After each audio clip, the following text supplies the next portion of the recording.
Good morning. Good morning. Happy Thursday. It is day 4 of Diddy's trial, and we got a bit of a delayed start this morning. It is 9:41, I believe. Yes, it is 9:41 on the East Coast, and the delay was due to a lot of debate with the attorneys about exhibits that could be used when cross-examining Cassie this morning. The prosecutors were complaining about the defense. They said dropped 400 exhibits on them last night. The defense, I guess, was trying to say it was in response to the testimony. I don't know. But anyway, all of that was going on this morning, and we are just at the point now where the jury is coming in. Again, on these live streams, I, like many other content creators, uh, we are benefiting from Inner City Press, who is actually in the courtroom and posting on X as things are happening.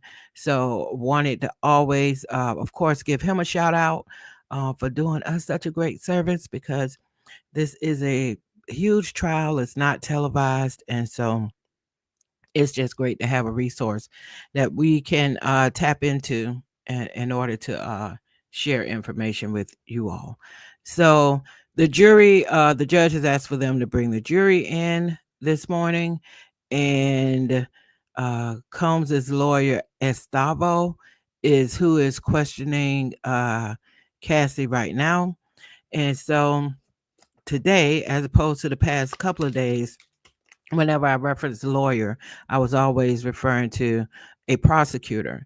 So this morning with the cross examination, when I say lawyer, or I may say Diddy lawyer, I am, of course, talking about Diddy's attorneys. All right, so let's get started.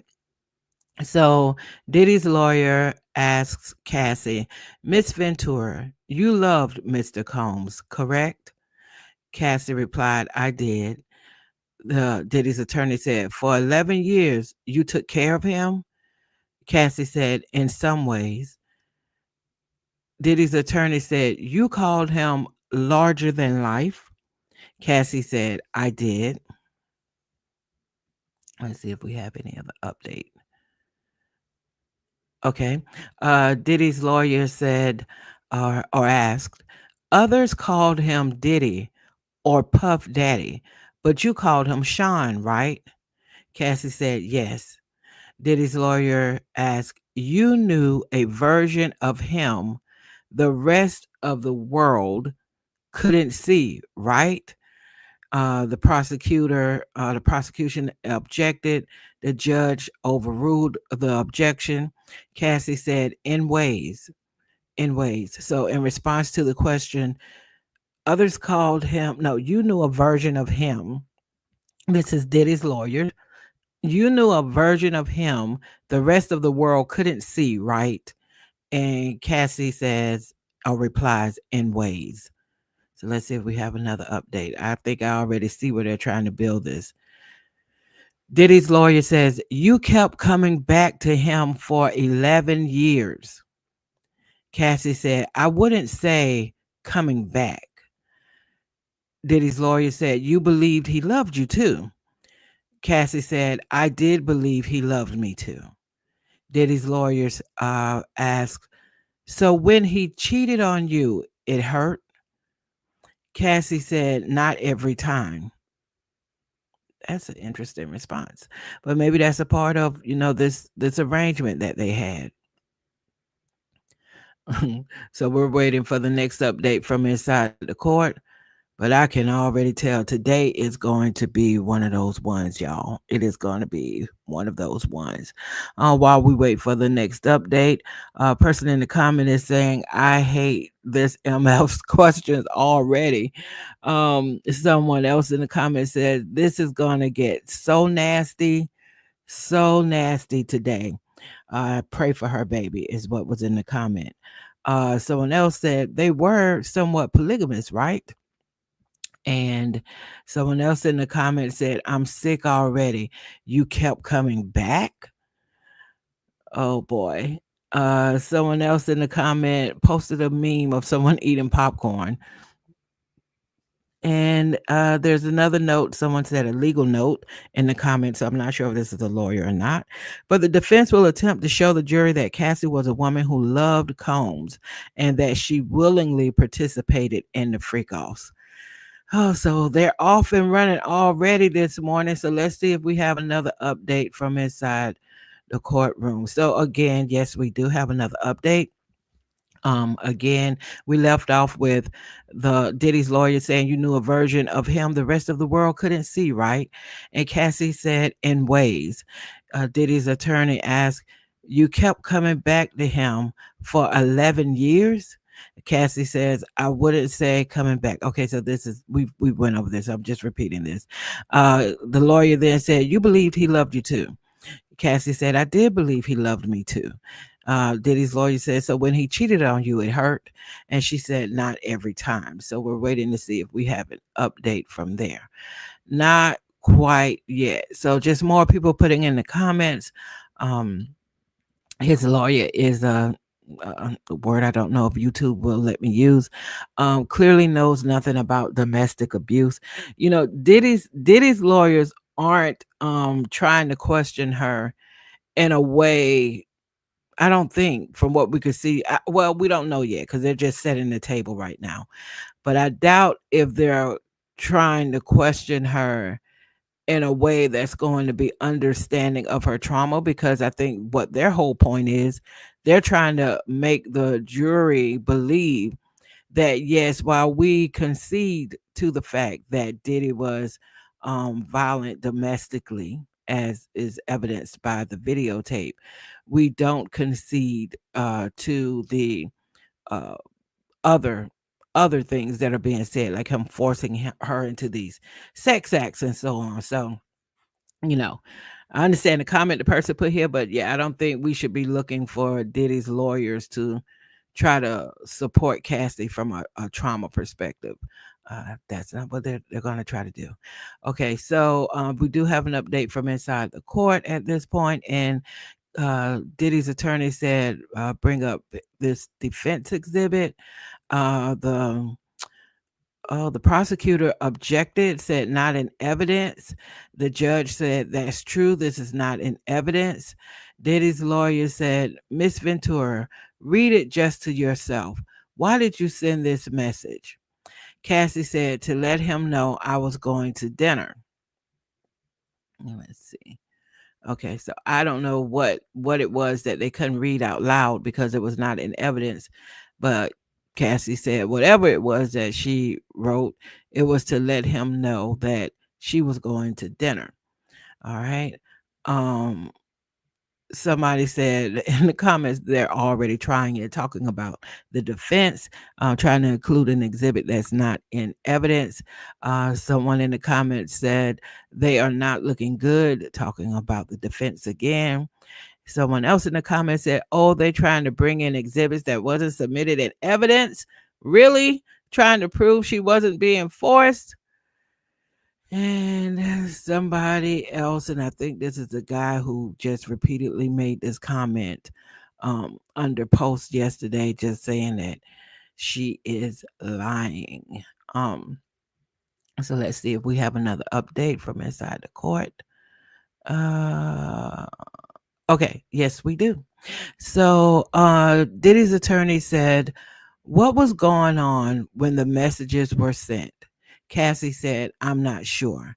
Diddy's attorney, what was going on in your relationship then? Cassie said, it was early. We were loving. Diddy's attorney said, I offer it. The prosecutor again objects, being offered for the truth, and it was overruled by the judge. Okay, so this is going to be, I think, I wonder if it's going to be this choppy the rest of the day with all of the objections, because again, why there was a delay this morning is because the prosecutor's office did say Diddy's attorney dropped 400 exhibits on them last night. So we might see a lot of this choppiness during the cross examination of Cassie this morning, because these lawyers are are really mad with each other at this point. So let's see if we have another update from inside the court. At this point, no, we still just have the message that Cassie was asked to read. We don't know what was on the message. Diddy's lawyer asked her what was the point of the message, and she just said she was sending that message to let him know she was going to dinner. We have no idea what any of that means because we don't, or what it's connected to, because we're not allowed to know what's on the message because it was not entered into evidence. Um, so someone in the comments said showing Cassie her message to Diddy, loving early in the relationship. Um, somebody said F Puff in the comments, and someone else said she signed it. She was supposed to bring out 9 albums, and she was enslaved, and she did it with the hope that he loved her. Do the lawyers now want this splint? Oh, I don't really. I get some of that. I don't know what the last part of that means, but let's check and see if we have an update from inside the courtroom at this point. Uh, no. We still, the last thing we have is just the Diddy's attorneys asking about the messages that were sent.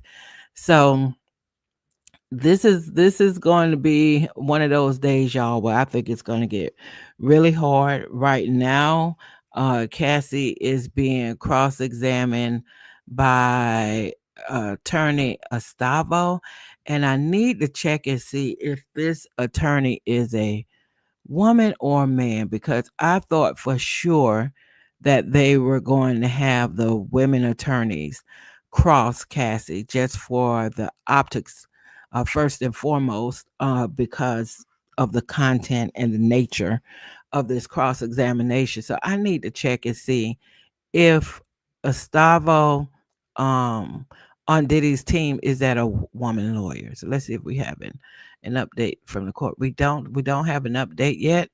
So I am going to check quickly and see if this lawyer for Diddy um is a woman or not. Uh let's see. And yeah, so the delay this morning, they were arguing over what exhibits could be used to cross examine Cassie. And so let's see, because it's cross examination. So I'm trying to verify if this lawyer, yes, this is a woman. Okay. And that's exactly what I thought they were going to do, that they were definitely going to use the women lawyers on their team to cross examine Cassie. So the person who's asking the question right now is one of the female lawyers on the team. So let's see if we have any other update from inside the courtroom. Okay, yes, we do. So,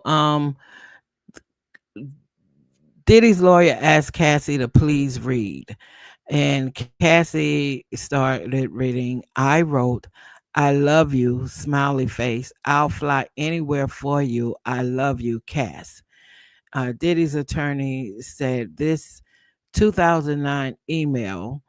The prosecutor objected, saying hearsay.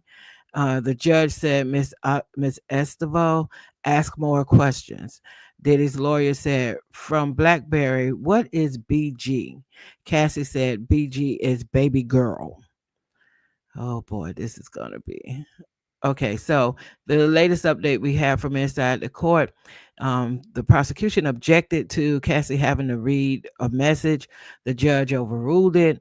The Diddy's lawyer asked Cassie to please read. Cassie said, "I wrote, I love you." Smiley face. "I'll fly anywhere for you. I love you, Cass." Diddy's attorney said this 2009 email, the prosecution objected, saying hearsay. The judge said to Diddy's lawyer, ask more questions. Diddy's lawyer said, from BlackBerry, what is BG? And Cassie said, BG stands for baby girl. So let's see if we have any other update from inside the court right now. Uh, Right now, we do not, but the people are lighting up these comments on X, and based off of what has been said so far, somebody said in the comments, "Of course, she loved him at a time or at that time." Someone else said, "BlackBerry days. I never got into that. I digress, though." Someone else in the comments said, this is 2009, and that's called grooming in all capital letters. Someone else in the comments said, that's how early DV relationships start and normal relationships starts. Someone else added, it's always good in the beginning. Someone else added in the comments, normal behavior, true colors don't come out till later. And someone else said, I know it's early, but I don't see where the defense is going with this. So, speaking of that, let's check and see if we have any other update from what is being asked inside of the courtroom. Let's see. I think the last post we had, no, we're still with the post where Cassie was asked to explain what did BG mean, and she said, "Baby girl." Uh, so we're still looking for an update from inside the court. Someone in the comments also said this doesn't look good. And again, someone is also commenting on, of course, it was all lovey-dovey in the beginning. Um, someone else put in the comment, she already said she loved him so. Someone else in the comment said normal behavior, true colors don't come out till later, always. And someone else noted it always starts with the love bombing and then it gradually gets worse. Someone else commented, no matter what or how the defense asks questions, is going to piss off the jury. And that might very well be true. That might very well be true. And if not, I wouldn't, maybe not all of the jury, but some of the folks in the jury, based off the testimony that came from Cassie in the last 2 days, they're probably already annoyed. But, the job they're supposed to have is that they're supposed to listen to both sides. And so, we'll see. Okay, let's see if we have any update yet from inside the courtroom. No, it seems like we're still waiting for Inner City Press to update us. Um, so don't have anything else yet since the comment around the word baby girl. Um, so there's been some conversation too this morning about what kind of messages could they use from Cassie. I think the defense wanted to include, I don't know, the prosecutor said they dropped 400 exhibits on them. And I think the defense was saying, well, there are 24 messages that they being the prosecutors, objected to. So I don't know where they are with all of this information, but that is what delayed the trial getting started this morning. And so I think it's going to be real choppy today, because that's a lot of content or a lot of information to be dropped on lawyers last night. So some people were hoping that Cassie would get on the stand today and maybe finish today. I never thought that was going to happen. I thought she might finish before tomorrow was over, maybe. But you got to consider that this morning she was on the stand for 2 days with the prosecutor. She just started this morning being cross-examined by Diddy's attorneys. And then I think the prosecutors will be able to redirect, if I'm not mistaken. So I don't see her getting off the stand this week. I think she'll definitely be on through Friday, most likely. And if not, still be on the stand on Monday. Um, but I know she's ready for it to be over for many reasons, not to mention it looked like she's about to drop that baby at any time. We still do not have another update from Inner City Press. So I have no idea what's happening right now in the court. Let me check another source and see if I can find any information on what is going on right now. Uh, let's see. Okay, the jury saw emails between, this is on CNN, so this is what being reported 2 minutes ago. The jury saw emails between Diddy and Cassie Ventura from January 2008. Ventura read the emails aloud on the witness stand. Combs said, "It makes me so happy that you will fly to Atlanta just to see me. I'm a very lucky man. I love you. I miss you. Can't wait to hold you." Ventura responded, "I'm a very lucky woman. I miss you so much. I'd fly wherever you needed me, whenever. I love you." Ventura testified that early on, their relationship around this time, she and Combs would often send each other loving messages.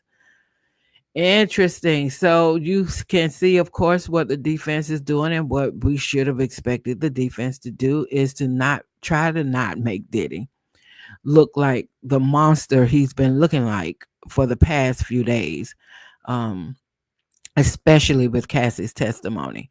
So that is the latest update that we have from that source. Let me check another source and see if we have any additional information. I tell y'all, this is a whole job here, just trying just trying to navigate between these different sources. So we don't have anything else at the moment from Inner City Press, who is inside the courtroom and who has been providing updates to us. So we'll keep looking to see if we get an update. But I do think it's interesting that Cassie had to read out loud in the courtroom the messages between her and Diddy, and especially because when you look at these messages, they are so far removed from what we heard over the past 2 days. Okay. They are so far removed from the torture, the brutality, the nastiness, the disgusting details that we heard over the past 2 days. It is very different from what Cassie just had to read in court, and I'll read it again. Combs, she had to read out loud from the witness stand emails between her and Diddy. And Combs said, "It makes me so happy that you would fly to ATL just to see me. I'm a very lucky man. I love you. I miss you. Can't wait to hold you."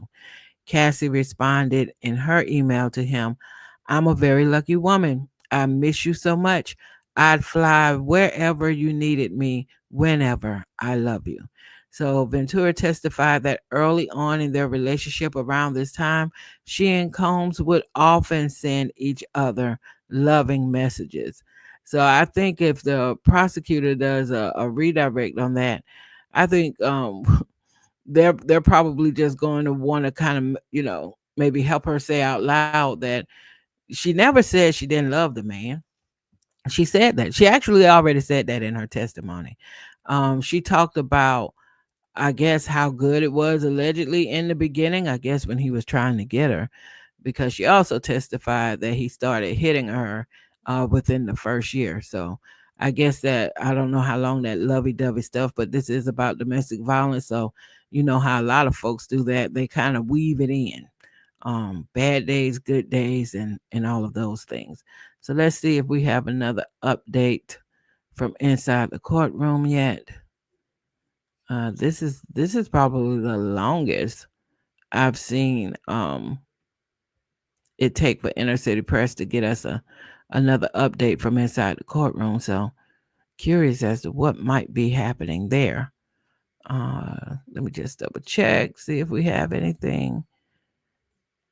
Nope, we are still where we left off with Cassie having to explain that BG stood for baby girl. Um, Someone said in the comments that it occurred to me that yesterday Cassie said he made her call him Pop Pop after her grandfather, you. But today she said she calls him Sean, though everyone else called him by his nicknames. Well, I don't know if she was calling him Pop Pop, throughout all of their interactions. I was left with the impression, and this is you, that she was calling him Pop Pop, the nickname she had for her grandfather during the freak offs. That's just so disgusting. That is just so nasty. Oh my God. So we are still waiting to get another update from inside the courtroom. So just taking that some look at some of the comments out here based off of what has been stated by Cassie today on the stand and what has been asked by the defense. Someone commented that the defense is doing some very nasty and disgusting shaming work. Go to hell, Estavo, is what somebody commented. That's the attorney questioning Cassie right now. Someone else said they got 2009 text from her BlackBerry. Who remembers BlackBerry phones? I do. I remember BlackBerry phones. I remember my little BlackBerry phone with the little rolling ball on it. I love that phone so much. I used that phone till I couldn't use it anymore. So I do remember Blackberries. Okay, let's see if we have any update from inside the court at this point. I'm going to check a couple of sources to see what we might have. Okay, we don't have an update on that source. Let me check one more and see if we have any additional feedback from inside the courtroom. Okay, oh, good. Yeah, we finally got an update. Okay. So we left off with Cassie being asked what did the initials BG stand for. She said baby girl. Diddy's attorney said, what did you write? Cassie said, so I guess she's reading another email or another message. So Cassie said, you hungry, Pop Pop?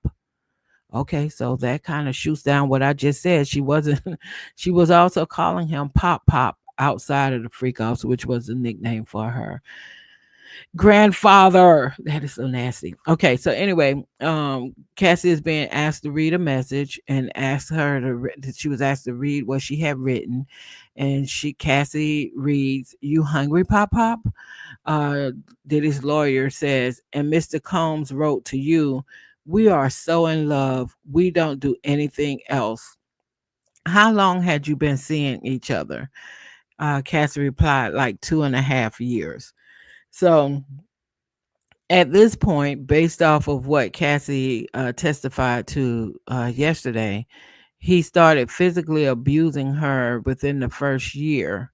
And so they're pointing out these emails, messages, these lovey dovey messages, which took place after the abuse had started based off of her testimony.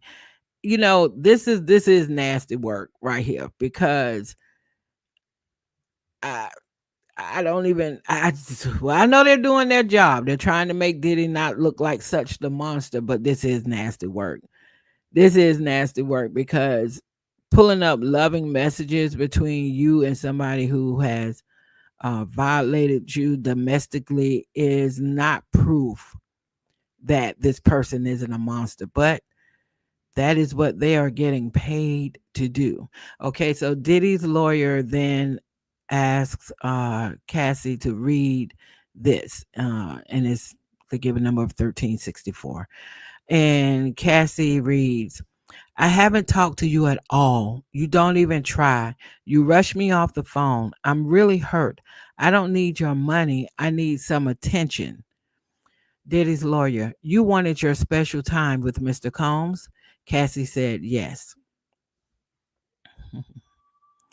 I think I see where they're going. Uh so we're waiting right now for another update. Let me check another source to see if they have maybe a different update. Oh boy, this is just okay, let's see if Undertown comes with offer. Okay, so we don't have another update on the CNN side. Um and yeah, this is the defense is again, I know the defense is doing what they feel like they have to do with what they have to work with, especially after that videotape, but it just feels mm, I wonder what the jury is thinking. I wonder what the jury is thinking with this line of questioning. And keep in mind, they just got started. They just got started with these questions. So let's see if we have okay. Um, yeah, we don't have any other update at the moment.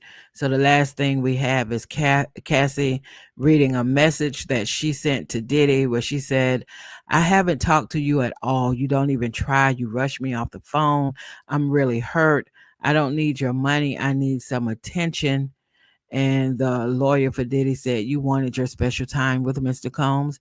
And Cassie said, yes. So that is where we are at the moment.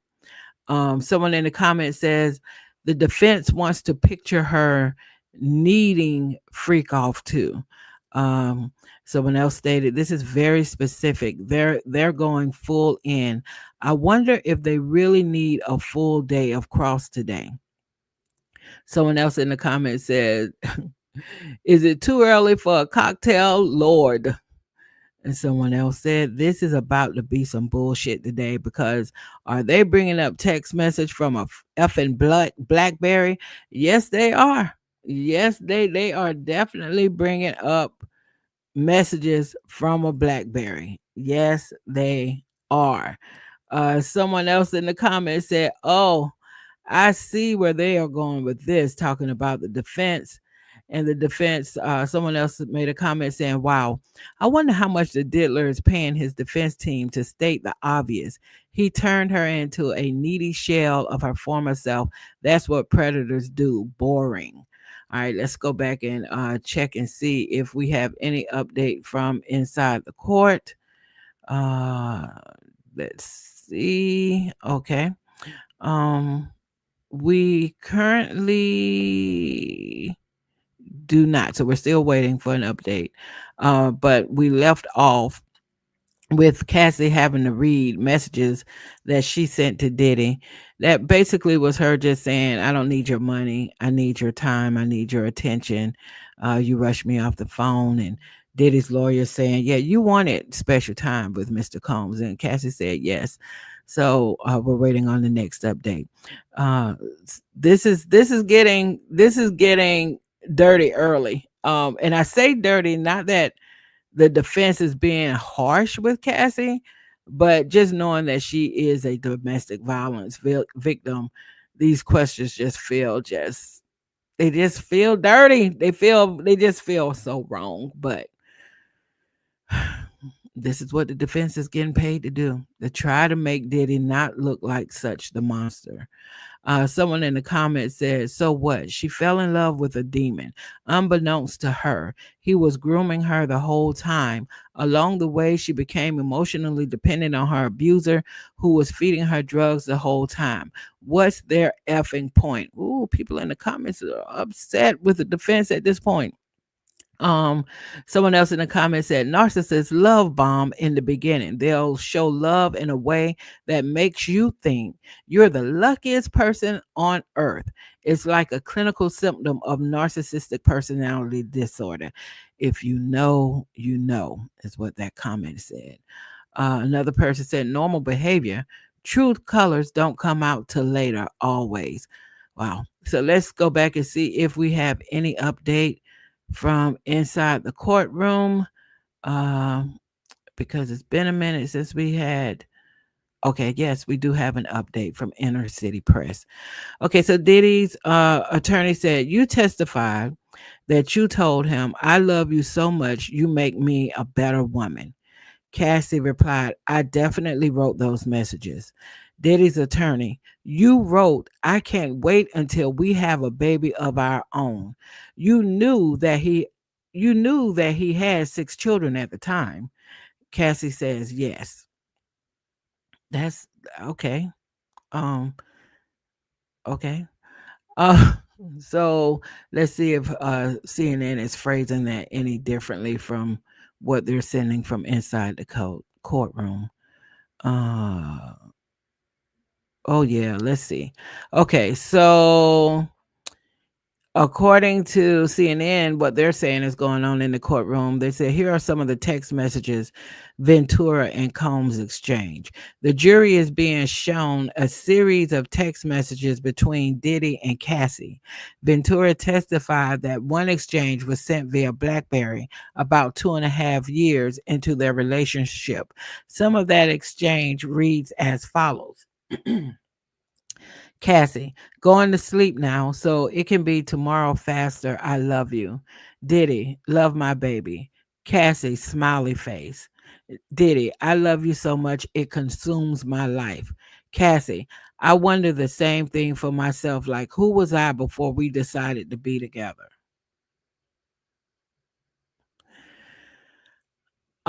Diddy, "I never knew it could be like this." The jury also saw texts from August 2009 in which Combs told Ventura, "I love you so much, it makes me cry." In that exchange, Ventura called Combs Pop Pop. Earlier this week, Ventura testified that she called Combs Pop Pop, which was the name she called her grandfather. Oh boy. Okay. So, I can already see from this information that for people who are supporting Diddy, and believe it or not, there are people who are supporting Diddy. And I said yesterday, I think there are two camps of people who are supporting Diddy. The people who are just supporting Diddy because they just don't want to believe that Diddy did this, or they just don't want him to be found guilty of it, but they're just standing with Diddy. Then I think there's some people who may not support Diddy, but they haven't been convinced yet that the sexual activity between the two of them was not consensual. So those appear to be the two main camps of the Diddy supporters. But if you're paying attention to what's out here on social media, Diddy definitely has his supporters. So when I look at what was just reported of what was just said in the courtroom, I can already see the Diddy supporters saying, "See, look at this. Look at what she was saying to him. This he wasn't, forcing her. She was talking about how much she loved him, and she didn't know who she was before she met him in a positive way." And so the Diddy supporters are going to say this, begins to cancel out everything Cassie said before. The people who are not Diddy supporters are not going to buy any of this. They're going to look at this and say, "So what? We don't care how many love letters y'all pull out. This was all a part of the process of him getting to treat her the way he ended up treating her," and they're not going to buy it. That's all the court of public opinion. What it's really going to come down to is, what does the jury believe? Um, Let's see. So there's another update here from inside the courtroom that says Cassie testifies she wanted more time and attention from Combs when they were dating. Cassie testified that she often wanted more time with Diddy while they were in a relationship. Okay, I think the person on X has already reported this, but I'm gonna read it here, just so, because CNN has phrased it differently. Uh, Cassie's reading a note that she sent to a message she sent to Diddy in April 2010, and she reads, "I haven't talked to you at all is in all capital letters. I know you could take 3 minutes out of your day to talk to me, and you don't even try. You're in too much of a rush to get me off the phone. That's not being in a relationship with someone that you love and are in love with. I am really hurt by the way you deal with me. I don't need your money. I need some attention. I am thankful, but I can pay for these things myself." So again, the defense is trying to show that, you know, she was very much begging Diddy for his time. Um, and so I guess she's going to be probably reading a lot of these type messages today. Um, on Inner City Press, there's still the last post they have from inside the courtroom is still connected to when Cassie wrote, "I can't wait until we have a baby of our own." And the lawyers said to Cassie, asked Cassie, "You knew he had 6 children at the time?" And Cassie said yes. I'm not really sure why the lawyer asked her that. Um, so what if he had 6 children? I mean, okay, that's just weird. So maybe, we're getting these posts from people who are inside the courtroom. So I'm not real. I think they're trying to get close to giving us a verbatim. But sometimes when I'm reading these, I can kind of feel when something isn't quite written quite right. But so just keep that in mind. So we do have another update from inside the court on the CNN side. Then Cassie recalls what made her fall in love with Combs. Cassie testified that she fell in love with Diddy, with Diddy's real personality. Defense attorney Esteva, who had asked Cassie what made her fall in love with Combs, prompting Cassie to say that she had not thought about it in a while. Cassie said the beginning of the relationship was really. We spoke about it already. It was really fast paced, scary. But the more time I spent with him and got to know him, his personality, at least what I thought was his real personality, and I liked what it was, Cassie explained. When asked about his personality, when asked what about his personality she liked, Cassie said in the beginning of their relationship, he was very sweet and attentive. Cassie also described Combs as having a charismatic, big personality that everyone really loved. The defense attorney asked Cassie about her desire to make Combs happy. The defense attorney Estevaux asked Cassie a series of questions about how she had earned Diddy's trust and about how she wanted to make him happy. And to make him happy, you told him that you wanted to do freak offs. Diddy's attorney asked, referring to the drug fueled sex performances that Cassie has already testified to in the past 2 days. Cassie responded, there's a lot more to that. Now, this is interesting. And I knew, like I'm sure if, some of you who are following this so closely also knew that when Cassie said on her first day of testifying testimony, that she initially agreed when he first approached her about having a freak off and asked her would she be willing to do it. He had this fantasy. She said yes, she'd be willing to do it, and she said she wanted to make him happy. She also said in that first day of testimony that she didn't really want to do the freak offs, but or how did she word it? She worded it like she didn't. She said she wanted to do it initially because she wanted to make him happy, and then she said she didn't want to do the freak offs, but at least not so frequently.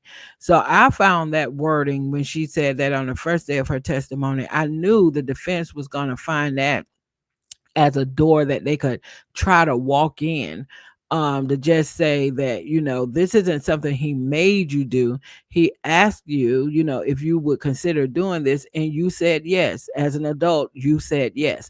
And I knew they were going to try to go in that door to just make the case that they are going to try to make, which is that all of this was consensual. I don't believe the jury's going to buy that, but that is what the defense has been hired to do.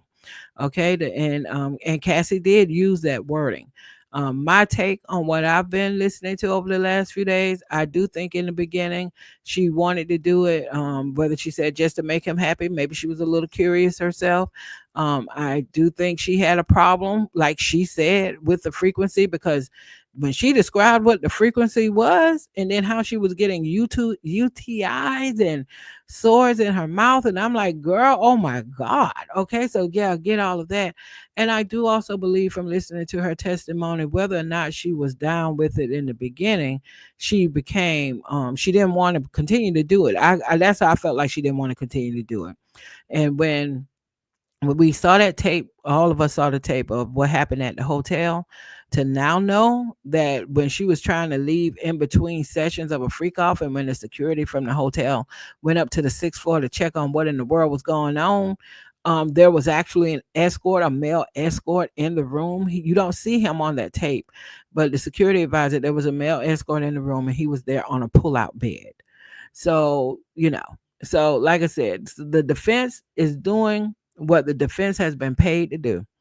And they are trying to make this seem consensual, and they are trying to make Diddy not look like the monster he has looked like for the past couple of days.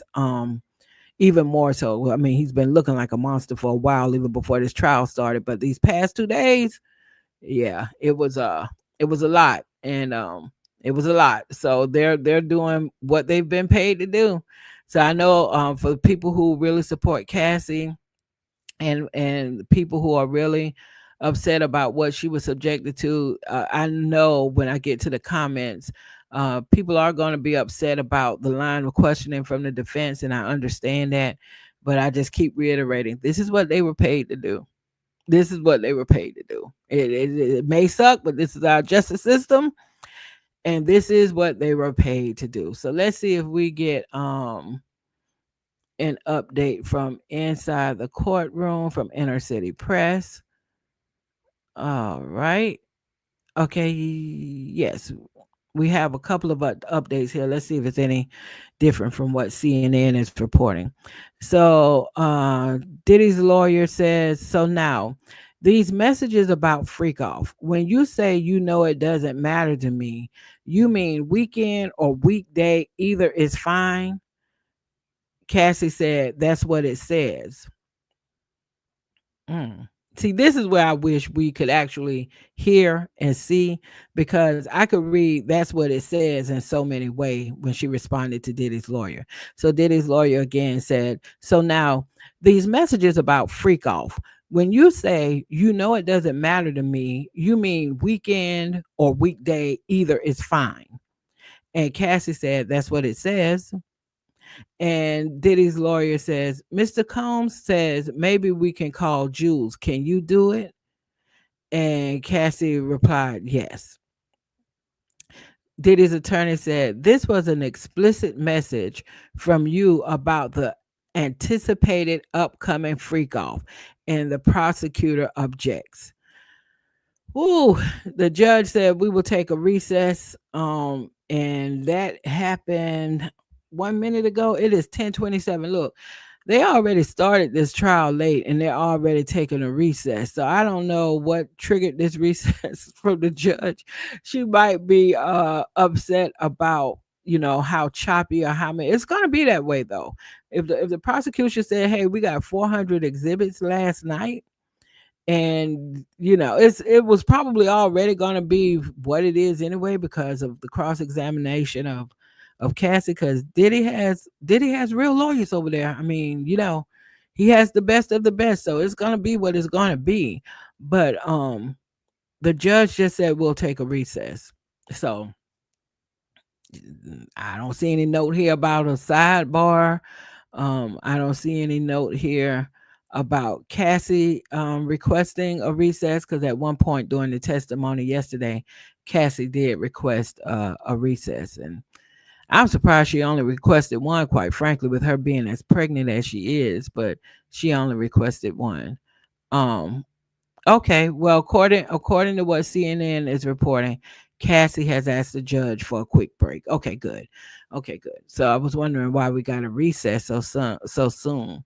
The jury has been viewing text messages between her and her former boyfriend Diddy while they were dating. So we are on a break right now, based on a request from Cassie, and I declare I don't know just how she's even getting through all of this, being as pregnant as she is, because she looks as if she could have that baby at any moment. So let's see what people are saying in the comments on the feed or the thread that I'm following on X with the updates from inside the courtroom. Let's see here, because I know I can only imagine. Um, let's see. Yeah, they're people are not happy at all, as you would imagine, with the defense attorneys. Um, Someone wrote in the comments, wow, an explicit message from Cassie to Diddy about an upcoming freak off. There was an objection. Oh, wow. Someone else said in the comments, they're about to play a dirty game today. Someone else says, stop objecting, prosecution. It appears you want to hide something. Let the defense just play their game and just let Cassie answer quickly, and then it's over with.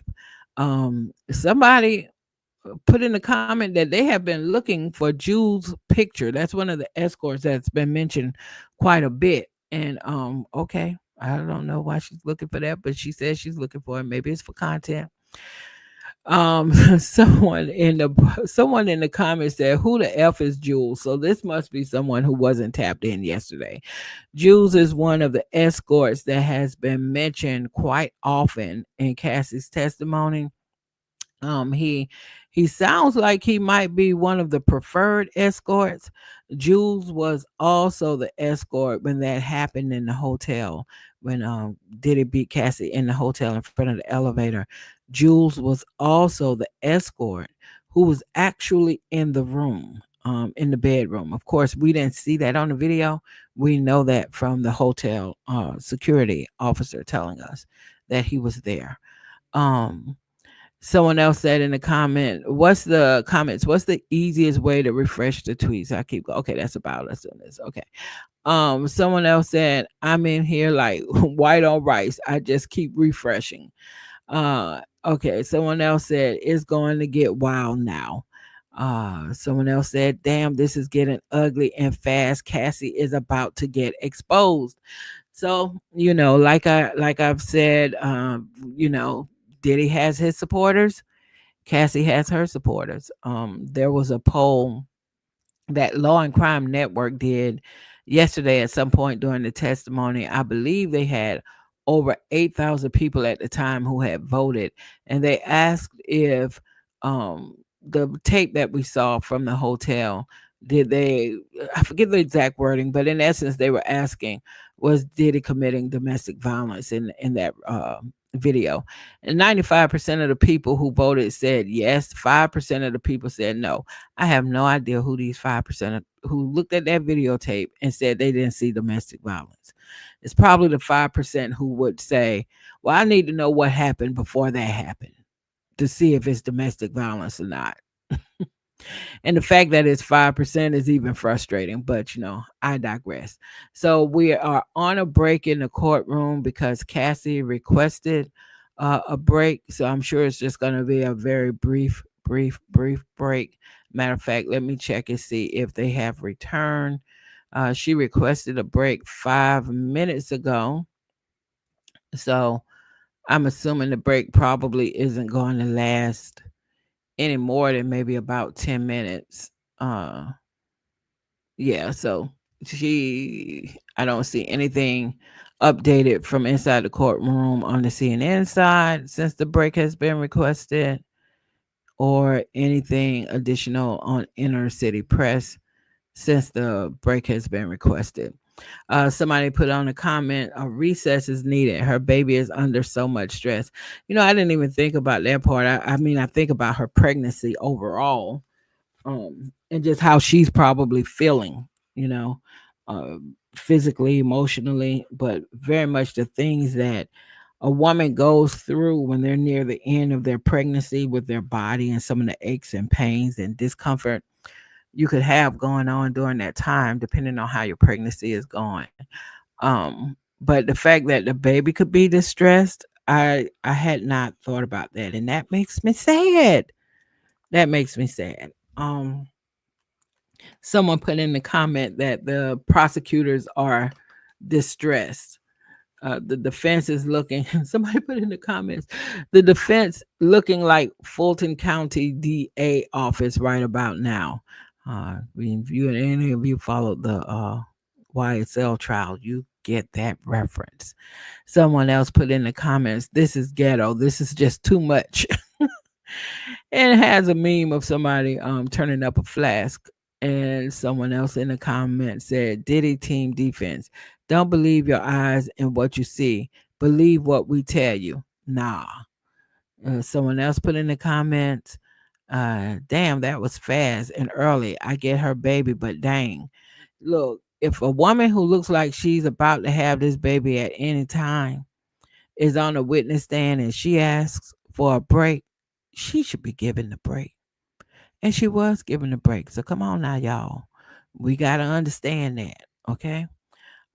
Someone else put in the comments, I need a break too. I need a break too. So we're still waiting at this point for everything to get back started. It's been 7 minutes since Cassie took this break. Uh, Let me just note that uh, on a break. So anybody popping in, if I should go quiet for a little bit, will understand what is happening. Um, but yeah. So I think that I don't know if after Cassie, if they're trying to get either Mia or Jane Doe, those are two other women who've been referenced as part of people who are going to testify. The Mia person is a person that they brought up yesterday where her attorney, and this when the jury was not in the courtroom, but the attorney for Mia, and if I'm not mistaken, I believe Mia is an ex-employee of Diddy. I thought she might have been his chef at some point. From what I understand, she has testimony around what she experienced and testimony around what she witnessed. And f- I think I read somewhere that she actually had to be subpoenaed in order to testify, that she doesn't want to testify. I read somewhere where she said she had planned to take all she knew to the grave with her, and her lawyer expressed a lot of concern to the judge about her readiness and I guess her anxiety about all of it. And the judge just basically told him, you cannot coach her on what to say and what not to say. So, other than that, I think the judge just like, you can't tell her what to say and what not to say, because I think the defense raised some concerns about witnesses kind of being guided by their attorneys as to what they can and cannot say. So that's why the judge made that comment.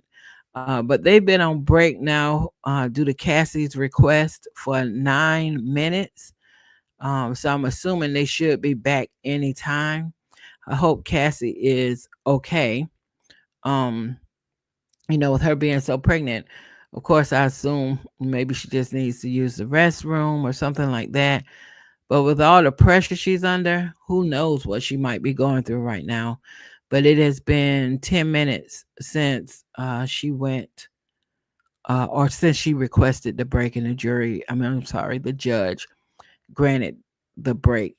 Let me check and see if there's any update from Inner City Press, who is the person who has been keeping us in the know with what's going on in the courtroom on X. Uh, okay. The jury, let's see. No, there's no update there. And it appears that we are still on a break. So maybe the break is lasting maybe about 15 minutes. I don't know if the judge even put a time on it, but this is a break they're on because Cassie requested a break. Um what else is going to be interesting with this case, and we could talk about this a little bit while we wait for Cassie to come back to the stand, is that when she mentioned several people by name yesterday, several of Diddy's assistants, especially that head of security guy, I think his name was Roger Bond, when she said she tried to leave and he brought her back. And then that was the time Diddy had beat her so bad, her face was messed up. They took her in the hotel basically with something over her when nobody could see her face. She said she stayed in there from anywhere from 7 to 10 days. And it was interesting because she said the security guard, he would call, check on her, like, where you at? Because it's time to ice your face. I mean, it felt like these assistants and the security, they understood. They understood what their role was in keeping this thing going. And I guess that is where the Rico part comes into play. Because yeah, he just wanted to make sure, her face was iced so that the swelling could go down. Diddy decided when she would be, or when she could leave the hotel. But as they mentioned, these assistants, especially someone named Genevieve, who, when she got beaten up one time, I think she said Genevieve would bring her ice cream to the hotel. She was one of Diddy's assistants. KK, which I think is Diddy's right hand assistant, name has been mentioned quite a bit. So it's going to be interesting to see as this trial goes on. Have any of these people been charged with anything, or have these people struck deals with the prosecution in order for them not to come, under any charges, and they're going to testify against Diddy? I am going to be curious to see what is the deal, because it's got to be either or, because there's absolutely no way that Cassie could mention those names, say that they did this, they did that, mention their whole name, and they not be pulled into this trial. So I see the security guard for Diddy is going to be pulled, two of them, because she mentioned Roger Bond, and she also mentioned somebody named, I think, D Rock. Um, Genevieve, this assistant that she mentioned, also the assistant KK, they're coming in. Somebody named Eli, who she said, I guess he's an assistant too, and she said, did he hit him in the head?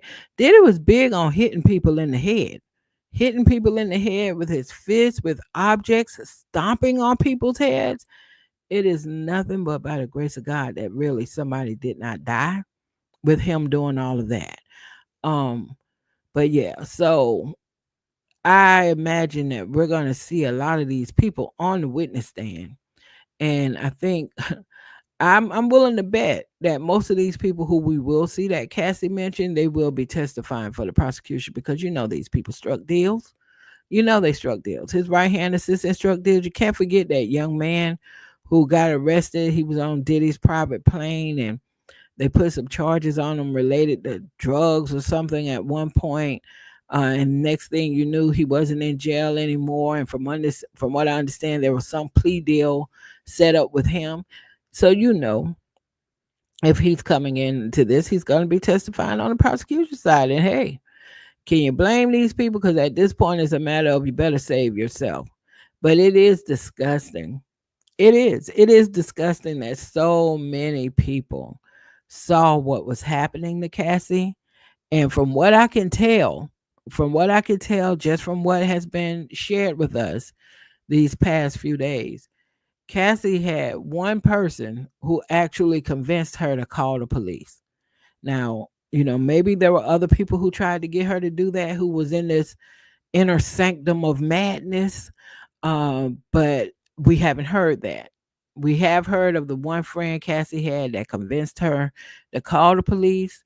The report when Diddy had beat her up one time, the police came, but when the police came, Cassie would not tell them who had assaulted her. She said, I think in her testimony yesterday, that she wasn't ready, or she couldn't hurt him like that, something like that, she said.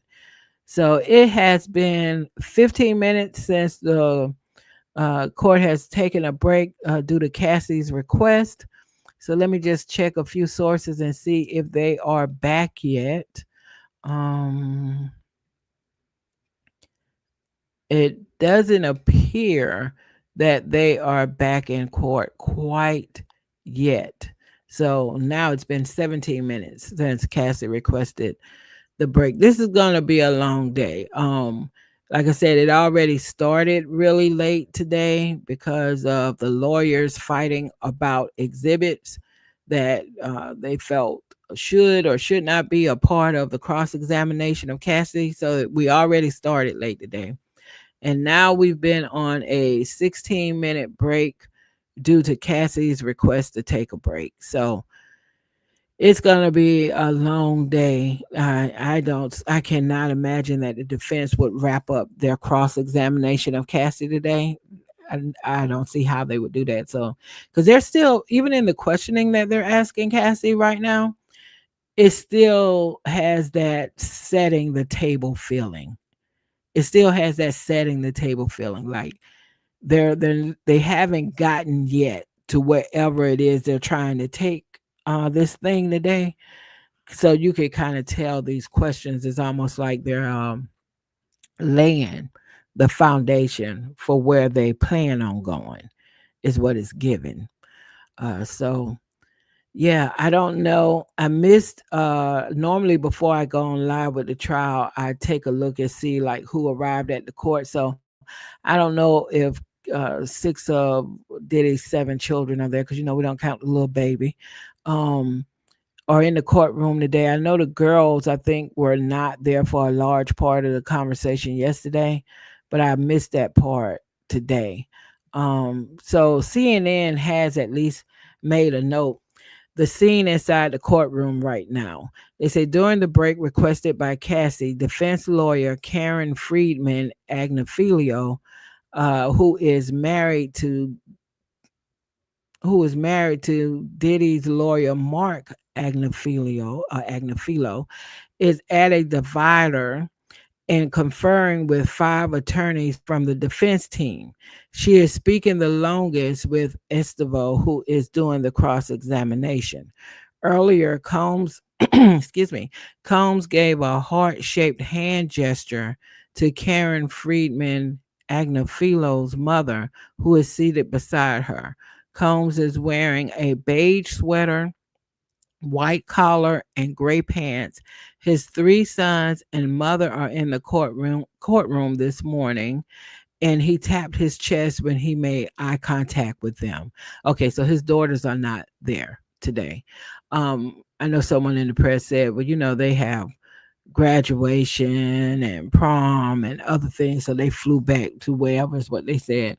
I think those girls that can very well be true. It is that season. Depending on where you live, I know here in the South, it is definitely coming up on graduation season for us. Um, so maybe those things are true, but I do know there was reporting that they didn't stay in the courtroom the full time yesterday, and that's probably due to what was going down in there. They probably didn't want to hear all of that. Some people have left comments that they should sit there and hear everything because they're supporting their father. I don't know. That's all messy too. I don't know what these kids are going through. These young adults are going through. I don't know what their true state of mind is, even if they are sitting there. This is their father. I'm sure they love their father, but this is also a father who didn't treat their mothers the best either. So I'm sure it's very complicated for his kids. So, I just say therapy for everybody, long term therapy for everybody, because it has to be complicated. So we are still waiting for court to restart after Cassie requested a break. And it sounds like there's a lot of conversation going on in the courtroom right now with Diddy's attorneys and talking with the person who's doing the cross examination. So I wonder if they're like wanting her to go a different way or either lean into something a little bit more. Who knows? But let me check and make sure that we haven't gotten back in there yet. Okay. So, from what I'm seeing, the recess is still in place. So, let's take a quick look at some of the comments. Someone said, hashtag pray for Cassie, hashtag pray for baby Cassie. Someone else said, a recess is needed. I read this one, her baby is already under so much stress. Uh, Someone said that the prosecutors are distressed. They might be distressed just from getting 400 exhibits dropped on them last night. Let's see if anything else is here.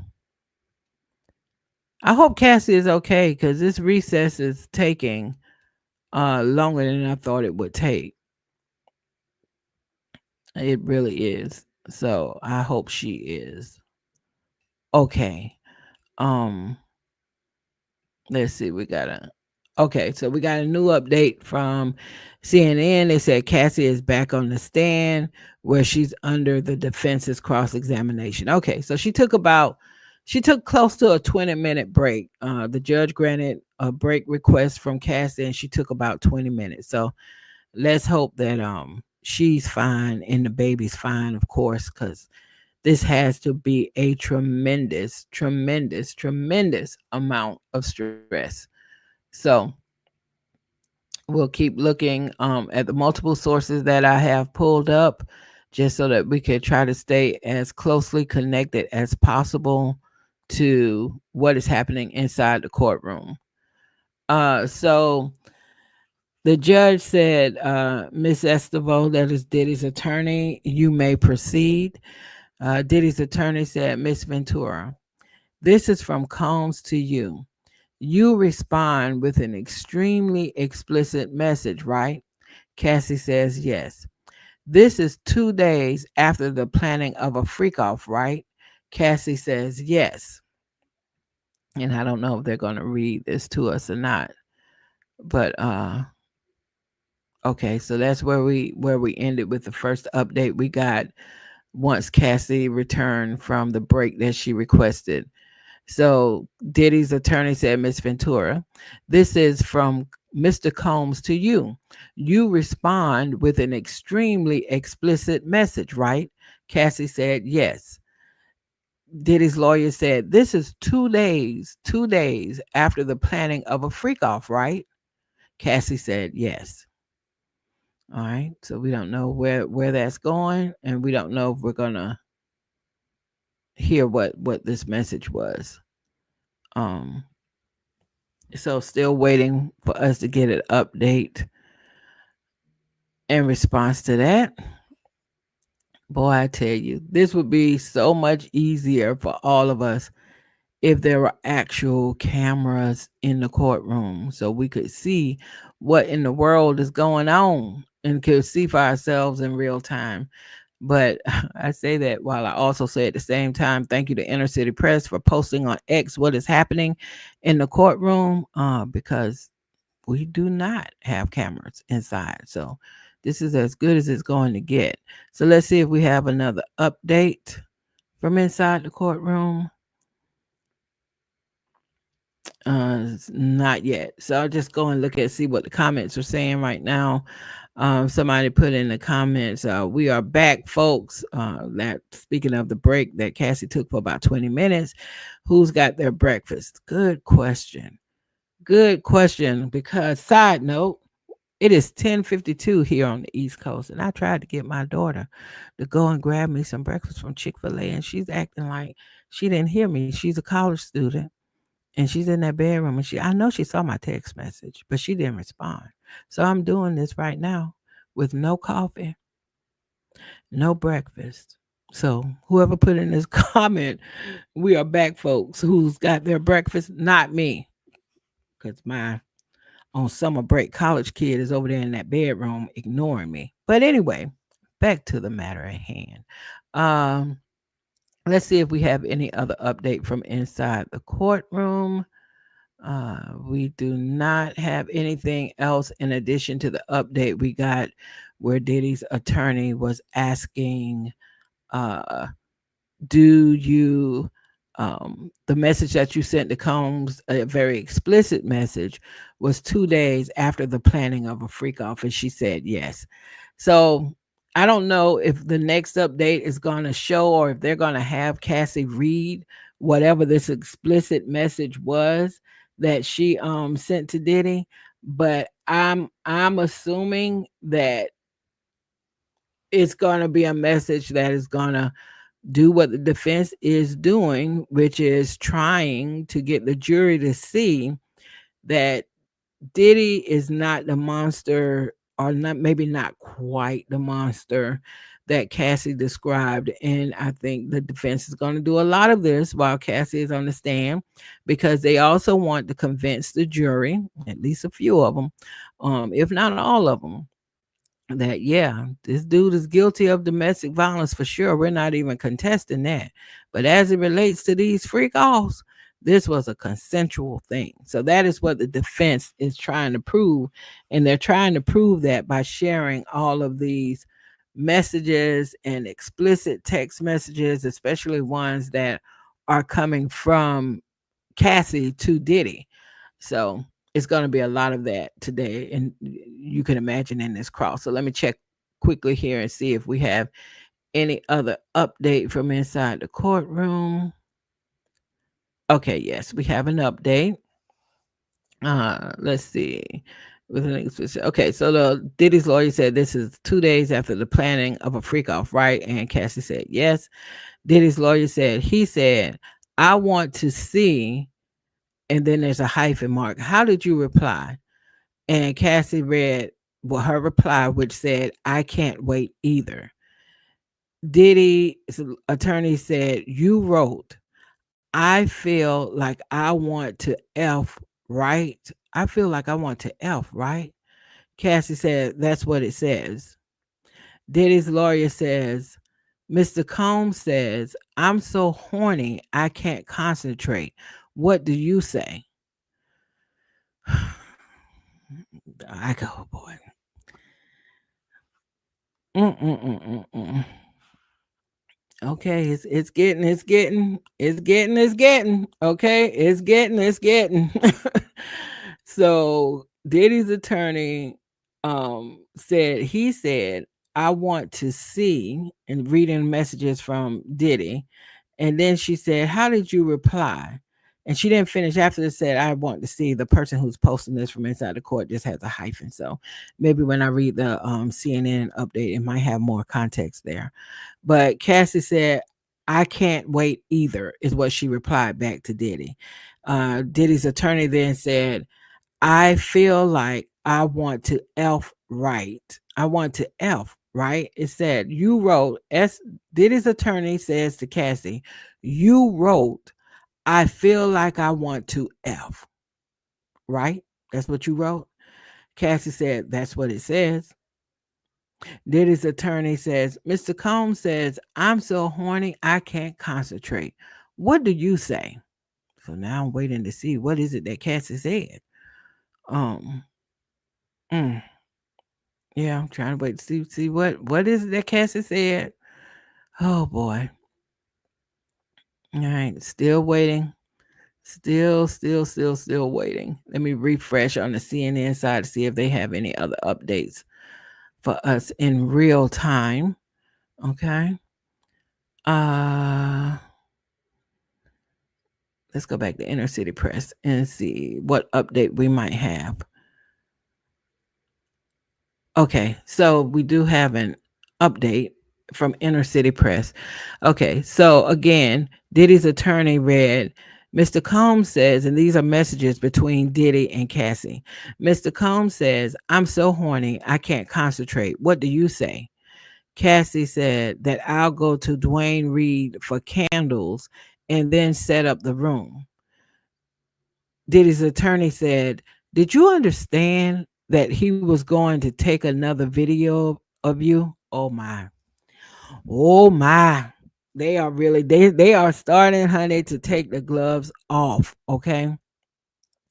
So again, Cassie said what she wrote to Diddy was that I'll go to Dwayne Reed for candles and then set up the room.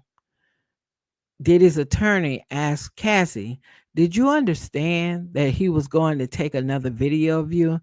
The prosecution objects, speculation. The judge said, Miss Estevo, you can move on. That's Diddy's attorney. Diddy's attorney said, you ask any pills on you? And Cassie said, yes. So I guess she was asking Diddy if he had any pills on him. And Cassie said, yes. Oh boy, oh boy, oh boy, oh boy. Diddy's attorney said, "Did you understand that he was going to take another video of you?" So I guess they're trying to say too that yeah, there was video footage. It you knew that there was video footage. It wasn't hidden video footage, and I don't recall Cassie ever implying or suggesting in her testimony that she wasn't aware that there was video during the times they had these freak offs. What what Cassie has said is that he was using that footage to blackmail her whenever she wanted to leave or when she was dating someone else or if she was interested in someone else.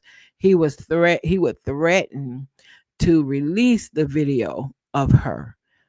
So it's a weird question for the Diddy's attorney say, did you understand that he was going to take another video of you?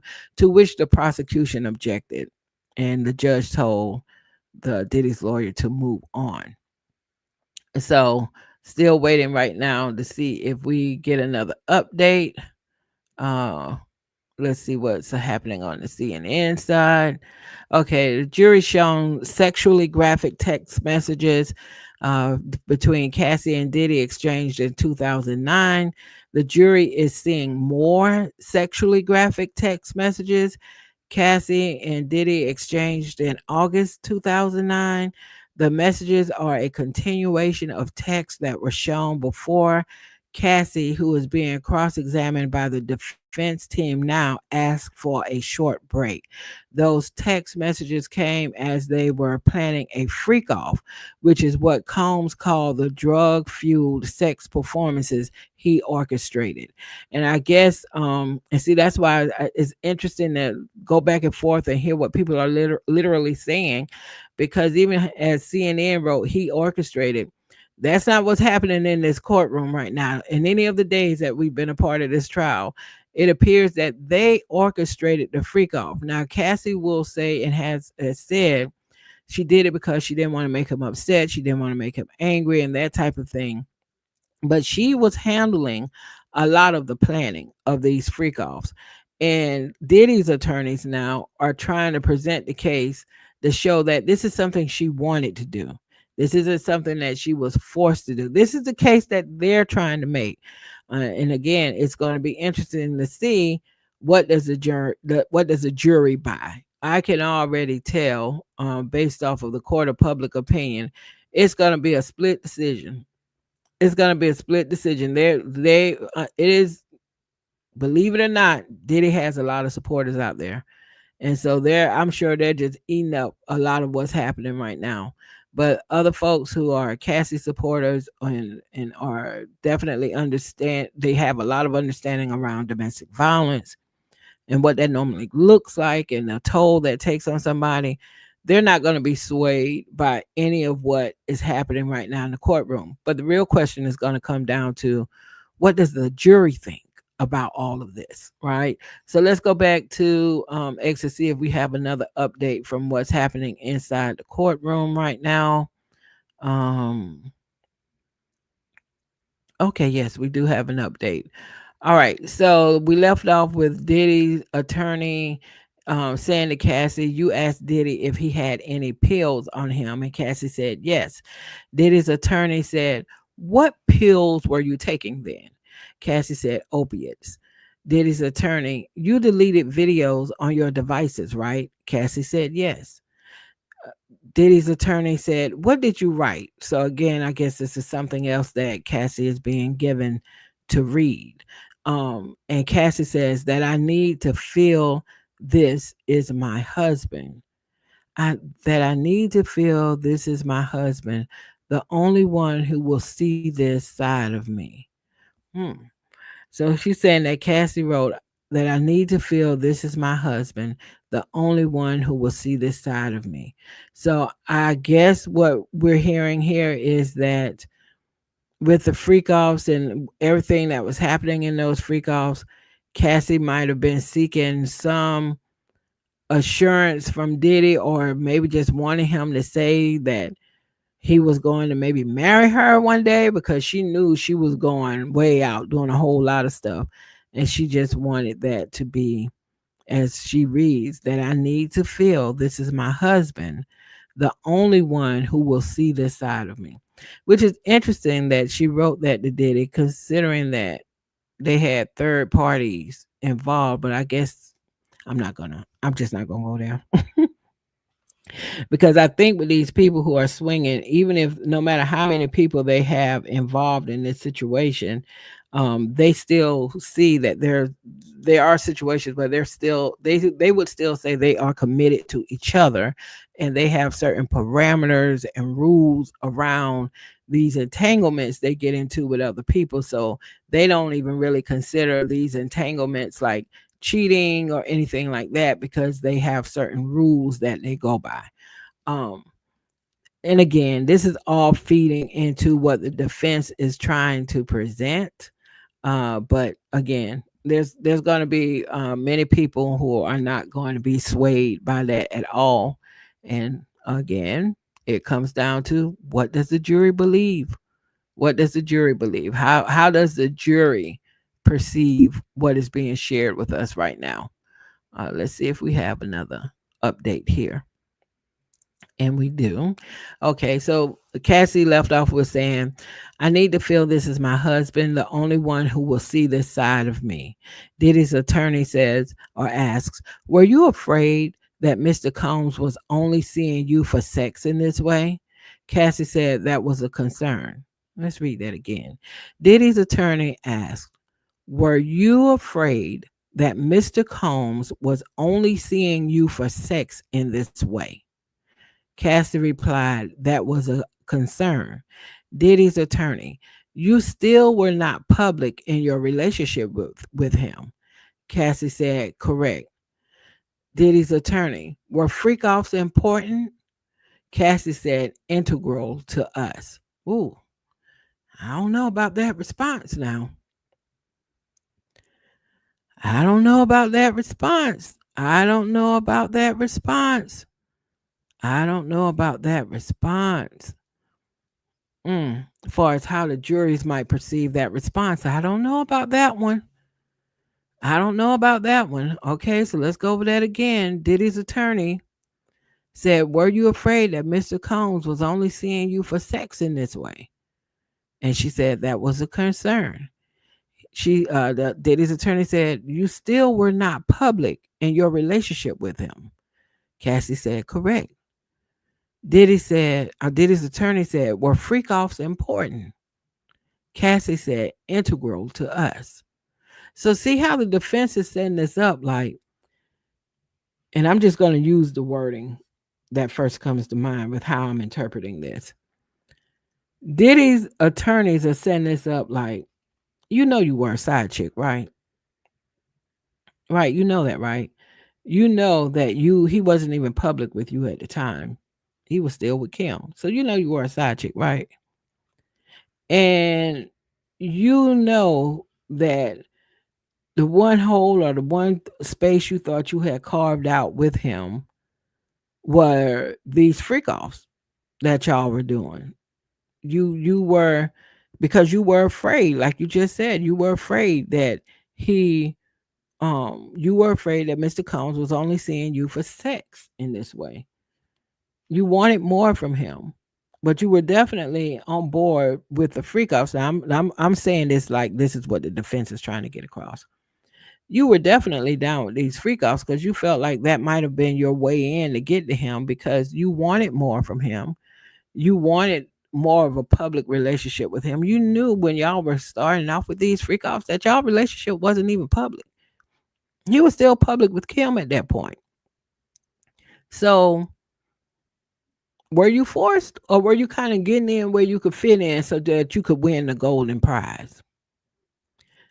I feel this is what the defense is trying to get the jury to start thinking by that line of questioning. And Cassie's answers right here, I don't think they're helping the prosecution right there. I think that answer was a little. Cassie said freak offs were integral to them, and she talks about how it's just the those questions back to back. It just felt like it was important to them, and it was something she was depending on to try to get Diddy, understanding that he wasn't public with her at the time and he was still with Kim. It's a lot in those few questions right there from Diddy's attorneys and how Cassie responded. I don't know. I don't think the prosecution is going to feel too good about that exchange that just happened. Let's see if we have any other update from inside the courtroom. Um, that answer kind of shocked me actually that she said that. Okay, so we do have an update from inside the court. Again, Diddy's attorney asked Cassie, were the freak offs important? Cassie said they were integral to us. Diddy's attorney said, who was at your 21st birthday party in Las Vegas? Cassie said Britney Spears, Dallas Austin. No, they brought Britney into this. Why is Britney in this? Why is Britney? Only, I mean, you had a birthday party. Only Brittany and Dallas was there. If those were the only two people, 'cause now Dallas has been mentioned before. So I'm already kind of looking side eye at Dallas Austin. Like, what's going on with you, bro? Y'all know Dallas Austin. If you don't, he's a producer from Atlanta. Um, yeah, Dallas Austin's been out here for a minute. And now they got Britney Spears. Britney Spears got enough going on and enough on her plate. Okay. Without her name being brought up in this here stuff. Because I could see Britney might have, I don't know. Okay, but let's get back into the line of questioning. All right. So Diddy's attorney says again or asks, who was at your 21st birthday party in Las Vegas? Cassie says, Britney Spears, Dallas Austin. Diddy's attorney, how did you get them there? Cassie, they came for Sean. Diddy's attorney, you're very beautiful and charming. Cassie said, thank you. Diddy's attorney said, it's true. What the hell? What kind of diabolical game we got going on right now? I feel like this is like Cassie. I don't know what they getting ready to line you up for, girl, but they about to line you up for something because what kind of question? What kind of psychological games are we playing right now? Let's see if we got another update. Let's see if we got another update. We don't have another update yet, but I'm gonna go over that again. Okay. So Diddy's attorney says, who was at your 21st birthday party in Las Vegas? Cassie, Britney Spears, and Dallas Austin. Diddy's attorney, how did you get them there? Cassie, they came for Sean. Diddy's attorney, you're very beautiful and charming. Cassie, thank you. Diddy's attorney, it's true. It's true. What the hell? What the hell? What is happening right now in this moment? So we're waiting for the next update from court. Some of the comments based off of what just happened in the courtroom. Somebody put in quotations in the comment, you are very beautiful and charming. Okay, well, it is true, but this is so obvious trying to get points with the jury. Somebody else said, there it is, Brittany. Now mention Lou Taylor and everyone will get the connection to Justin Bieber as well. Ooh. Ooh. The lawyer trying to get a piece after trial, child. Y'all need to stop. I do not think that lawyer is trying to come on to Cassie. Come on now. All right. Somebody said, oh, this is getting freaky, freaky. What y'all saw in that comment? I mean, I thought it was some kind of psychological game, but what y'all saw and what just happened? Because y'all saying some other stuff. Somebody in the comments said, all of a sudden, someone else said, oh boy, his defense knows what they are doing.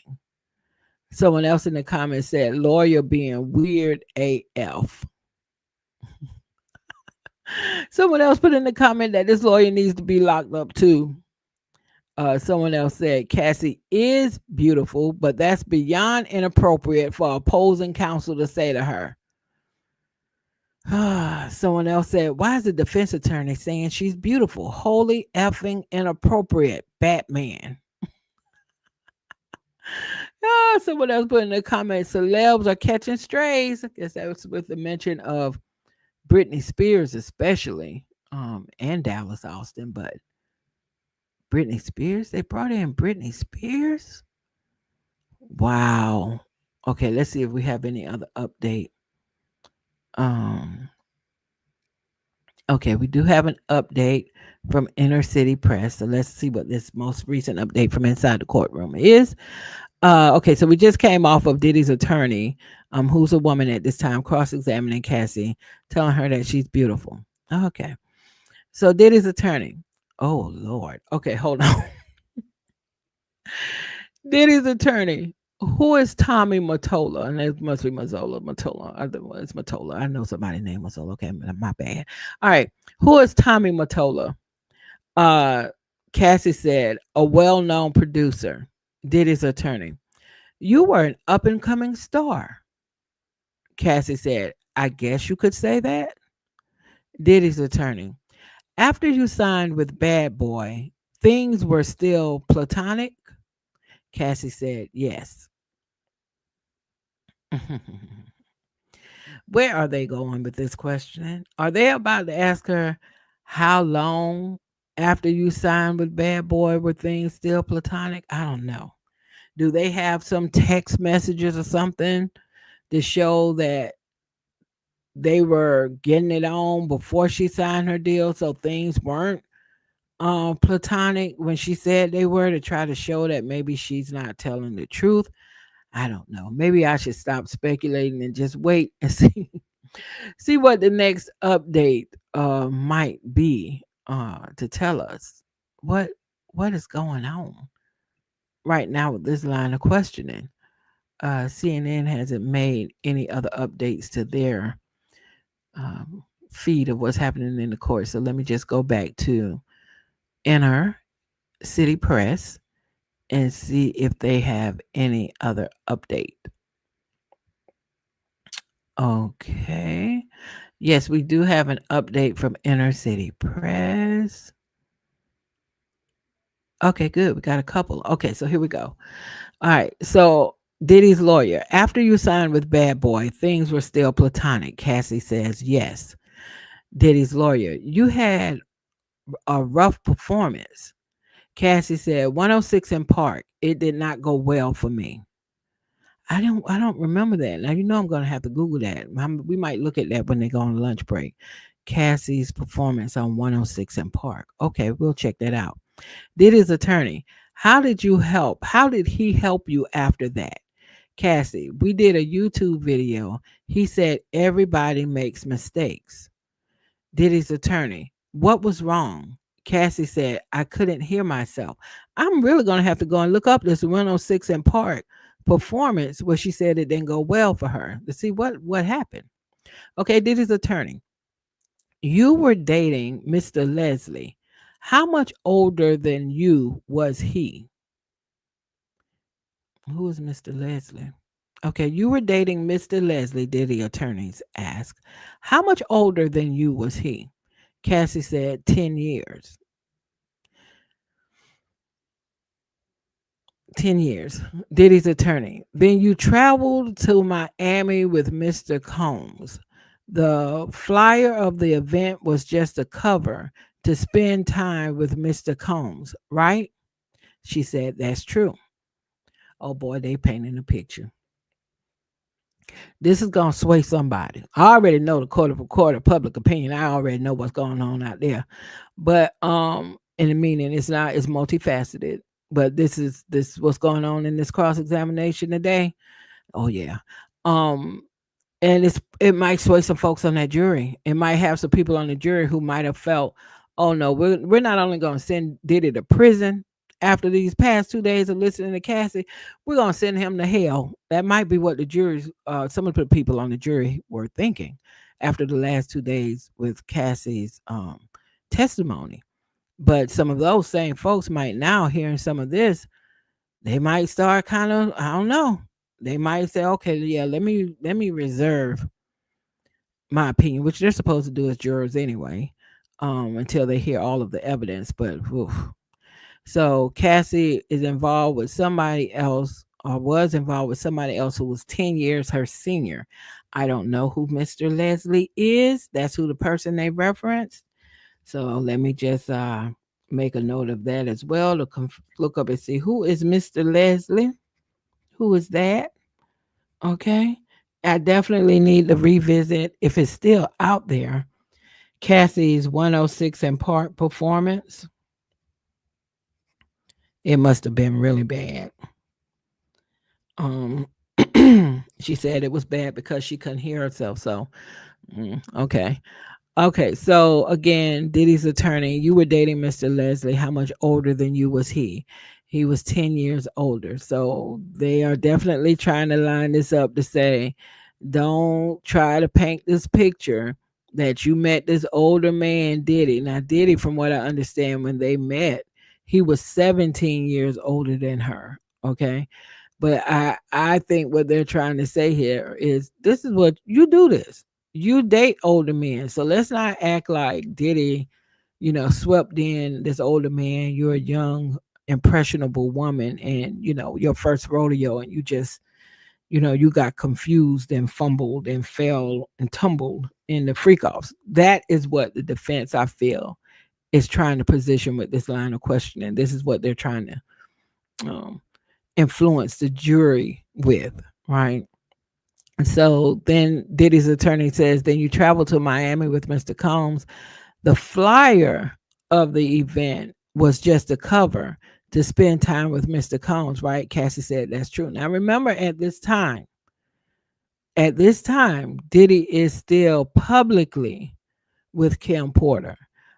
Diddy probably was not publicly with a whole bunch of people and not just Cassie, but he was still publicly with Kim Porter. So Cassie was going with him on some kind of trip based off of what was supposed to be an event, what was a farce, because at the end of the day, they were just going to be with each other, to hang out with each other, spend time with each other. Okay, people are going to have some thoughts about that. People are going to have some thoughts about that. Okay, so another update from inside the court.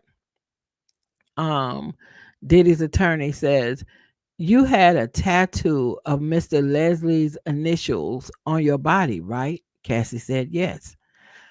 Diddy's attorney, how many tattoos did you have then? The prosecution objected, saying relevance.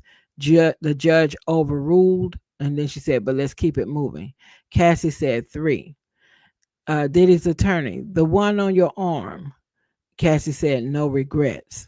So I guess the tattoo on her arm says no regrets. Boy, boy, boy, boy. Okay, while we're waiting from an update, let's see what update we might have on the CNN side.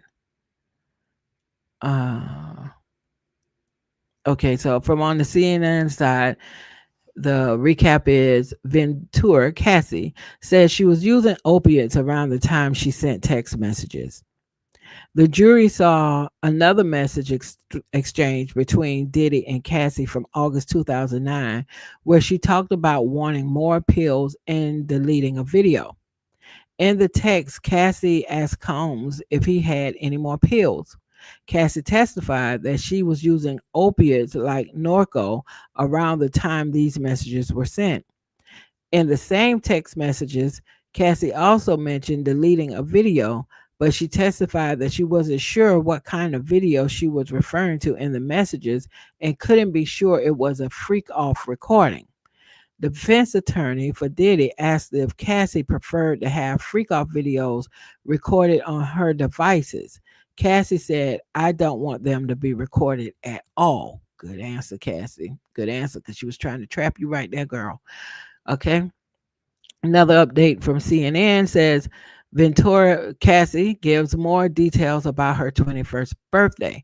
Cassie testified that it was fair to say that she was a celebrity in her own right by the time she was 21 years old. Hmm, I don't know about that, but okay. There's all different levels of celebrity, so let's go with that. Okay.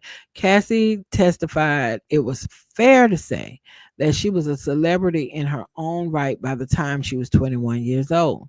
Diddy brought other celebrities to her 21st birthday party, which was held at a nightclub in Las Vegas, she said. When defense attorney asked Cassie how a 21-year-old could attract celebrity guests, Ventura said, that was all him. I didn't know them. Cassie testified during the prosecution's direct examination that she ran away when Combs kissed her for the first time at her 21st birthday party. Okay. Okay. Let's see if we have any update. Because, okay, yeah, we do. All right. So This let's see, the attorney said was asking Cassie about her tattoos. She asked her about the tattoo on her arm. I guess Cassie has a tattoo on her arm that says no regrets. Diddy's attorney then said, Mr. Combs taught you how to do oral sex? Cassie said he did. Diddy's attorney said, look at this. Tell me when you're ready. Can you read it? Cassie replies, you can read it. It's making me laugh. It's from 2007. Diddy's attorney, you wrote, I feel protected. You are sweet. Now, y'all, out of all that stuff that Cassie shared with us yesterday, and it was a lot. It was a lot of horrible stuff she said, shared with us yesterday that she had experienced. At one point during her testimony yesterday, she also laughed. Now, we're not on the jury, nor are we seeing this televised. So we can't see body language. We can't see, like, was it nervous laughter? Was it what? But when you hear that she's laughing at certain points, at any point, when she's talking about these traumatic things, it does make you kind of feel like, why are you laughing? And there was a lot of people in the comments yesterday when she laughed who had like a similar immediate response to it. Like, "Mm, don't laugh. You don't want to laugh." And it, like I said, it could be nervous laughter. We're not in the courtroom. We can't see her body language. We can't hear. We don't know. So we miss that part of it. But excuse me, I still think when you're talking about the kinds of things you're talking about here, the type of abuse, the type of drama, the type of trauma that you're telling us you were subjected to, I think you kind of need to do your best to leave laughing out of it. And I feel like if the prosecution could coach her, because they're not supposed to, if they could coach her, I feel like they would also say that we don't laugh, please. If you can, don't laugh. Um, but anyway, she wrote a next. The lawyer for Diddy started out by asking her if Diddy taught her oral sex. Cassie said he did. The lawyer for Diddy said, "Look at this. Tell me when you're ready. Can you read it?" Cassie said, "You can read it. It's making me laugh. It's from 2007." And Diddy's lawyer read, "You wrote, I feel protected. You are sweet." This is what Cassie wrote to Diddy in that exchange. Okay. So we do have another update from inside the court. So Diddy's attorney says, you wrote, I see that Carrie is better fitting for you. I'm hurt that you think I'm malicious. You're very important to me. Ex Cass. Cassie laughs. There she goes with that laughing again. Cassie laughs. Diddy's attorney asks, what are you trying to convey? Cassie said, it's like a journal entry. Diddy's attorney says, you discussed Carrie Morgan. Did you think Mr. Combs was attracted to her? Cassie said, there was a point in the very beginning. Diddy's lawyer, did that complication carry on in your relationship? Cassie replied, not really. Carrie was just always with us. Okay, I don't even know what to make of this because when Cassie mentioned Carrie before, she has always been mentioned as her friend, as a good friend, if damn near not close to a best friend. She's also talked about Carrie being the person who insisted that she called the police after one of the times that Diddy allegedly assaulted her. And she called the police, but once the police got there, Cassie would not say who had actually done this to her. So that's how we've heard Carrie's name come up in what we've heard so far. So it's kind of weird to now hear her name being mentioned as part of someone who uh, Cassie might have had some concerns about Diddy liking her, even suggesting that maybe he liked Carrie more than he liked her, and then for her to say that she was always with them. I don't know. I don't know. I don't know if there's something more there, but that's kind of feels kind of strange. Um Okay, so let's see here. So Cassie, okay, now I said I had to find out who was Mr. Leslie, because Mr. Leslie was somebody who was 10 years older than Cassie, and she was in a relationship with him before Diddy. So CNN is reporting that Cassie testified that she met Diddy through Ryan Leslie, a music producer that she dated for about 3 years, beginning when she was 18 or 19. Well, how? Okay, okay. Leslie was about 10 years older than her, Ventura said, meaning Combs was the second older man she dated at that point. Ventura and Combs had a platonic relationship when she first signed to his company, Bad Boy Records, she confirmed. He supported her after a bad TV performance, and that meant a lot to her, she said. Following her 21st birthday, Cassie said she wanted to join Diddy on a trip to Miami, but she was still dating Leslie. So she testified she used a flyer for an event as an excuse to go on the trip. Oh boy. Okay. So what the defense is doing right now and what they're presenting is one, Cassie was dating Ryan Leslie, who was 10 years older than her. He was also a very known music producer. So when she started messing around with Diddy, she was actually still dating Ryan Leslie. She pretended to be going to an event while she was still dating Ryan Leslie so that she could go on a trip with Diddy in Miami.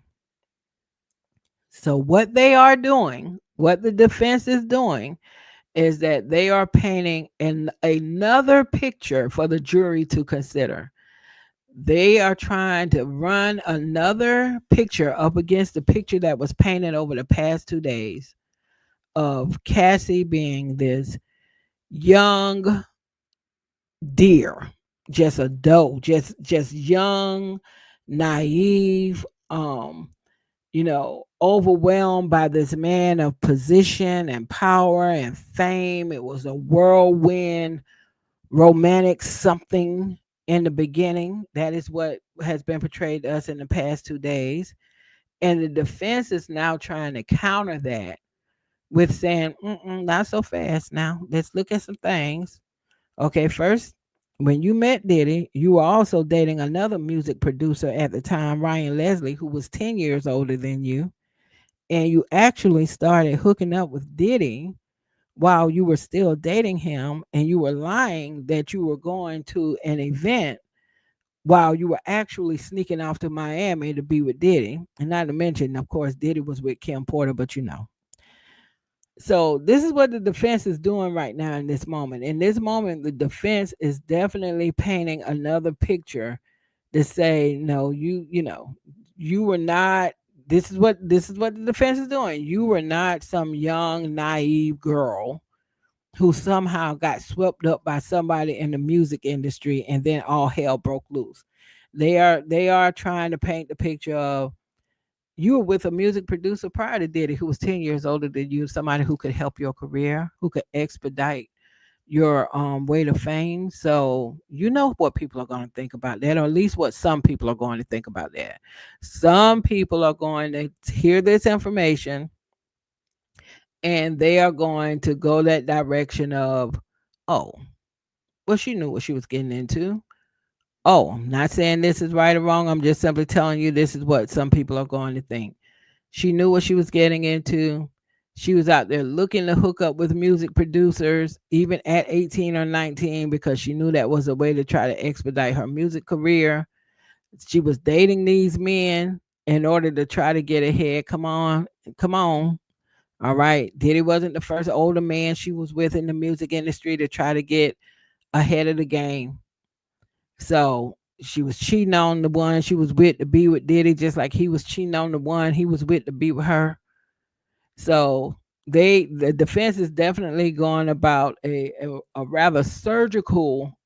They're definitely taking a surgical approach, if you will, right now to repainting the image of Cassie that a lot of people might have had the first 2 days of her testimony. And I guess that's why, in our justice system, that's why there is cross, because at the end of the day, who knows where the jury will land, but you can't just go with one side and make a decision, although some people may feel they can. Our justice system is saying, you're going to hear this whole thing, and then we're going to have these jurors go in the room, and what say you? But they're definitely painting another picture. Okay, so Ventura Cassie told Combs she needed to feel safe. Text messages show. The jury viewed text messages between Cassie and Diddy from December 2009 that Cassie confirmed reflected the open communication between them. Open communication is in quotes. She told defense attorney for Diddy that at the time, she told defense attorney Diddy for Diddy that at the time she felt comfortable expressing her needs to Diddy over participating in freak offs. Um, okay, over participating, expressing her needs to Combs over participating in freak offs. Cassie wrote in 2000 in the 2009 message that she needed to feel safe, like home, to be more open with the things we do in bed. She continued, "The last time was a mistake, but since has made me feel okay." I don't know how that. Well, I guess they're reading it as it was written. So let's do this again. Cassie continued, and this is in quotes. These are messages, okay? Cassie says or wrote, "The last time was a mistake, but since has made me feel a little dirty and grimy as opposed to sexual and spontaneous. That's the only reason why I go back and forth in my mind with wanting and not wanting to do it." Cassie wrote that when we used to freak off, when we were so in love, there were no questions asked. But she did not feel that same level of love anymore, at least. Well, y'all, y'all, this is in her own words now. Now, this does not mean to me, this does not mean that there wasn't still a point in time where she could not have been forced into doing freak offs. But if anybody is saying from day one he was forcing her into these freak offs, that is simply not true. And I'm saying it is not true based off of what Cassie is telling us.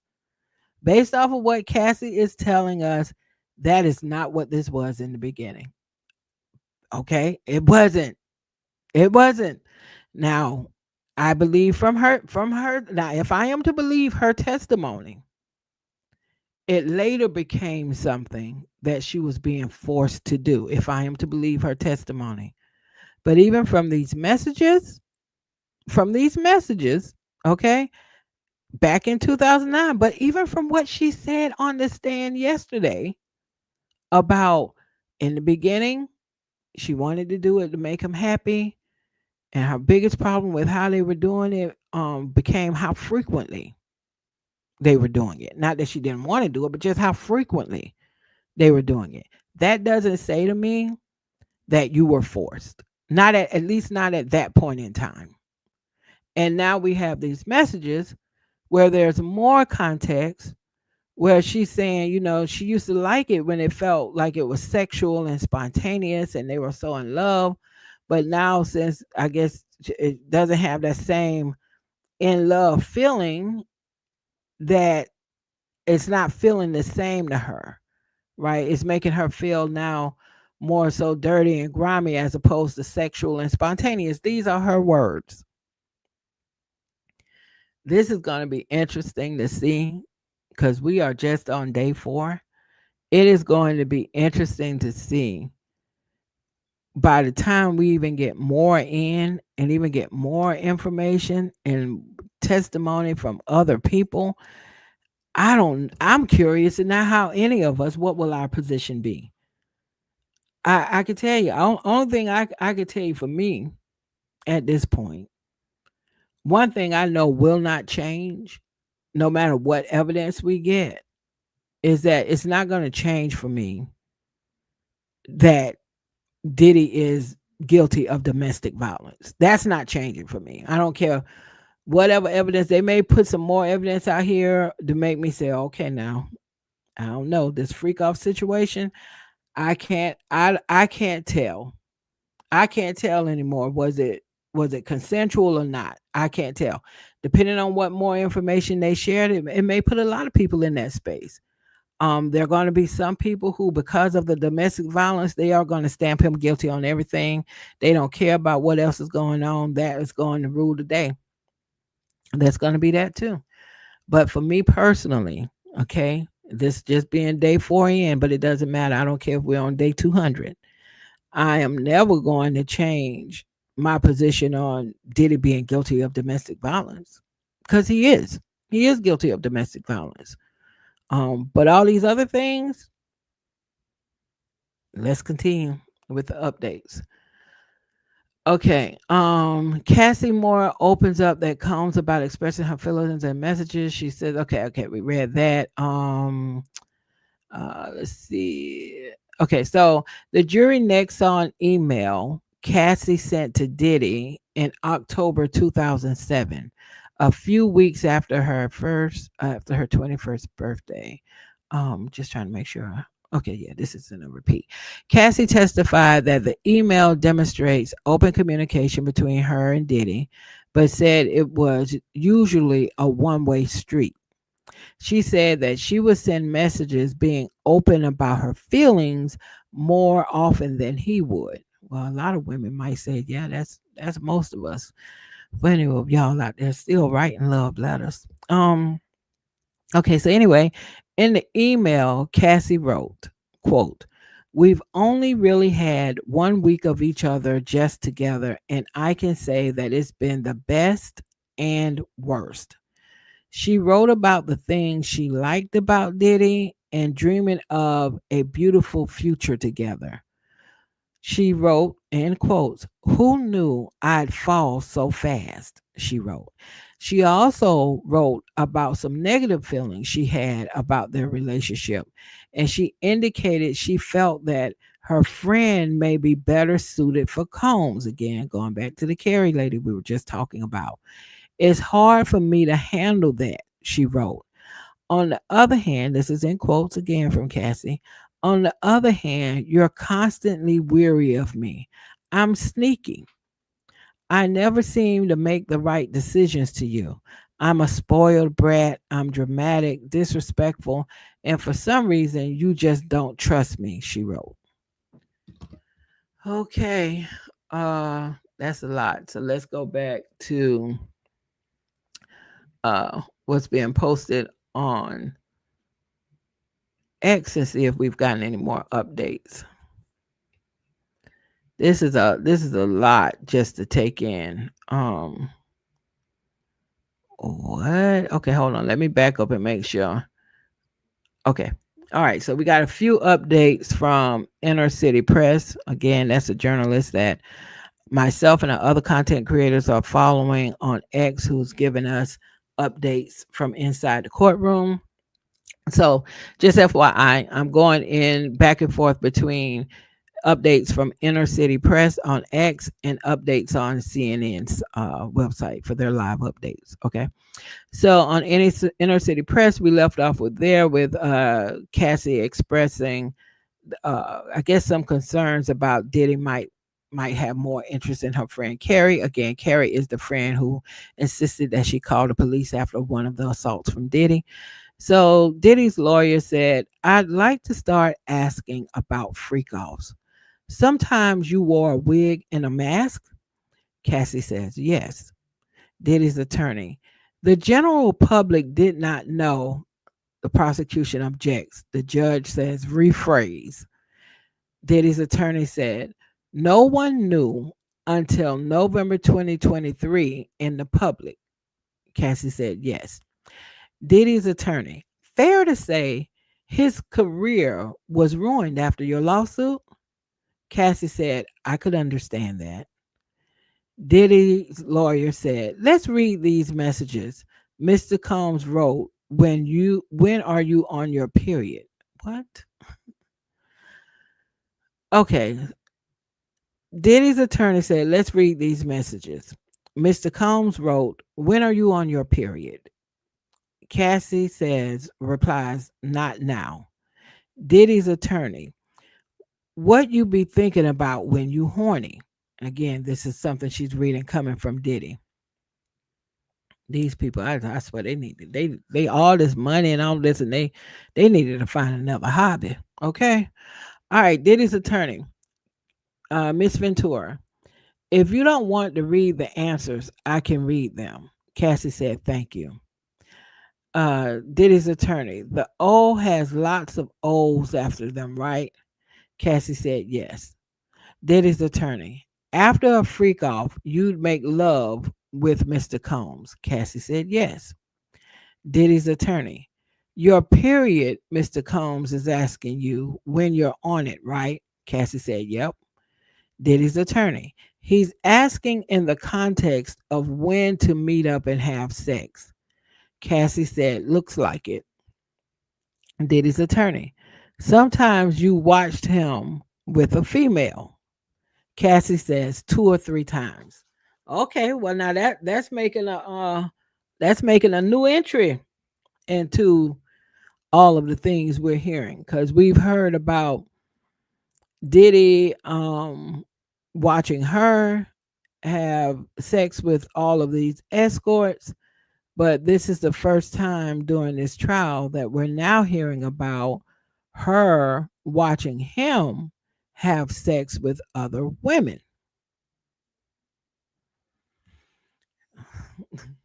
This is going to be perceived away. This is going to be perceived away. This is definitely going to be perceived away by some about this was something that they were both into, and it wasn't a one-way street, and that's what the defense is trying to really paint here. um so again, we have another update from inside the courtroom where Diddy's attorney said sometimes you watched him with a female. Cassie said 2 or 3 times. Diddy's attorney, did you talk with Mr. Combs about the swingers lifestyle? Cassie said that no one talks about it. Diddy's attorney, were you keeping freak off secrets from your friends? Cassie said yes. Diddy's attorney, his assistants help him? Cassie said with everything. So I know that is a part of this whole Rico take on all of this, because she has mentioned those assistants multiple times and by name, some of them by name. So some of those assistants, I know they're either going to hit this witness stand or they're going to have some charges on them. Okay. I don't see how they couldn't. I mean, if you're being charged for RICO, then where are the other people in the organization being charged? Where are the people? Okay. So either these people have cut deals, or we should be seeing somebody else with some charges, I would imagine. I would imagine. I would imagine. Okay. Let's see if we have any other update. We don't have another update from CNN at the moment, and yeah, so we're still here with the whole swingers lifestyle, and you see how Diddy's attorney made sure to get that phrasing in there that this is a swingers lifestyle. He watched get down with the escorts. You watched him get down with the female escorts. And it's very interesting how the defense also asked this question, because there were rumors, and I think there might have even been a couple of filings by males saying that they had been assaulted by Diddy, but I don't think any of that is involved in what's being included as in this trial. And then when Diddy's attorney asked Cassie about her watching him have sex with other people. It is interesting that she worded that sometimes you watched him with a female. That's how she worded the question. I think that was intentional too.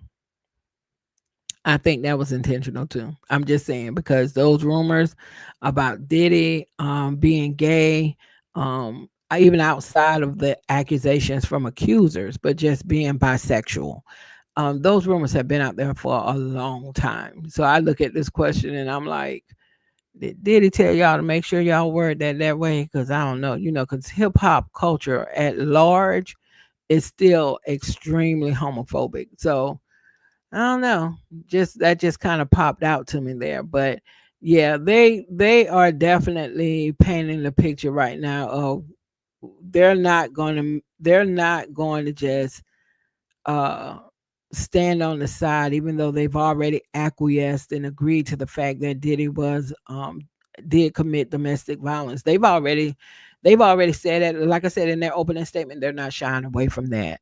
That's not what he's being charged with. He's being charged with racketeering, sex trafficking.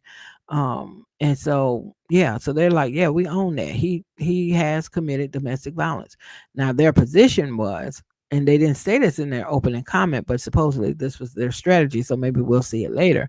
But he wasn't the only one who was committing domestic violence. That's something they may try to show later in the trial. Who knows what's in all of these text messages?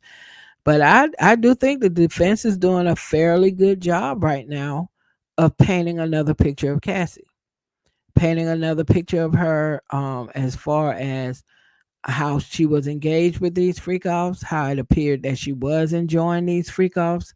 Definitely at one point in time, the defenses, of course, they're not coming from the angle of one point in time. They're presenting this as she enjoyed it. They were both into a swingers lifestyle, right? And so they're definitely painting the picture. Diddy wasn't the first older man in the music business that she got involved with. There was another producer who was much older than her that she got involved with that she was dating prior to Diddy. So, that is trying to paint that picture of there's an opportunist here.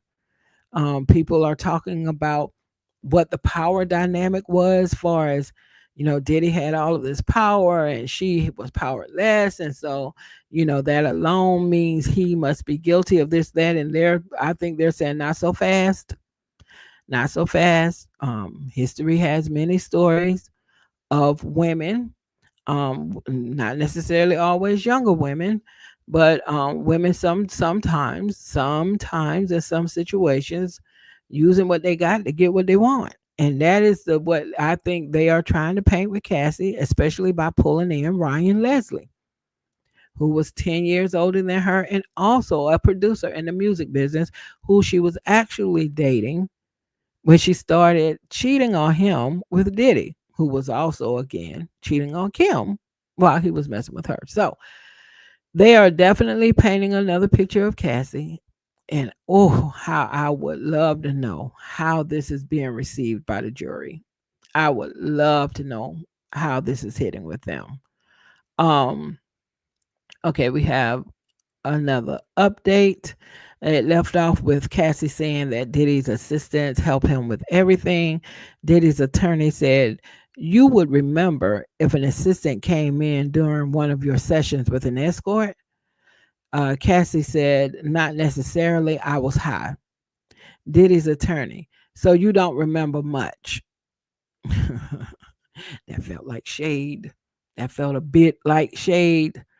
Uh, Cassie replied, "I had my privacy invaded a lot during that relationship." Okay, well, that's for sure because even how security was manhandling her was like a lot. Um, and how Diddy was just keeping tabs on her and not letting her leave hotels and all that. Yeah, so she's right on that.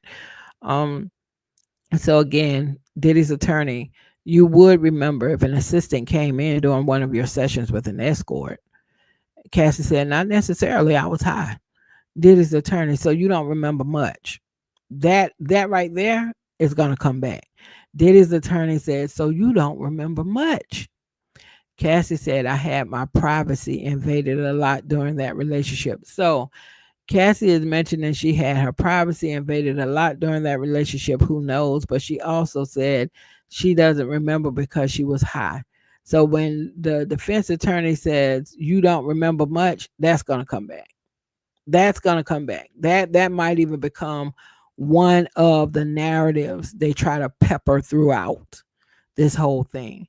You have so many details on so many things, but yet you don't really remember much. So how do we know that those details are like accurate? How are you sure they're accurate, considering that you were so high during so much of this stuff?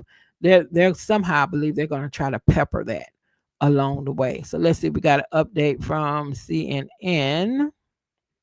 Let's see what they have here. Oh, they have a quite a lengthy little update. So let's see what CNN says. CNN said Cassie testified yesterday during her direct examination that she and Diddy agreed to settle the civil lawsuit she filed against the music mogul in 2023 for $20 million. The defense just raised the subject again today, with attorney Estevao asking Ventura if she thought it would be fair to say Combs's career was ruined after the lawsuit became public. Cassie said, I could understand that, yeah, is what she replied. Which is, these are kind of crossing over into some of the notes I just read from X, but CNN writes it differently. So let's read it here. CNN legal analyst and former federal prosecutor Jennifer Rogers told CNN the prosecution would have seen this line of questioning coming, and there was a strategy behind bringing it up during direct examination yesterday before the defense cross-examined Ventura. Prosecutors always do what we call drawing the sting. So if you know there's a good point for cross examination, you always bring it out on direct so the jury isn't surprised and they don't think, oh, prosecutors didn't tell us about this. Rogers said. So you're kind of signaling to the jury, we know about this, but we still believe our witness. That is exactly the conversation. Exactly the conversation my daughter and I had yesterday, not knowing any kind of legal term about drawing the sting, but about them raising that question about why are you suing if you received a settlement, to her when the prosecutors raised that it was because they knew that there's a lot of people asking that question, like, why are we here, why are you here, considering like most people thought she had gotten $30 million, but still $20 million. People are like, why is this, why are you testifying? There's a lot of people who think that you got paid for this to go away, is what a lot of people are thinking. This man gave you, a lot of people were thinking again, $30 million. Turns out he only gave you 20 million, but still it's 20 million. He gave you this money, why are you testifying? So yeah, I think the prosecutors were definitely trying to get ahead of that. We talked about that. My daughter and I we talked about that. Um, Roger said that Cassie told the story in her lawsuit that she got $20 million as a result of that story. That's essentially the same story that she's telling now. So, what was her incentive in bringing it in the first place? That's the bias point. It's really a good point for them, Roger said, and adding she expects the defense to hit it hard. Cassie alleged in her lawsuit that Combs raped her in 2018 and subjected her to years of repeated physical and other abuses over the course of their relationship, which Diddy denied. The civil suit is separate from Diddy's ongoing federal criminal trial. And yeah, I know Diddy feels a way. His lawyers probably also feel a way because you cut a check for $20 million to not have a problem or any more problems with what went down, and then this happened. No, some would say you shouldn't, don't do shit you got to write a $20 million check for. But nevertheless, yeah, he did not make that problem. That $20 million did not make this problem go away at all. Ventura, Cassie says she and Combs had conversations about the swingers lifestyle. Okay. Cassie confirmed that she and her then boyfriend Diddy had conversations about the swingers lifestyle, and eventually she saw it in person at the sex clubs they went to. Defense attorney asked if the freak offs were related to the swingers lifestyle. Related in a sexual way, yeah, Cassie said, but they are very different. This is I think all of this right here is gonna cause some problems for the prosecution. Cassie says she didn't want Combs' staff to know about freak offs. Cassie testified that she didn't remember any of Diddy's employees walking in while they were having a freak off, and she said she never talked to any of his staff about them. Cassie said she definitely didn't want his employees to know about them. Cassie and Diddy assistants would often set up the hotel rooms before a freak off, and they would at times come in a hotel room while they were staying there. But she added she doesn't have a specific recollection of a staff member in the room when she was actively in a freak off with Diddy and an escort. Cassie acknowledges that she never told her friends about the freak offs. And it's interesting to have more than one source about what's going on in the courtroom right now, because Inner City Press, from his comments from inside the courtroom, he went into a little bit more detail around, her saying that she didn't have much privacy, and her saying also that she was too high to remember if people ever really walked in the room or not. She didn't remember it, but she was too high to remember. So interesting, just interesting to have these different sources. So let's see if we have a recent update from inside the courtroom.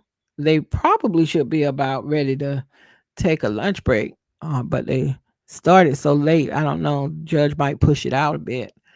Let's see. Okay, so yeah, so we do have an update from inside the court from Inner City Press. Diddy's attorney. This is from July 2012. You say to Mr. Combs, quote, "I'm horny and bored." This was after a freak off, right? This is what Diddy's attorney is asking Cassie. Cassie says there are a lot of text messages here.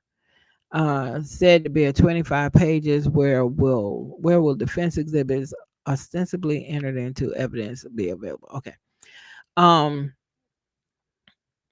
the attorney for the prosecution said, I would ask that the witness be allowed to read the entire document. The judge said, how many pages? Diddy's attorney said 8. The prosecutor said, we don't have a copy for the witness. Diddy's attorneys will show it on the screen, but not the public gallery. Okay. So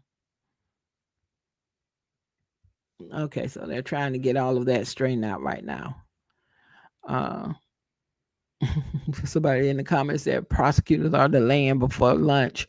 Let's get this moving. And I am starving. I am starving. I have been on this live now for 2 hours and 22 minutes, and I have not eaten a thing, and I have not had any coffee. And trust me, when these people go on lunch break, I'm going on lunch break. I'm going on lunch break. I probably do like yesterday and just put out the lunch. And when I post this live, I need to probably go back and add a chapter so folks who rewatch this can skip that lunch period and just go to what happens after lunch. But nevertheless, y'all don't care that I'm starving over here, do you? Okay, so somebody in the comments said, why didn't they come prepared to have her a copy of the text messages? Somebody else said, this feels like, somebody said in the comments, this feels like an episode of Power. Come on, St. Patrick. Like, that is funny. I gotta give that a response. That was very funny. This does feel like an episode of Power. It really, really, really does. Come on, St. Patrick. Okay. Somebody said 8 pages of text messages. Better start faking them contractions, CC. That's what Diddy used to call Cassie. Diddy's attorney about to be on her bullshit. Okay, side eye emoji, popcorn emoji. Of course, there's that ever present person in the comments who's still calling Cassie the B word and saying that she's lying. So I probably won't mention that anymore just because I don't know. That person feels like a troll to me because that's the only comment I've seen from that person from the past few days. So it's not worth me mentioning that. All right, let's see if we have any other update. Uh, nope, we're still waiting. We are still waiting. Let me check CNN and see if they have an update. We don't have an update from them yet either. I tell you what, I am very curious as to what are you all thinking. I could tell from the comments a lot what people are thinking, but I am very curious as to like what are y'all thinking when you're looking at this and you're hearing all of this? What are your thoughts right now based off of everything you've heard so far? What are your thoughts? Are you 10 toes down on what should happen to Diddy? Do you feel like Diddy is going to be found guilty based off of the domestic violence evidence, and the jury is not going to care about whether or not they have solid evidence for racketeering and sex trafficking? Do you feel like Cassie, you don't feel like he's guilty of this, or not guilty of the sexual escapades and all of the freak offs and all that? Do you feel like the freak offs were consensual? After you heard from the defense in their cross examination thus far today, are you feeling more like the freak offs were actually consensual? Or after hearing from the uh, defense attorneys today, do you have more questions than answers? I guess it's a good way to put it. Do you have more questions than answers after the cross examination this morning? And that might be a poll that I might even put out on the TikTok that's connected to this channel because I would love to know. Almost like a post check, you know? It's a lot going on with the defense attorney, and there's a lot going on with these responses that Cassie's given. And some of these responses that Cassie has given this morning, if I was on the prosecutor side, I would have felt away. I would have felt like, oh, she's gonna make it harder for us with some of these answers she's giving. I definitely would have felt that. Uh, yeah.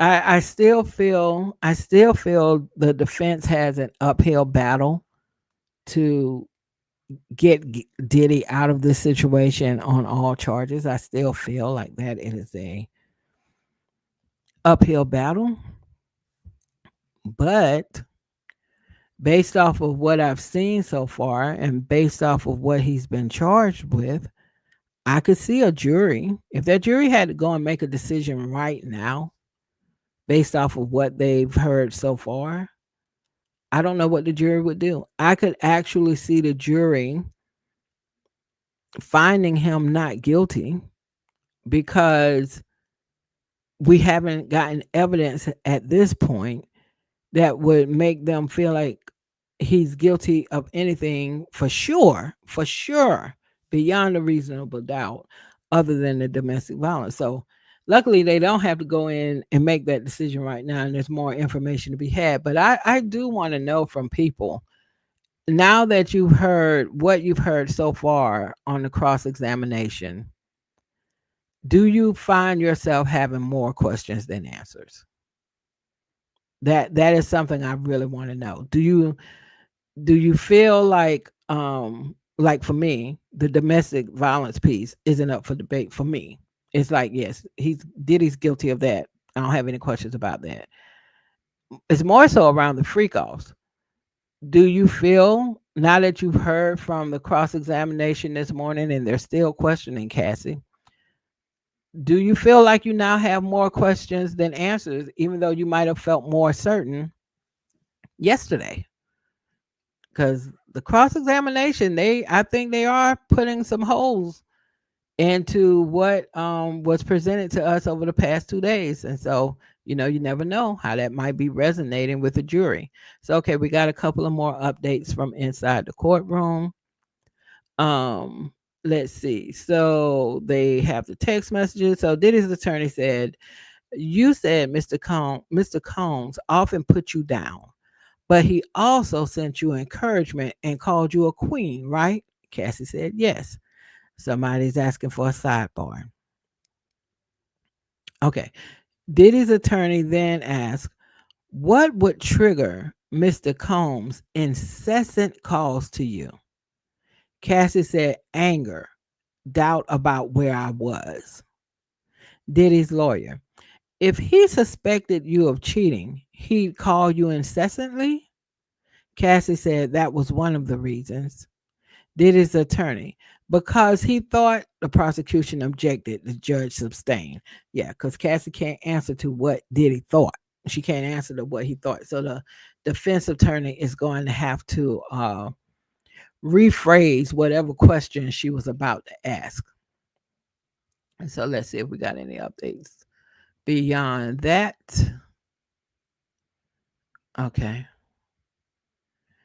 No, we don't have any other updates right now beyond that. But we can also see from that line of questioning that they're saying, okay, well, you said Diddy called you incessantly. And they're like, he did call you incessantly. But when he called you incessantly, why was he doing that? So you could tell where they're trying to go. And they've already, with other testimony, have made it clear that she does, cheat. Like when she was with Ryan Leslie in a relationship with that music producer, 10 years her senior, she was cheating with Diddy. So they're like, well, maybe he had a reason to think that you were cheating, which is funny coming from Diddy because Diddy hasn't been loyal to nobody. He cheated from everybody. But that's how some of these cheaters will do. They could be the biggest what out there and then want to be on you, like where you at, what you doing, whatever. I will tell anybody from personal experience and from also watching some of my male friends, especially in my like 20s. When you have a guy who is like overly, where are you, what are you doing, what are you doing, that is one of the first indicators that he's doing some shit. If he's questioning you like that, and especially when you're not giving him reason to question you like that, right? This is assuming you ain't out there on your own BS, okay?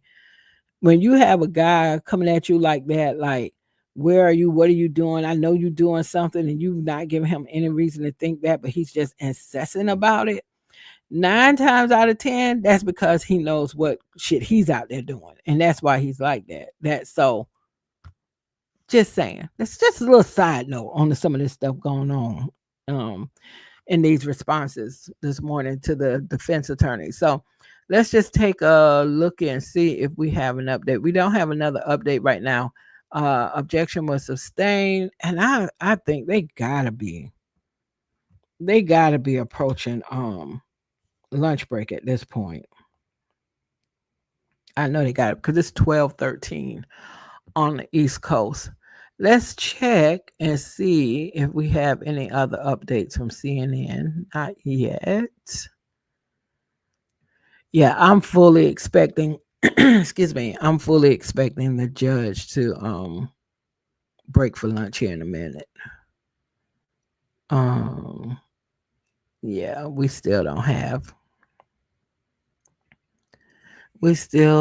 have another update. Somebody else put in the comments, yeah, they don't know what he thought. Um Interesting. Let's see what some of these comments are saying. All right, Judge, let her talk. I think they have been fair with her thus far. Somebody else said, I would not have objected. Just let the defense ask what they want. It's really not bad at all this morning.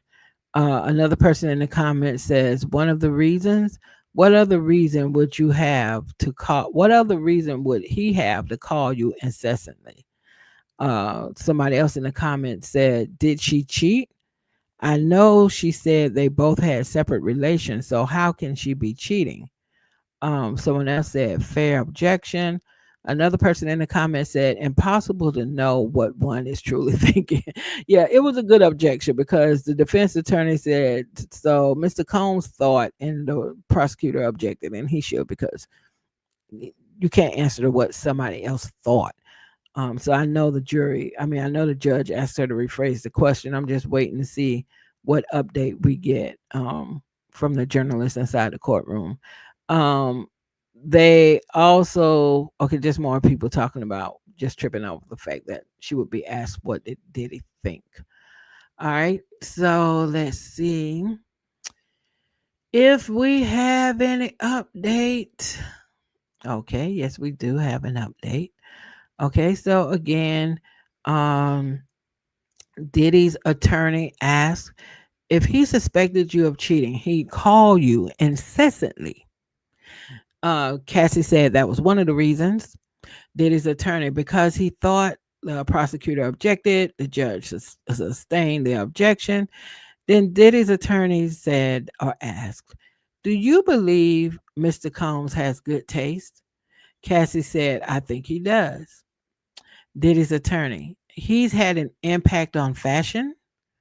Cassie said, people like his style, Sean John.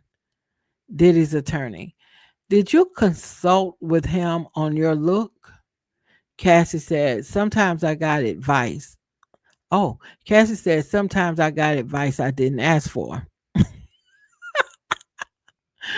Now that's an interesting way to answer the question if the journalist in the courtroom got that verbatim, because she's not saying she asked for advice. She's saying sometimes he was giving advice I didn't ask for. That was kind of funny. So we'll see what the attorney might say back to that. Uh that was funny though. Let's see if we have any more comments in the comments. Let's say they say Kanye was also a fashion advisor to Kim. Just a side note. Speaking of, is Kanye on here? Okay. I try not to talk much about Kanye at all. Somebody said, what does this have to do with anything?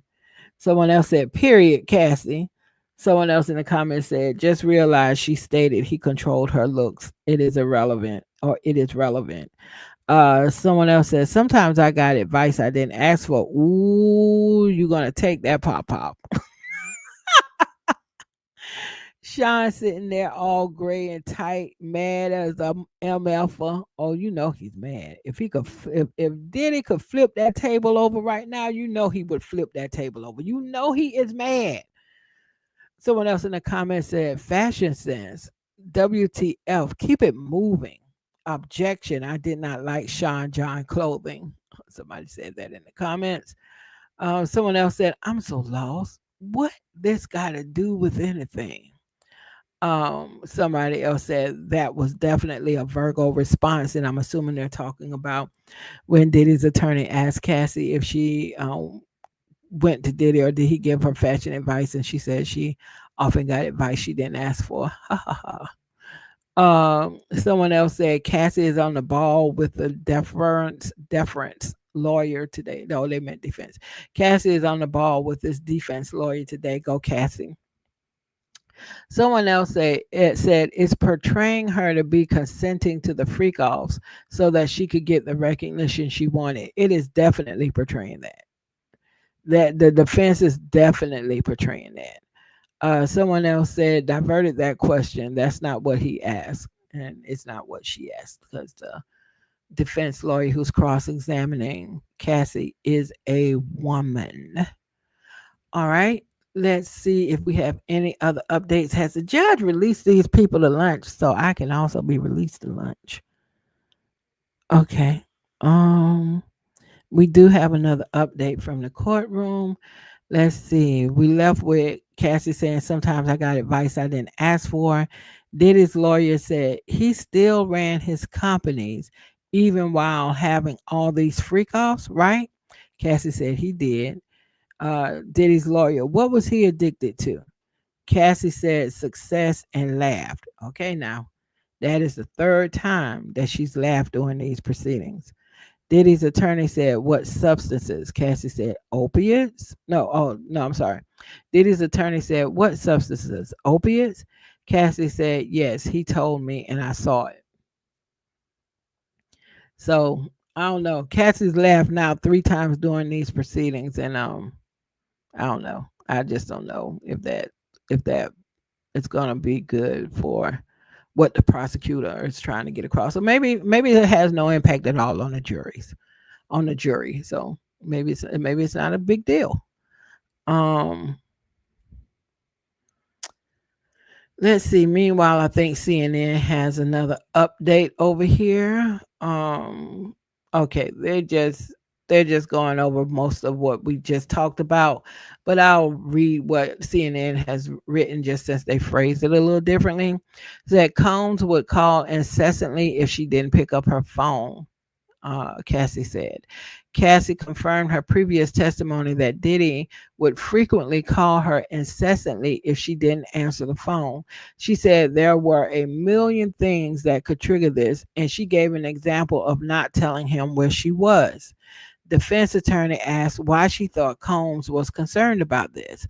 Cassie said, I think because he would assume I was cheating. She testified, but added that he would call her for other reasons too. Well, y'all both got a history of cheating, so I could see why you both might do something like that. And then Cassie gave details the influence Combs had on her physical appearance. Again, a lot of this I just read from Inner City Press on X, but let's see how CNN phrases it. While she was being questioned by prosecutors, Cassie testified that Diddy had strong opinions about her physical appearance and controlled what she wore.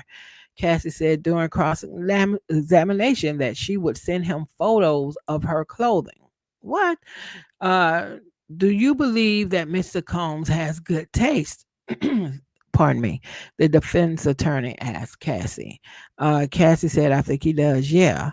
Then the defense attorney also asked Cassie if she thought Combs had an impact on fashion and culture, and Cassie agreed he did. Okay. All right. I wonder how Diddy's feeling here and all that. Does he want to pound on his chest and say, "Yeah, I'm the man"? Okay, maybe not. Maybe under other circumstances. All right. Let's see. Okay, so we don't have any other update from Inner City Press on X, who's inside the courtroom at this time. He has just noted the last thing here, where the defense attorney said that Diddy still ran his companies even while he was having these freak offs, right? And Cassie said he did. And the defense attorney said, what was he addicted to? And Cassie laughs and says, success. And Diddy's attorney said, what substances? Opiates? Cassie said, yes, he told me and I saw it. So, the defense, I'm sure, also wants to say not only was Cassie under the influence and drugged and in a fog for a lot of this freak off activity, so was Diddy. So, some of what you may see, some of what the behavior, I hope they don't go as far as even saying some of the domestic violence would not have happened if he had also not been addicted. They might go there. I don't think it would be smart for them to go there with that, but they might very well go there with that.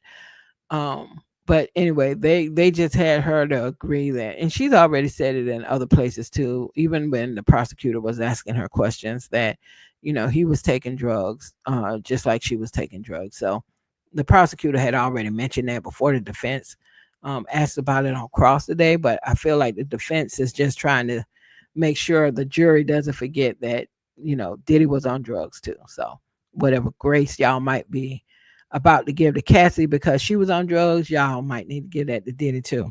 Might be the angle they're trying to take. Um, all right, so we have another update from inside the courtroom. Diddy's attorney said that Mr. Combs' mood depend on whether or not he was withdrawing from opiates. And Cassie said he was more irritable, I would say. Diddy's lawyer, what other drugs was Mr. Combs addicted to? The prosecutor objected, no foundation. The judge said, I'll ask if I want the grounds. Okay, so I guess that means Cassie has to answer that question. So again, Diddy's attorney asked, did Mr. Combs' mood depend on whether or not he was withdrawing from opiates? Cassie said he was more irritable, I would say. Diddy's attorney, what other drugs was Mr. Combs addicted to? Prosecutor objected, said objection, no foundation. The judge said, I'll ask if I want the grounds. So let's see if we get another update from that. Okay, we're waiting on the next response. Someone in the comments said, I guarantee you, this man never ran out of drugs. Someone else said they try to say it wasn't Diddy, it were drugs, and he's only guilty of being a drug addict. And addiction is not a crime, but a health matter. Poor Diddy don't do nothing. It didn't do nothing. It were the drugs. Yeah, that's pretty much what I just said. That the defense is trying to say, hey, the drugs did it. Just like, whatever Cassie might have been going through and the things that she willingly participated in, again, through the lens of the defense's argument, you know, some of that she was in a fog. She's testified herself and told us that she doesn't remember much. Well, they probably both don't remember much. They both went into this lifestyle, the swingers lifestyle. They both agreed to it. They both were getting high on drugs. And I don't know how we can depend on what either one of them is saying, which is a weird way to say. So find my client not guilty because they don't, neither one of them, really know what's going on. They were delusional. They were high as hell. And so we really don't even need to spend our time talking to them no more, Let somebody else figure it out.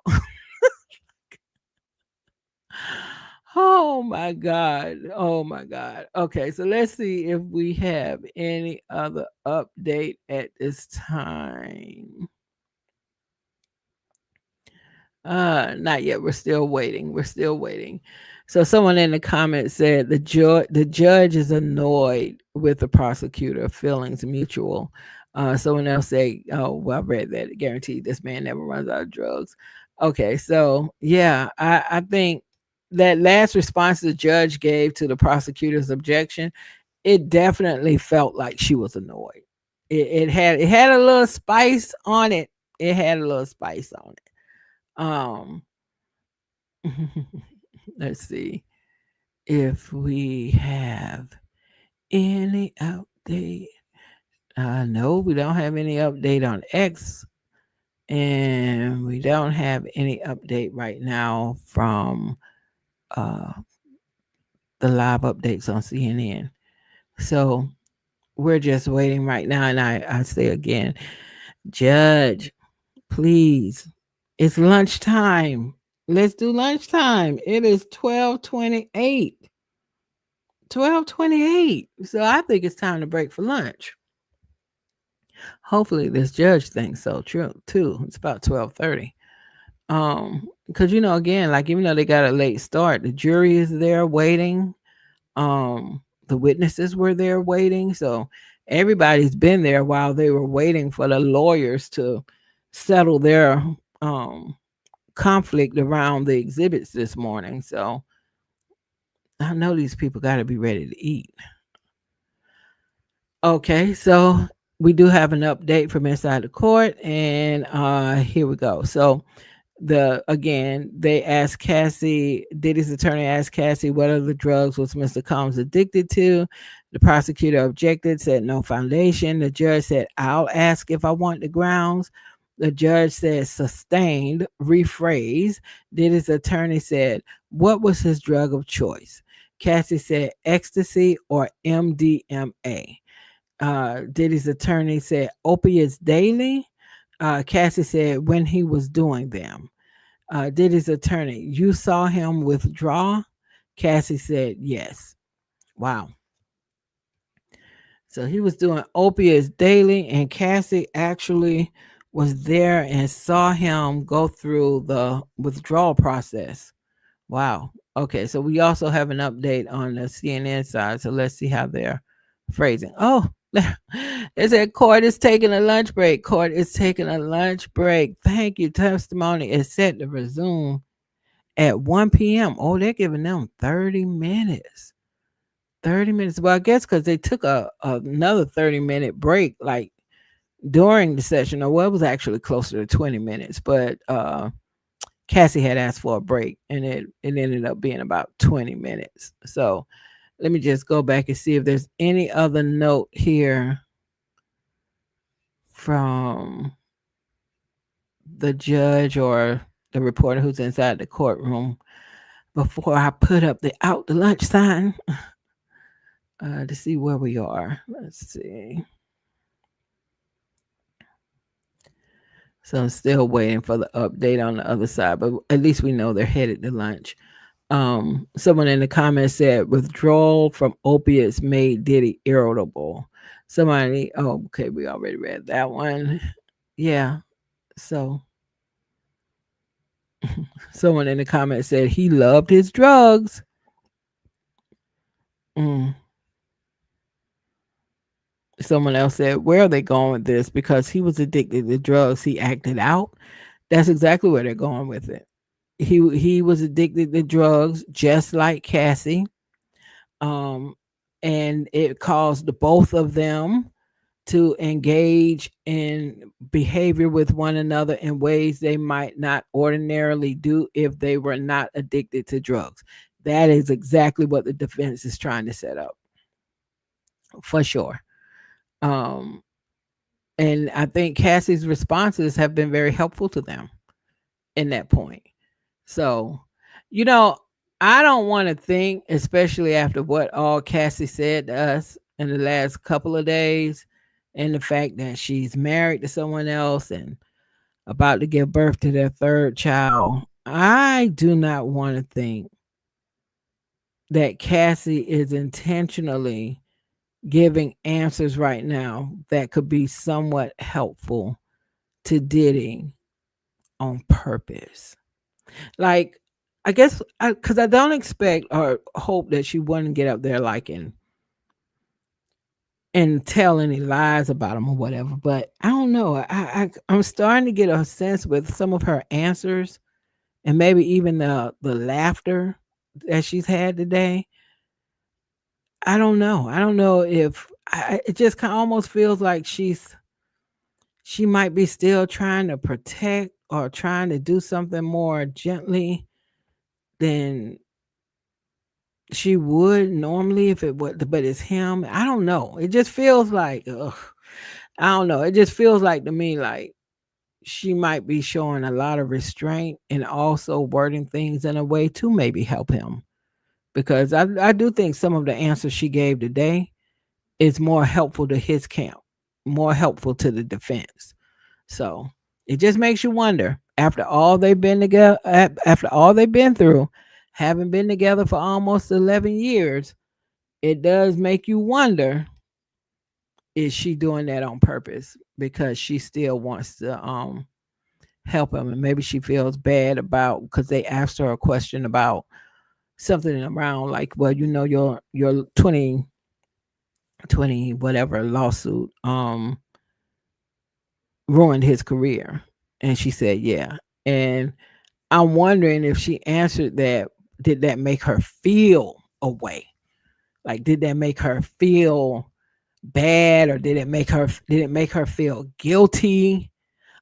Is that feeding into some of these soft answers that she's giving in response to her and Diddy?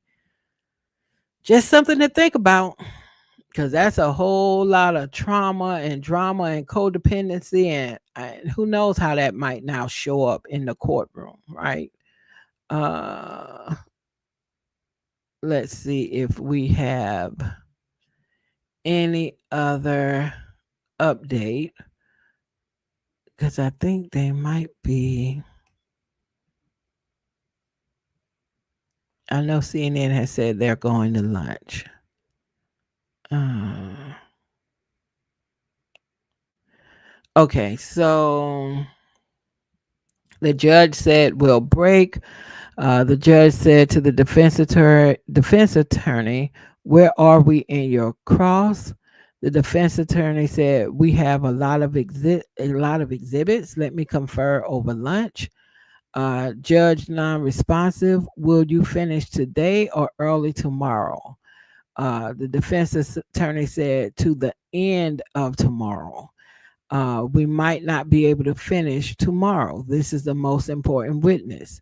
The judge said, "For months we said this witness had to be off the stand by the end of the week." The prosecutor said, "Our direct was a day and a half. Limit them to that." Okay. So now they're arguing about how long they're going to be able to keep Cassie on the stand. I think the judge expected her to be off of the stand by the end of the week. Well, I don't think that. That's what the judge said. She said, "For months we said this witness had to be off the stand by the end of the week." So they're debating that right now. The jury's not in there, of course. They've already gone out for lunch. So we'll see how all of that shakes out. So it has been a very interesting day. The defense attorneys, in my opinion, are doing exactly what I thought they would do. I don't feel like they're handling her in a harsh way. And I'm sure it's coming across perhaps also a certain kind of way also because they do have a woman lawyer asking these questions. So, but I don't feel as if like they're like coming across so harsh or browbeating her. That's I'm not getting that sense by reading these updates that we're getting on X or on CNN. Now, again, the vibe in the field could be totally different, and I'm sure it is totally different to the jury and the other, like the reporters who are inside the courtroom, because they can see and they can see body language and they can hear tone and all of that. So I'm sure it's a lot different, and that's why I do like to look at videos from folks who are literally in the courtroom because they add a lot more context to what's happening. So anyway, we're on a lunch break for now. They are expected to return back at 1 o'clock. I am going to give you all some music to just chill to until that time while I go and get lunch. So check back in at 1 o'clock. If you all are dropping in or rewatching this video, please like the video, leave a comment, please. And if you're not a subscriber already, please consider subscribing. I do appreciate it. All right. And I'll be back after the lunch break, but they are on lunch break right now until 1 o'clock. Okay.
You see here, kid, you gotta just go for it. Don't think about what comes after or what came before. You just gotta bend your knees, take a deep breath, and jump. And you might think, what if I fall?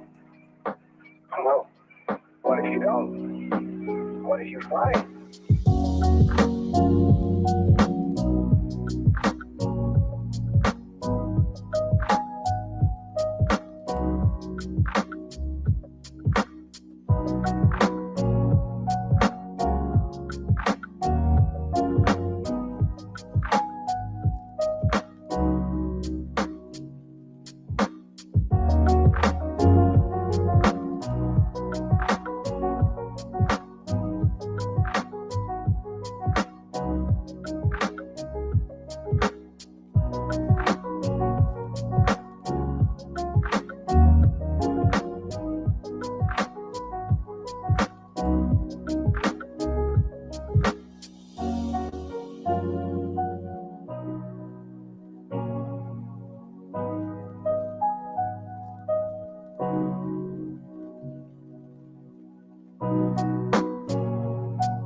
Okay, we're back. My apologies for running a little bit late. I had to eat my own lunch, and pardon me, it is the cross examination has resumed 8 minutes ago. One thing I want to catch you all up on before we jump into what's happening in court right now is that there's been a lot of discussion around when the cross examination should wrap up. Before the attorneys left to go to lunch, they were saying they would have Cassie on the stand most likely through the end of tomorrow and maybe some on Monday. And the judge said they needed to wrap it up because it was known for a while that this witness was supposed to be off the stand by the end of the week. Prosecutor said we had a day and a half, they should have a day and a half. The defense said, well, it wasn't our decision to put her to not make her the first witness. She's an important witness, and you all decided to put people on before her. So after having said all of that, the judge came back and said that she expects for the cross or the for Cassie to not be on the stage after or the stage on the stand after tomorrow before lunch. It should be the end of it. And she said it would be up to her discretion if she felt more time was actually needed. So we'll see how that goes. And so right now they're back in the courtroom. Cross examination has resumed, and I am going to let me share the screen. That just 1 second. I am pulling up right now.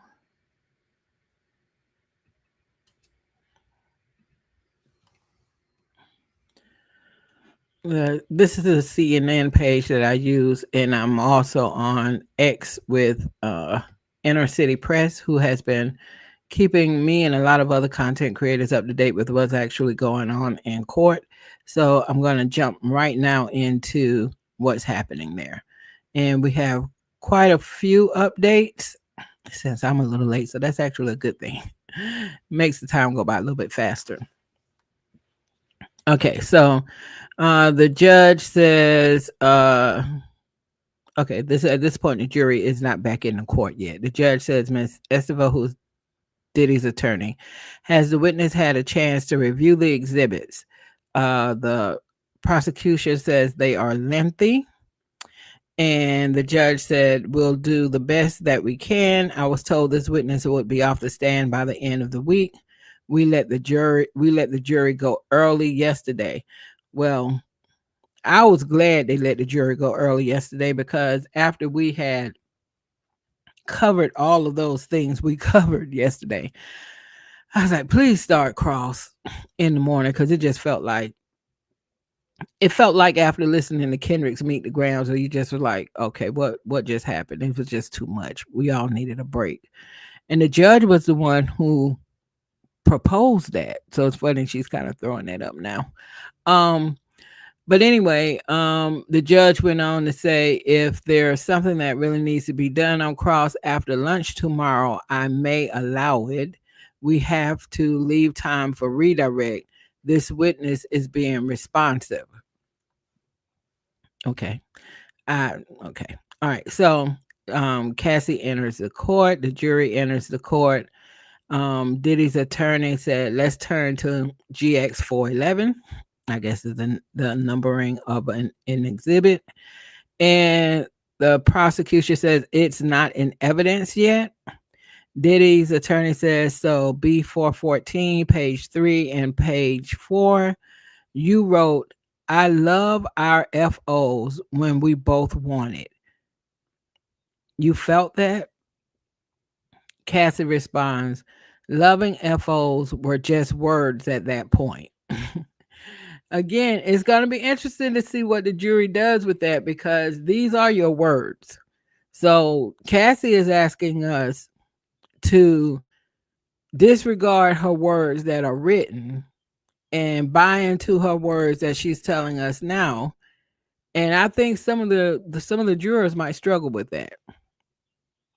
I think some of them might struggle with that because if the prosecution wants us to believe, as it relates to the freak offs, that all of them were forced, I think that's a hard sell. I think that's just a hard sell. And it's a hard sell primarily because of what Cassie has literally said since she's been on the stand these last few days and what she was writing in these messages in real time. Okay. So again, Cassie says that loving FOs were just words at that point. And Diddy's attorney says, Mr. Combs wrote you, I want to freak out right now. And you wrote, you wanted it too. Quote, LOL, me too. Cassie said, I texted more than that. Diddy's attorney said, but did you text that to him? Mr. Combs wrote to you, Jules is available if you are into it. Hmm. All right, let's see what else if we have any other update.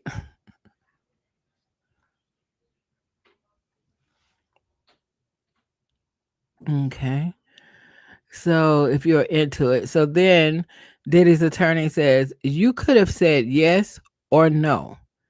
You said love you. Okay, you said love you. All right. So see what's happening here with the defense. The defense is from her words, her messages. She is showing that even her exchanges with Diddy at that point, he was saying, if you're into it, we could do this, right?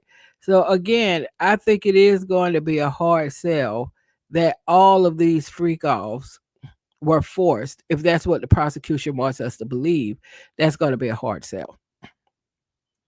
So again, Diddy's attorney said, but you did text that to him. Mr. Combs wrote to you, Jules is available if you are into it. Diddy's attorney said, you could have said yes or no. And you said, love you. Cassie said, there was no yes or no. Diddy's lawyer said, bring up B420 on page 2. Mr. Combs wrote, do I have your permission to set up Freaky Fun?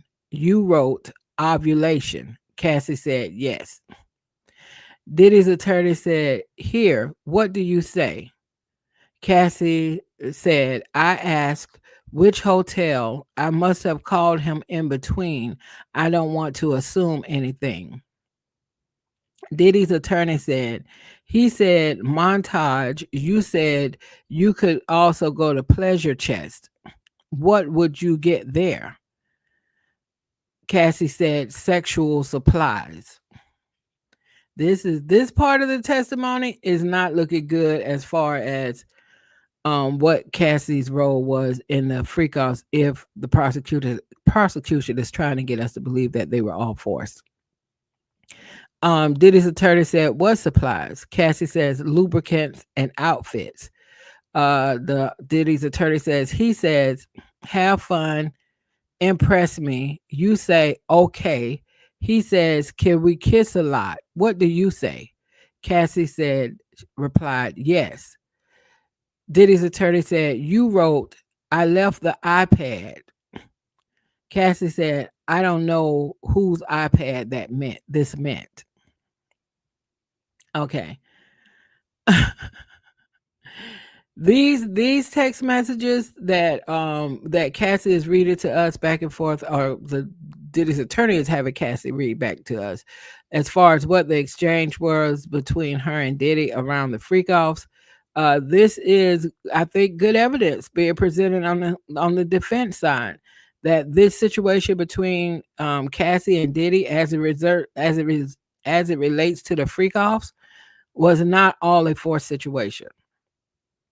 And it's just clear from what is being read here. So some people may have to wrestle with that because I know after the last few days with Diddy being, you know, blasted with all the things he's been blasted with, that some people just want to say, okay, he's guilty of everything. But I would say that the defense is doing a good job by putting these messages up here, because how this is written in the exchange between her and Diddy, This is not a forced situation that is before us right now. It just simply isn't.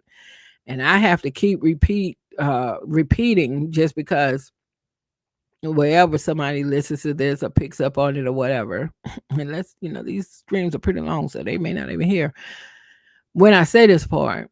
For me, when it comes to Diddy and if he's guilty of domestic violence, that's not debatable. He's guilty of domestic violence. That's not what he's being charged with, but he is 10 toes down guilty of domestic violence. There's no debate. But when it comes to the freak offs and whether or not all of those freak offs were forced, based off of what Cassie has said, okay, prior to those, what we just went over in this testimony that's happening today, they clearly were not all forced, at least not in the beginning. Cassie's testimony suggested that not in the beginning they weren't, but then later on they did become forced, and that is what she has testified to. So what the defense just put up in these messages is just a lot of exchanges between her and Diddy about the freak offs, where it is not positioned in a way that looks like force. It's presented in a way where he's asking her, "Do you want me to do this? I feel like I'm up to one. What about you?" And all this kind of thing. So it's not a forced situation that's being put before us right now. And I really am curious how the jury is going to see that. So let's see if we have any other update. Let's see. Um, okay. Let's see. Diddy's attorney says Mr. Combs wrote, "I'll be right there right after my," he must have meant to write I'll be there right after my session. This was in June 2017. Do you remember arguments you were having at that time? Cassie said, "Not specifically." Diddy's attorney, "Here you say the game starts at 10 p.m. No breaking character to 8 a.m. Wow. Okay, now let me keep reading because I know what that sounds like. So let me keep reading in case it's not what I'm thinking. Okay, so Cassie then says, "This was a game a friend of mine told me, a way to rekindle your romance." Diddy's attorney, "By doing something different in the bedroom." Cassie said, "It's a whole getting into character thing." Diddy's attorney, Mr. Combs says, "Let's get some outfits and go to sex club." So let's look at this again. So Combs' attorney says, Mr. Combs wrote, "I'll be there right after my session." This was in June 2017. Do you remember arguments you were having at that time? Cassie said, "Not specifically." Diddy's attorney, "Here you say the game starts at 10 p.m., no breaking character to 8 a.m. Cassie, "This was a game a friend of mine told me, a way to rekindle our romance." Diddy's attorney, "By doing something different in the bedroom." Cassie said, "It's a whole thing. It's a whole getting into character thing." Diddy's attorney, Mr. Combs says, "Let's get some outfits and go to the sex club." So again, this information that Diddy's defense team is presenting right now is positioning this information and this freak off activity as consensual. It is presenting the freak off. This is what the defense team is presenting. They're presenting um this as something. It goes back to when they used the phrase earlier, swinger lifestyle. Swinger lifestyle. Y'all had a swinger lifestyle. And I think this is definitely going to make certain people on the jury question what was presented to them about the freak offs um prior to this testimony. So Diddy's attorney says, Mr. Combs wrote, "Surprise package coming from out of state. Why can't I reach you? What do you say?" Cassie said, "I was getting my brows done." Diddy's attorney, Did you come to know Mr. Combs was leaving to freak off to go see Kim Porter? Did you come to know Mr. Combs was leaving the freak off to go see Kim Porter? Cassie said yes. So again, and I'll have to revisit what is the makeup of this jury because the jury gets instructions on what they're supposed to consider, what they're supposed to not consider, and how they're supposed to judge things. But it's a reason why attorneys go through so much at the beginning of a trial to try to select the right jury members. And it's so dependent on a lot of things such as age, race, background, anything they can find out about you. Because at the end of the day, we're humans, right? So that's why they're very careful about who they put on the jury. I'll have to go back and look and see what the jury makeup is because Cassie in this testimony, and especially about her, she was upset that Diddy was leaving a freak off to go see Kim Porter. We already know that at the time she started having these freak offs with Diddy. From this information that is being shared with us today, it is not being shared with us for the position of she was being forced between the exchange that was going on to them. It's a lot of asking, it's a lot of her being kind of almost giddy about it and all of that. So, and then when he throws in the part about you got upset, the lawyer for Diddy throws in the part about you got upset when Diddy was leaving the freak off to go see Kim, and she said yes. Then, depending on what that jury makeup is, there might be especially some women on that jury, and especially if there are black women on that jury, that might really take exception to that. Just knowing that you're doing all this with Diddy and he's actually with Kim Porter, the mother of his 4 children, and all that, they might feel away. And again, that's why the lawyers go through so much when they try to pick a jury because they know when they get in that room and they make those decisions, it's not going to solely be based on what's presented. It's not going to be solely based on the law or the instructions that are given to them by the judge. A lot of it is also going to be based off of people's lived experiences and people's takes on certain things, certain behaviors. And so Kim Porter's name has come up a couple of times with Cassie, and I don't think in a way that benefits her at all. So let's see if we have any additional updates within from Inner City Press, who's in the courtroom. Oh, okay. I might have very well have skipped something here, so let me just go back.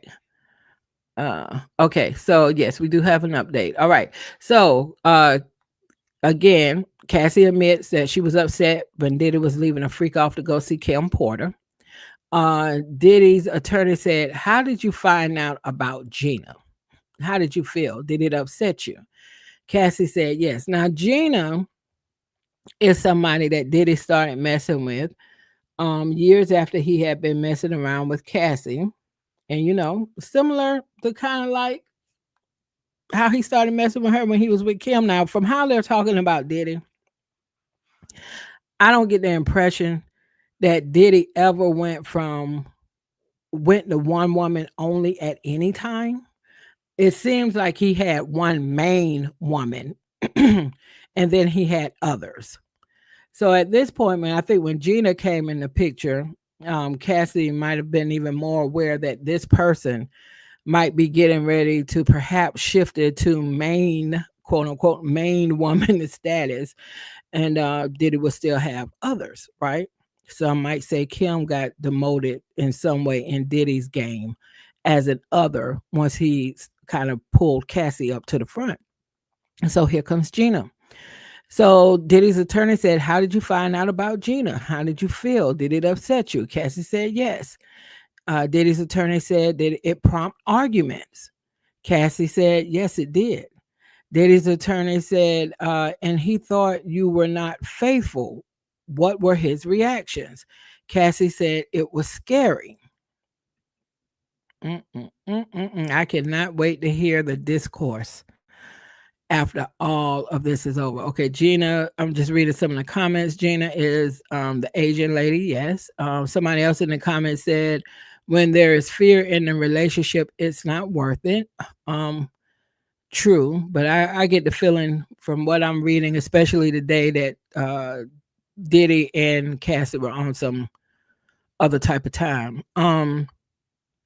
Someone said this trial is giving me horrid anxiety. Anyone else? Someone said they are talking about Gina, Huynh.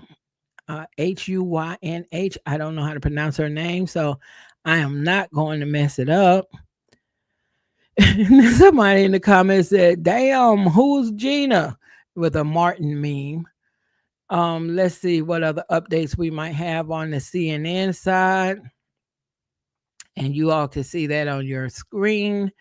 Uh, Okay, we read that. So, excuse me, more messages about freak offs presented to jury. Messages about freak offs between Cassie and Diddy are being read and shown to the jury now. In one conversation from March 2017, Cassie told Combs to stop playing the victim.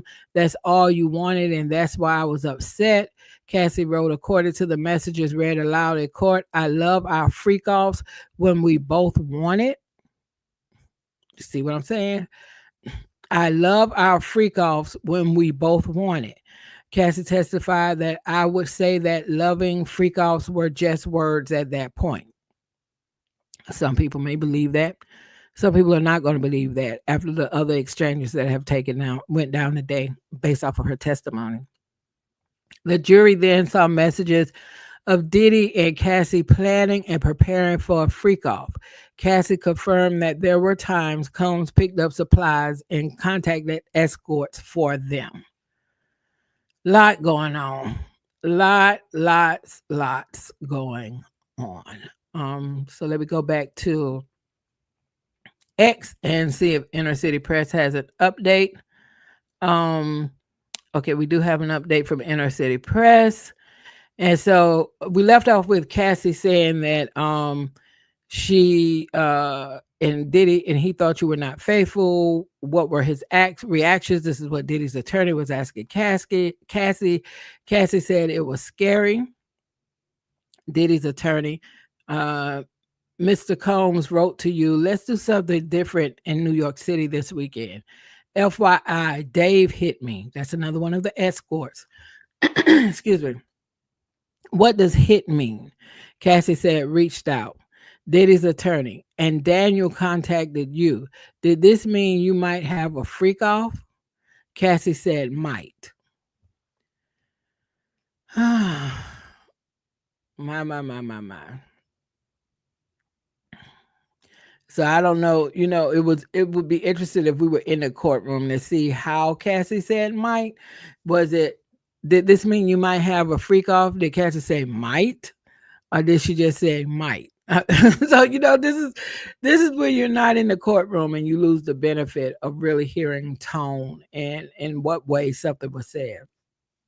And so the posts from inside the courtroom seem to be coming faster now after lunch. That is a good thing. So let me check and see if we have any other update. So I don't see an update right now. So I'm going to look at what some folks are saying in the comments on X. Somebody said, Dave, who? Escort, Cowboys for Angels, and Daniel too. Cowboys for Angels is one of the escort services, I think, in New York. Somebody said, might, quote unquote, OMG, Cassie is hilarious, so sassy. Someone else in the comments said, freaking every day. Someone else said something different. Sounds like the same old. Same old. Someone said again, setting the play up, saying that she had no objections to the freak offs. It was about the cheating and lying. Someone else said Diddy should just hang himself. He's not gonna do that. Excuse me. So again, I do think that Diddy's attorneys again are doing a pretty decent job here of countering what Cassie or how Cassie positioned the freak offs. So let's see. We do have another update from inside the courtroom, and Diddy's attorney says he tells you you better put me on VIP vibrate alarm or something. He's frustrated you don't answer his text fast enough. Cassie said, right. Diddy's attorney, you tell him to come to New York City, understanding there could be a freak out. I guess she meant freak off. There could be a freak off. Cassie said, maybe. I wonder why you tell him to come to New York City, understanding there could be a freak off. Cassie says, maybe. Hmm. That's I don't know. Maybe the person, the reporter in the room is not putting all the words there. I don't know because again, not being able to hear her tone, I'm not really sure like how to take that. Maybe let me go back to CNN and see what their most recent update is. The fifth reads text from Combs to Ventura in which he wrote out about surprise package coming from out of state. Okay, so some of what I'm reading here now, and you all can see this on your screen. I go back and forth between CNN and Inner City Press on X, and you can see they kind of phrase things differently. Some give a little bit more than the others. So I think it's kind of good to go back and forth between the two. But if anybody hearing this feels like that is complicated, just let me know because this trial is lasting for 8 weeks. So the defense reads text from Combs to Ventura in which he wrote about surprise package coming from out of state. We just talked about that. The jury is seeing messages of Diddy and Cassie planning and preparing for a freak off. Cassie confirmed that there were times Combs picked up supplies and contacted escorts for them. And in exchange from 2017, Combs told Cassie he was making plans for a freak off. Defense attorney read aloud some of his text messages, quote unquote, here for the next few messages from Diddy. Didn't hear from you, so I just put some plans in motion. Let me know to stop. Surprise package coming from out of state. Just let me know if I'm headed in the wrong direction so I can cancel. Now, see, this is what I'm talking about. The defense is putting up a lot of information related to these freak offs and related to the conversation that was going on between Diddy and Cassie during all around this freak off period of time, which lasted for years. And it is not, from what's coming from the defense, it is not sounding like a forced situation. So the jury is going to have to decide what to do with this information. We're on day 4. So how does information even impact what is to come? Who knows? Who knows? We don't even know what we're going to hear over the next few weeks. But I do think the defense is doing a really good job of countering how the prosecution with Cassie on when they had her on the stand talking about the freak offs. It is a very different thing, and it's not they got things in black and white, and Cassie's not disagreeing with it. So, like I said, is the man guilty of domestic violence? Absolutely. Horrible domestic violence. I don't know if the statute of limitations were up because those would have been state charges and they couldn't charge him with that anymore because he should have went down for that. That was horrible. Okay. But right now with these freak offs,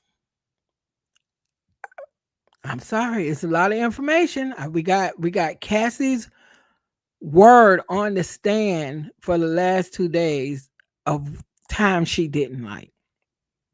Like when she said she didn't like choking on urination. She didn't like the fact that she was on the floor and Diddy and the escort were both peeing in her face.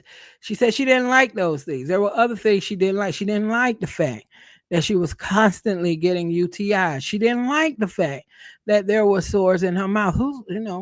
That's what she told us, right? That's what she told the jury.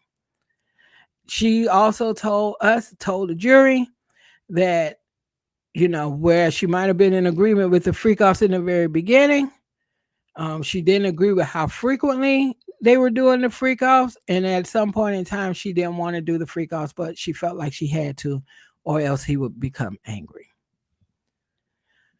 I think she could even get away with that one, and that may very well be truth because of what we saw with the videotape. Again, that was domestic violence that we saw in that videotape, but there was an escort in the bedroom at the hotel. So when she said she was trying to leave between sessions and he prohibited her from leaving, I think that the prosecution can nail something onto that more than just domestic violence. But when it comes to the freak offs overall, and whether this whole situation was a forced situation, this evidence that the defense is presenting right now counters that. And the jury is going to have to decide what do they want to do with that information, because it definitely counters what was presented to us within the last 2 days.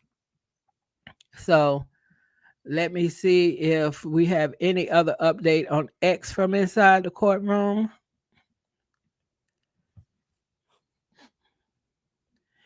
And we do. Okay.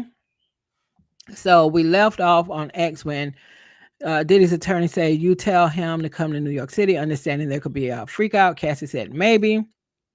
Diddy's attorney said, "You also saw the Book of Mormon." Cassie laughs and says, "Yes." Okay, this, I'm starting to lose count now.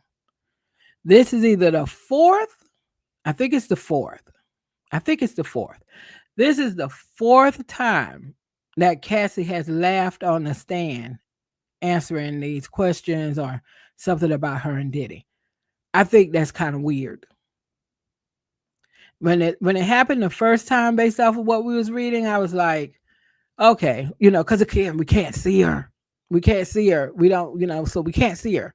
And so I gave her shout her some bells. So, it might be nervous laughter or whatever. But she's now laughed 4 times while she's talking about this stuff.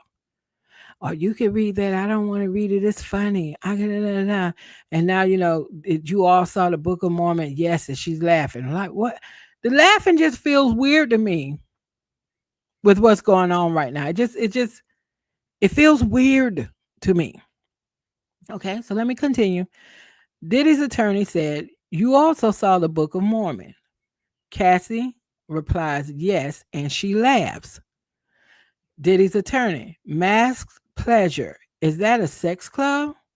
Cassie said, "I would assume." Diddy's lawyer, he asks, "Are you ready for tonight? What do you say?" Cassie replies, "Yes, I just have to get some things."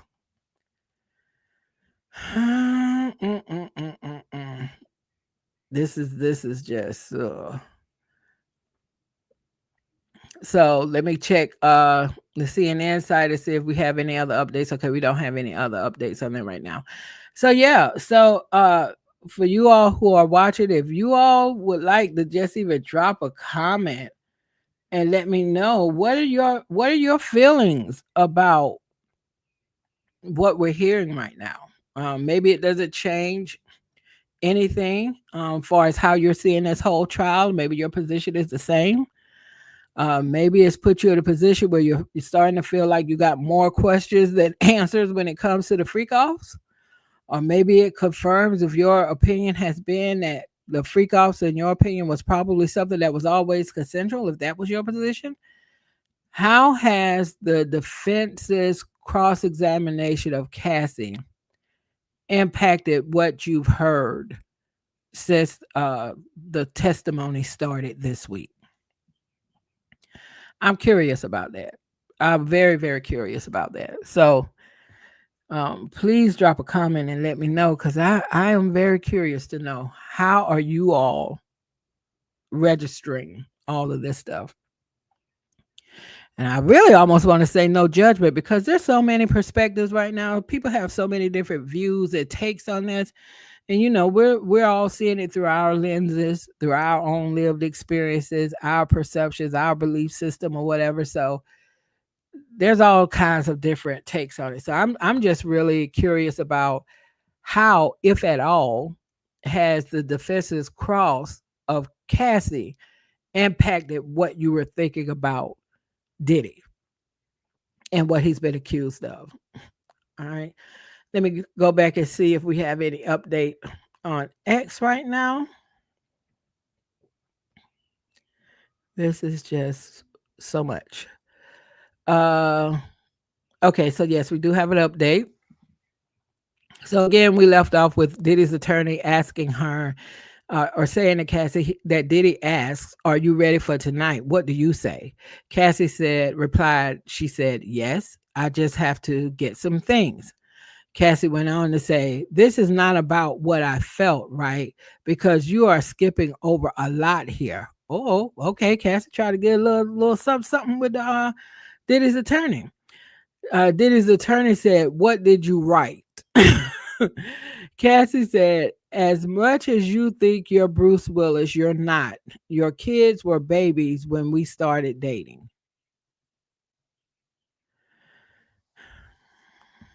Okay. I'm going to be curious to see if CNN words this any differently. And this is why I also wish we could just get the transcript because I need the full transcript of what's being said. Okay. But according to what we're getting from the reporter in the courtroom, Cassie said, "This is not about what I felt, right? Because you are skipping over a lot here." This is what Cassie is saying to Diddy's attorney.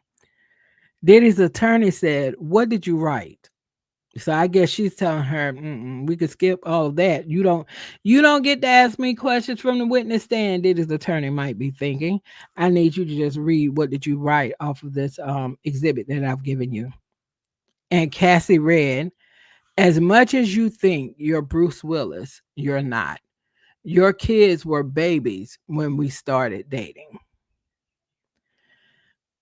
Again, depending on what the makeup of that jury is, if there are women on that jury, if there are women on that jury with kids, if there are women on that jury who have been cheated on, if there are I think definitely African American women on that jury, because if they're connecting any of this to, "Oh, you out here like wilding out, ain't no shame about you with this woman's man," think of Kim Porter. Okay. Again, these are the things that you're not going to get on the kind of guidance necessarily when you get ready to go into the room to make a decision as the jury, but these things come into play. And that is why lawyers are so picky trying to pick the right people based on how they perceive them, how they perceive they might go in the jury decision based off of so many things: demographics, background, race, religion, age, marital status, anything. They try to find out everything they can to see how they can try to perceive how you might go within when it's time to make a decision with the jury.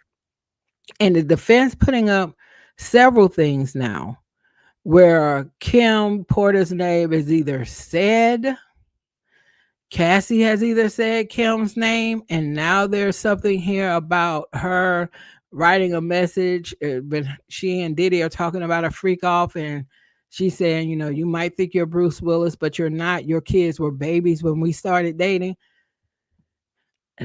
Again, depending on the makeup of that jury. And I really focus on how some women might be taking this, but there might even be some men, depending on what their demographic is, lived experience, belief system. Some of them might be taking some of this feedback that's come from the cross of the defense today. It may be flipping. It may be flipping how they viewed the freak offs prior to the cross beginning this morning. Cassie's testimony today and the exhibits that are being shown by the defense with the messages and the communication between her and Diddy as it relates to the freak offs, it's not helping the prosecution at all, in my opinion. But again, at some point when this is all said and done, we'll get to hear from a juror or two and they'll let us know how this resonated with them. All right, so let's see if we got any other update. All right, we're still waiting. I think CNN has a new update, so let's check that out. Okay. Ventura says she felt some jealousy of Combs's former partner Kim Porter. Now here we go again. Now this is I don't know if Cassie used that word former. I don't know. Or if this is just CNN writing. Okay. When when Cassie was with Diddy for definitely in the beginning, Kim was not a former anything. Okay. Kim was still publicly linked with Diddy.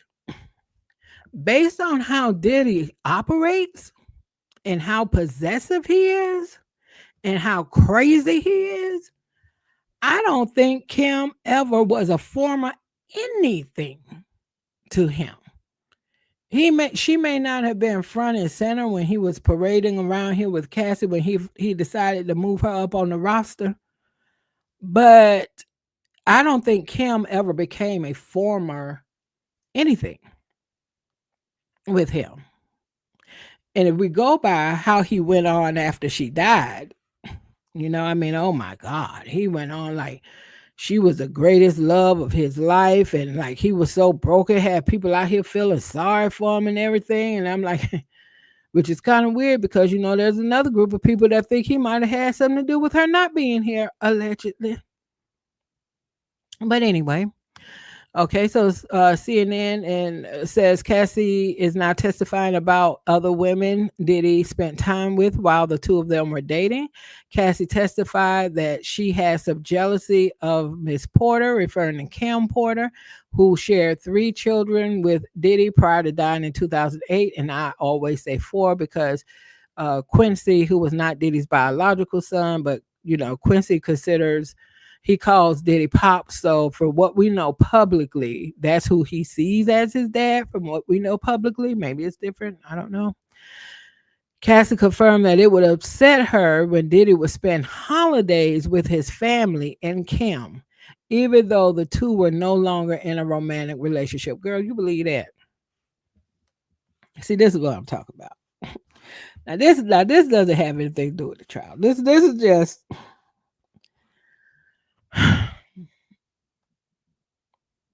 you gotta know. You just gotta know better. Okay. You just gotta know better. You just gotta know better. You can't be all out here buck wilding and doing all these freak offs because there were freak offs you were not against. And we already got enough evidence, in my opinion, to know that there were freak offs that you were not against. So you all out there doing all of that, but you still acted like, well, I was a little bit jealous when he went to spend time with Kim and his family, even though they were no longer romantically involved. Do you believe that? Did she believe that? I wonder. Did she really believe that?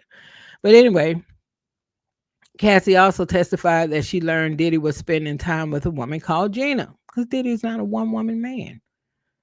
He's not.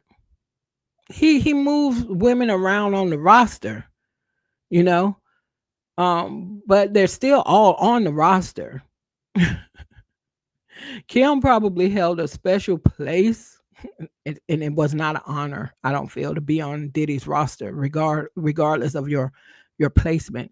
But Kim probably held a special place, um, just because of their history. He was there. I think she was there early on in his career, and of course, they had, you know, 4 kids.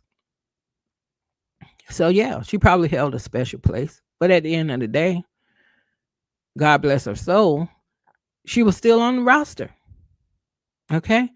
So when Cassie came on board and she started dealing with Diddy, she knew Kim was involved with Diddy. And she probably knew that this man of this fame and this, this notoriety, this personality, these riches, she was already in the music business. She was dating Ryan Leslie, who was 10 years her senior music producer. So she knew what was going on in those circles as far as how the men behave and all of that kind of thing. And so, I mean, you couldn't think that you were the only one. Or Maybe she was, because we're talking about these people within these walls of fame and money and all of that. But we can even just look around in your everyday lives. Your everyday lives. Co-workers, family members, people you went to school with, whether it's high school, college, or whatever. You may have known people in the neighborhood, people in the community. You may know a woman or two who thought they were so bad, they were so fine, all the men wanted them, that when this woman, kind of like a Portia, kind of like of Real Housewives of Atlanta, kind of like when I come through and I get this man, he's not gonna want anybody else because I'm that one. And then you find out you're not that one. You were just next up. So maybe she didn't. Maybe she didn't perceive other women as being the threat to her that she thought she was to them. Hmm. But we're here now, right? Okay. So again, Cassie also testified that she learned Diddy was spending time with a woman called Gina in April 2014. I was really upset, Cassie testified. She said Diddy denied the relationship to an extent, but added that she and Diddy argued multiple times about him getting back together with Gina.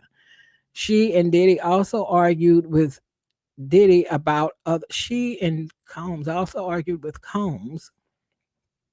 They wrote it wrong. She and Diddy also argued with Diddy about other women, Cassie said.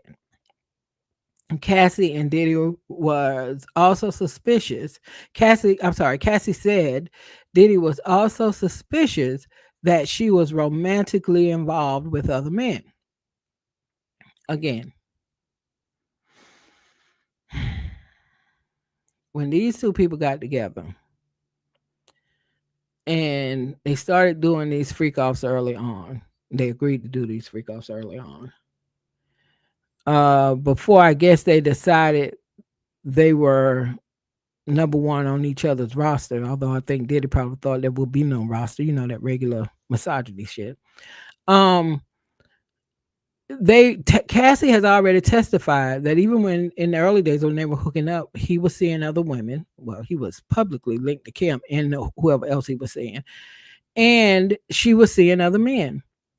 So I don't think it's a reach for him to be thinking that she was perhaps or suspicious that she might be, I love their wording, romantically involved with other men, just like it wouldn't have been a reach for her to not be suspicious. Hell, they both should have known that y'all both probably doing some stuff, because that's how y'all were coming into this thing.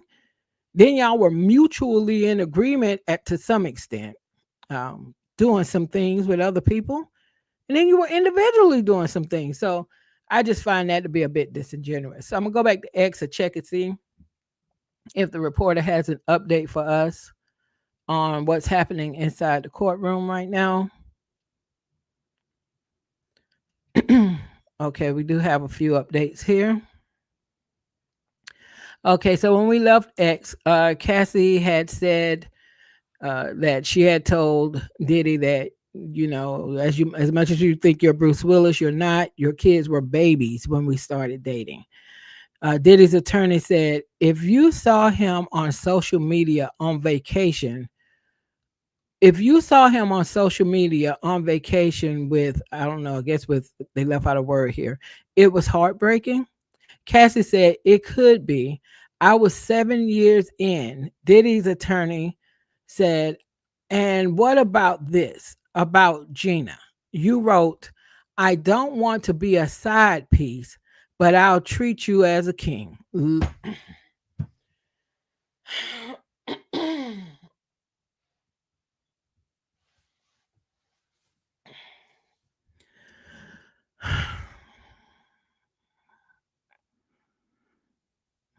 This is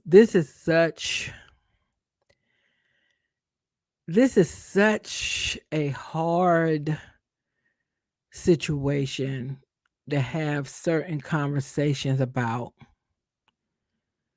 primarily because of the domestic violence that I'll say for the millionth time that Diddy is without question guilty of. Okay.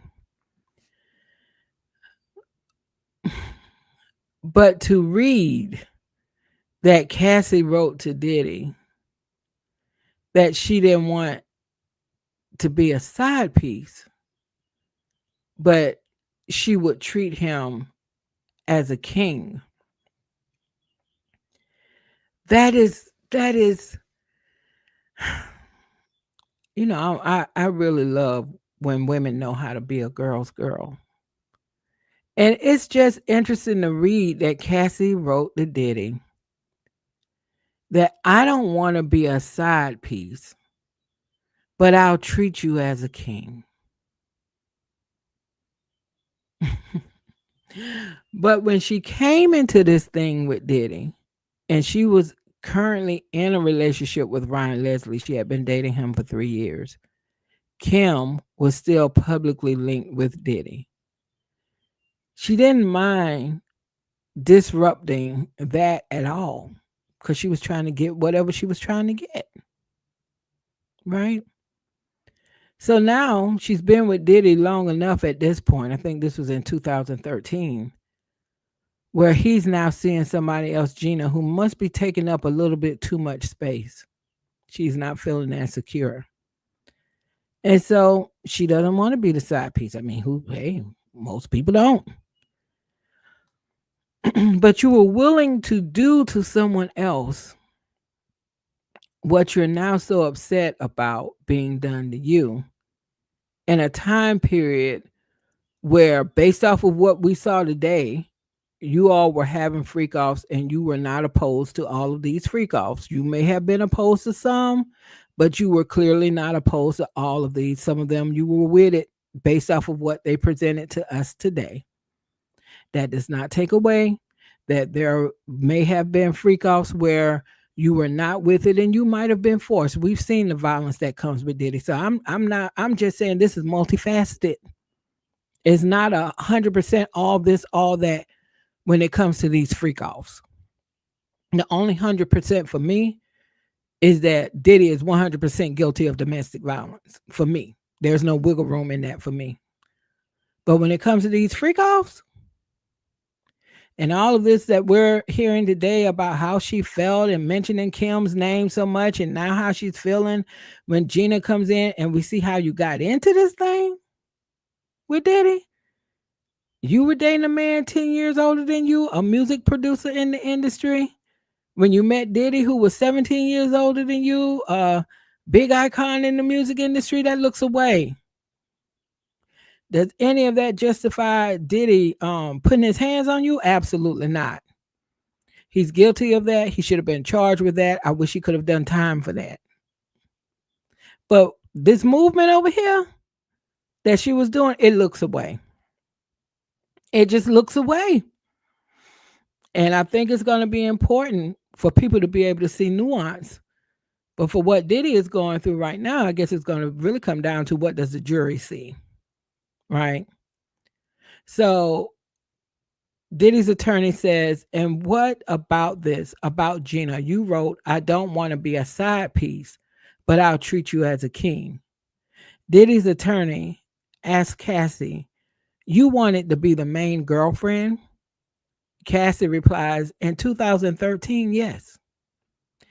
Diddy's attorney said, you saw social media posts of Mr. Combs with other girlfriends, plural, and got angry, right? Cassie said, can I speak?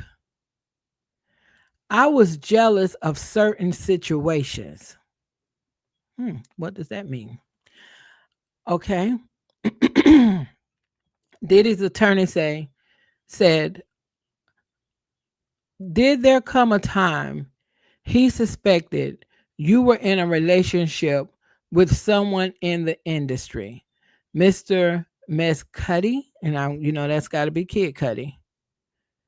And Cassie said yes.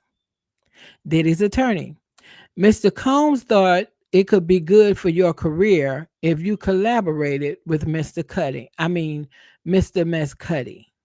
Cassie said yes. All right. So I don't know where we're going with this. The story with Kid Cudi, as we always knew it, was that Cassie took interest, or either Kid Cudi took interest in Cassie. Either way it go, they took interest in each other. And I guess she started, you know, I guess they started dating or whatever. I think she already testified that I think Diddy found something in her text messages, maybe something with Kid Cudi, and it got him upset. So the story has always been, even prior to this trial, that Diddy threatened Kid Cudi and threatened to blow up his car, and that Kid Cudi's car was actually blown up in his driveway at his home. So that has always been the story that has been out about this. This is the first time that I'm assuming all of us have seen any information about Diddy suggesting that she work with Kid Cudi because it would be good for her career.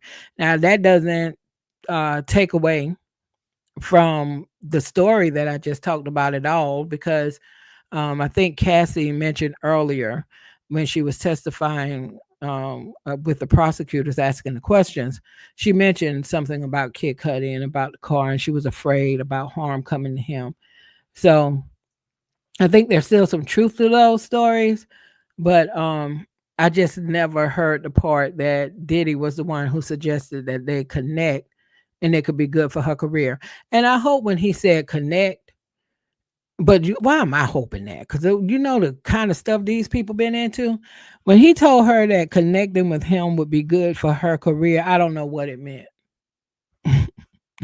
And if I go by how Diddy and Cassie was out here doing their stuff with all these freak offs and cheating on people that they with, and all this lying about they got an event and actually tried going somewhere to hook up in Miami, I don't know what these people were doing, and I don't know what he was suggesting when he told her that getting with Kid Cudi could be good for her career. He might have meant go do what you got to do to get what you want.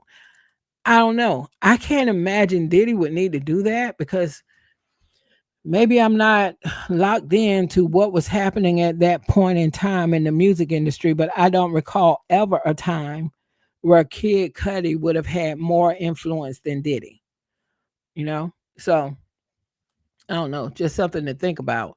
Let me see if there are any other updates before I shift back to the CNN page. Uh,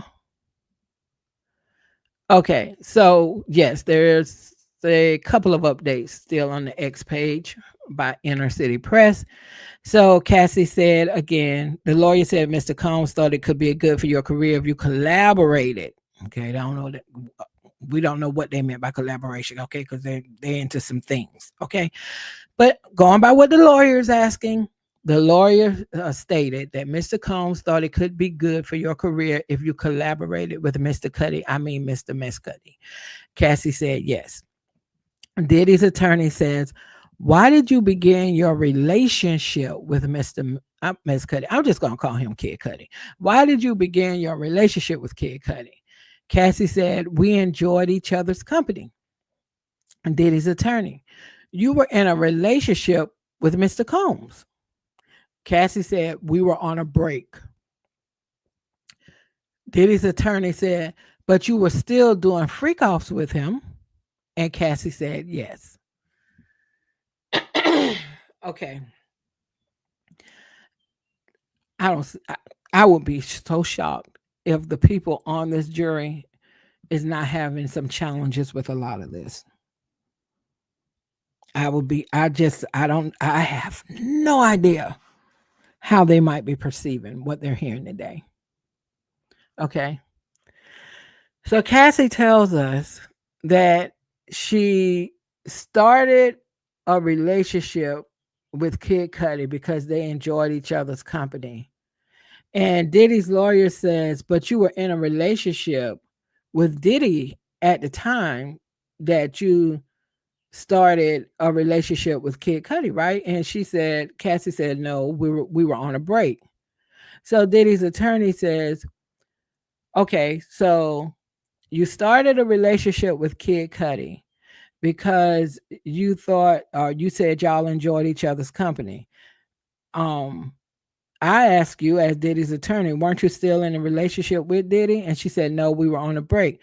And then you confirmed that even though we were on a break and I had started a relationship with Kid Cudi because we enjoyed each other's company, I was still doing the freak offs with Diddy. And Cassie is saying, yes. I don't know what the jury's going to do with that information. I don't know what the jury's going to do with that information.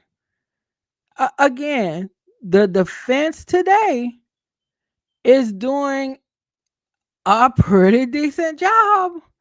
The defense is doing a pretty decent job at countering the image that was put in people's mind yesterday as it relates to the freak offs specifically. As it relates to the freak offs specifically. There's no redemption for Diddy, in my opinion, as it relates to the domestic violence. He's guilty of that. I'm gonna keep saying that because I don't want anybody to be confused on my position on that. But as it relates to these freak offs, I'm sorry. This thing is getting muddier and muddier the more Cassie asks answers these questions.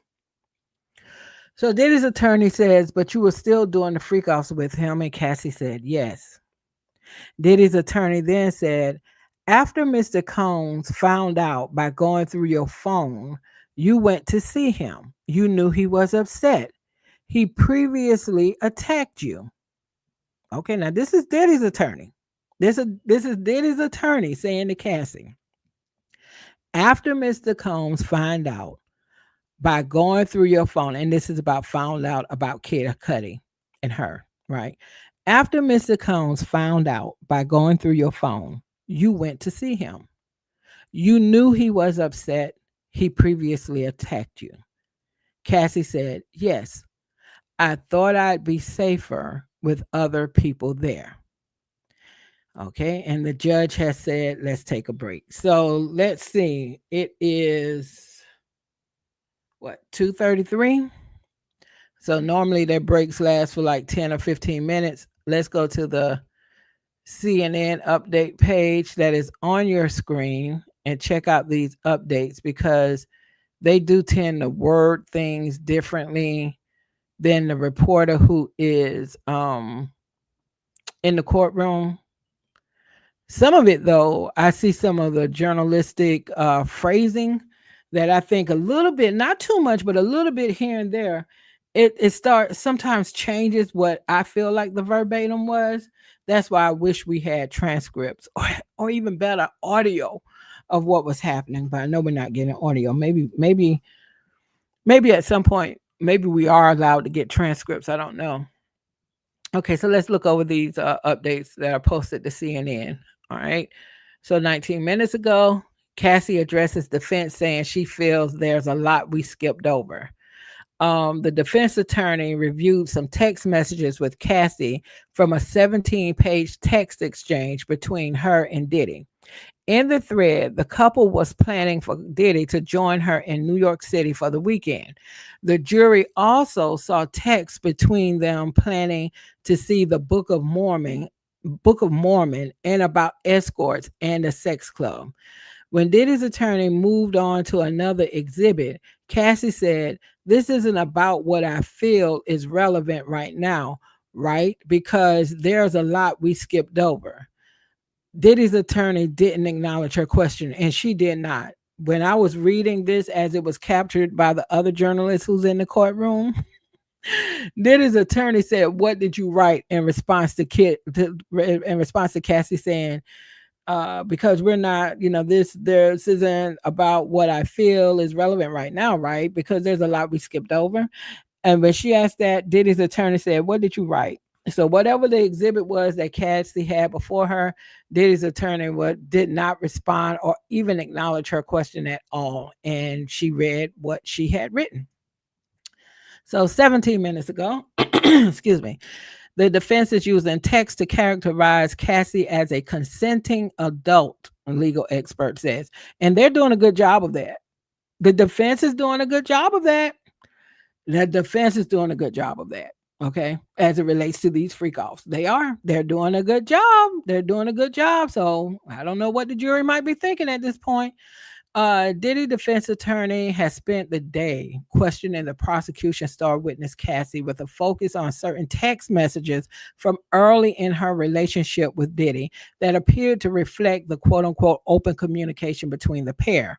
Attorney and legal affairs commentator Ariva Martin told CNN this line of questioning was expected from the defense during cross examination and was something Diddy's attorneys had established from their opening statement.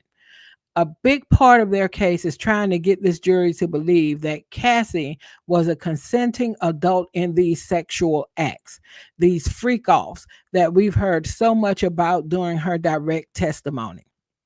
This expert Martin for CNN went on to say, so a lot of what the defense has been doing today during the cross examination is showing text messages and getting Cassie to acknowledge that according to these text messages, she was a willing participant in some of these freak offs. And to that, I say mission accomplished. The defense accomplished this mission today by doing this. And I'm going to tell you, this mission of showing that consent actually started with Cassie yesterday when she was still answering questions for the prosecution based off a couple of things she said. She said in the beginning with these freak offs, she did it because she wanted to make him happy. Not that she was afraid or she was in fear. She wanted to make him happy. And then when she did first have a problem with it, it was because she just didn't like the frequency. Not that she didn't like him, she didn't like the frequency. Okay, that's in the beginning. So again, I'm saying she said that. That doesn't mean that down the road somehow it didn't turn into she at times was being forced into something. I'm not saying that. All I'm saying is this is multifaceted, and it's going to be a hard sell if the prosecution was trying to sell every and each time that a freak off took place, she was forced. It's going to be a hard sell after this testimony we saw today with all of those messages and all of the giddiness that you could feel in these messages about these freak offs. That's going to be a hard sell. I'm sorry. It's just going to be a hard sell. Let's see. So Martin continues. So a lot of what the defense has been doing today during this cross examination is showing text messages. Okay, I've already read that part. Next, what the defense hasn't yet done is make the connection between those text messages in the early stages of the relationship and the violence that we heard so much about during the direct testimony yesterday. And I think on a redirect, the prosecution will probably try to take that angle. Martin added that upon redirect, the prosecution may try, that's what I just said. Martin added that upon redirect, the prosecution may try to link the violence that happened later in the relationship to her participation and make the argument still that she was being coerced into these commercial sex acts. I'm sure they're going to try to do all of what was just stated there. And again, I don't know how this is going to land with the jury because it's getting muddier and muddier as she's getting crossed. So 19 minutes ago in the courtroom, Cassie says women on social media often claim to be in relationships with Diddy. Women on social media would often claim to have a relationship with Diddy. His ex-girlfriend Cassie testified. It happened often enough that I don't know that I would remember every single one. Defense attorney Ashley Ventura would react when she saw Diddy with other women. Yes, mainly Gina, Cassie responded. She confirmed that a woman called Gina was the main problem in their relationship. And I'm just going to have to say, isn't irony something? Because you, Cassie, were the main problem when he was with Kim Porter. And when I call that out, because let's talk, y'all. Let's be able to have a multifaceted, nuanced conversation. Okay. Cassie got this problem with Gina because Gina was moving up on the roster and she didn't like that. Okay, because she was supposed to be the main one. But when she moved up on the roster and overtook Kim's spot, so she thought, and maybe did publicly, she didn't have an issue with it, of course, because that's what she did, right? I'm going to call that out. But every time I call that out, and maybe I won't have to do this, maybe I'll stop doing it as we follow this trial for 8 weeks. But I keep reiterating because I don't want there to be any confusion. Even with me saying that, that is not saying as a domestic violence piece of it, that doesn't make her deserving of any of that. I just want to be clear about that, right? For my own sake, since this is my word and I'm out here talking and streaming with this, I just want to be very clear on that. Okay. But it is so ironic to see how she was feeling when Gina was moving up on the roster of this demon and how she was feeling. And she had no care at all when she was doing what she had to do to try to move up on the roster with Kim and the kids. It wasn't a thought. She wanted what she wanted and she went after it. Okay. And we're here now. Right.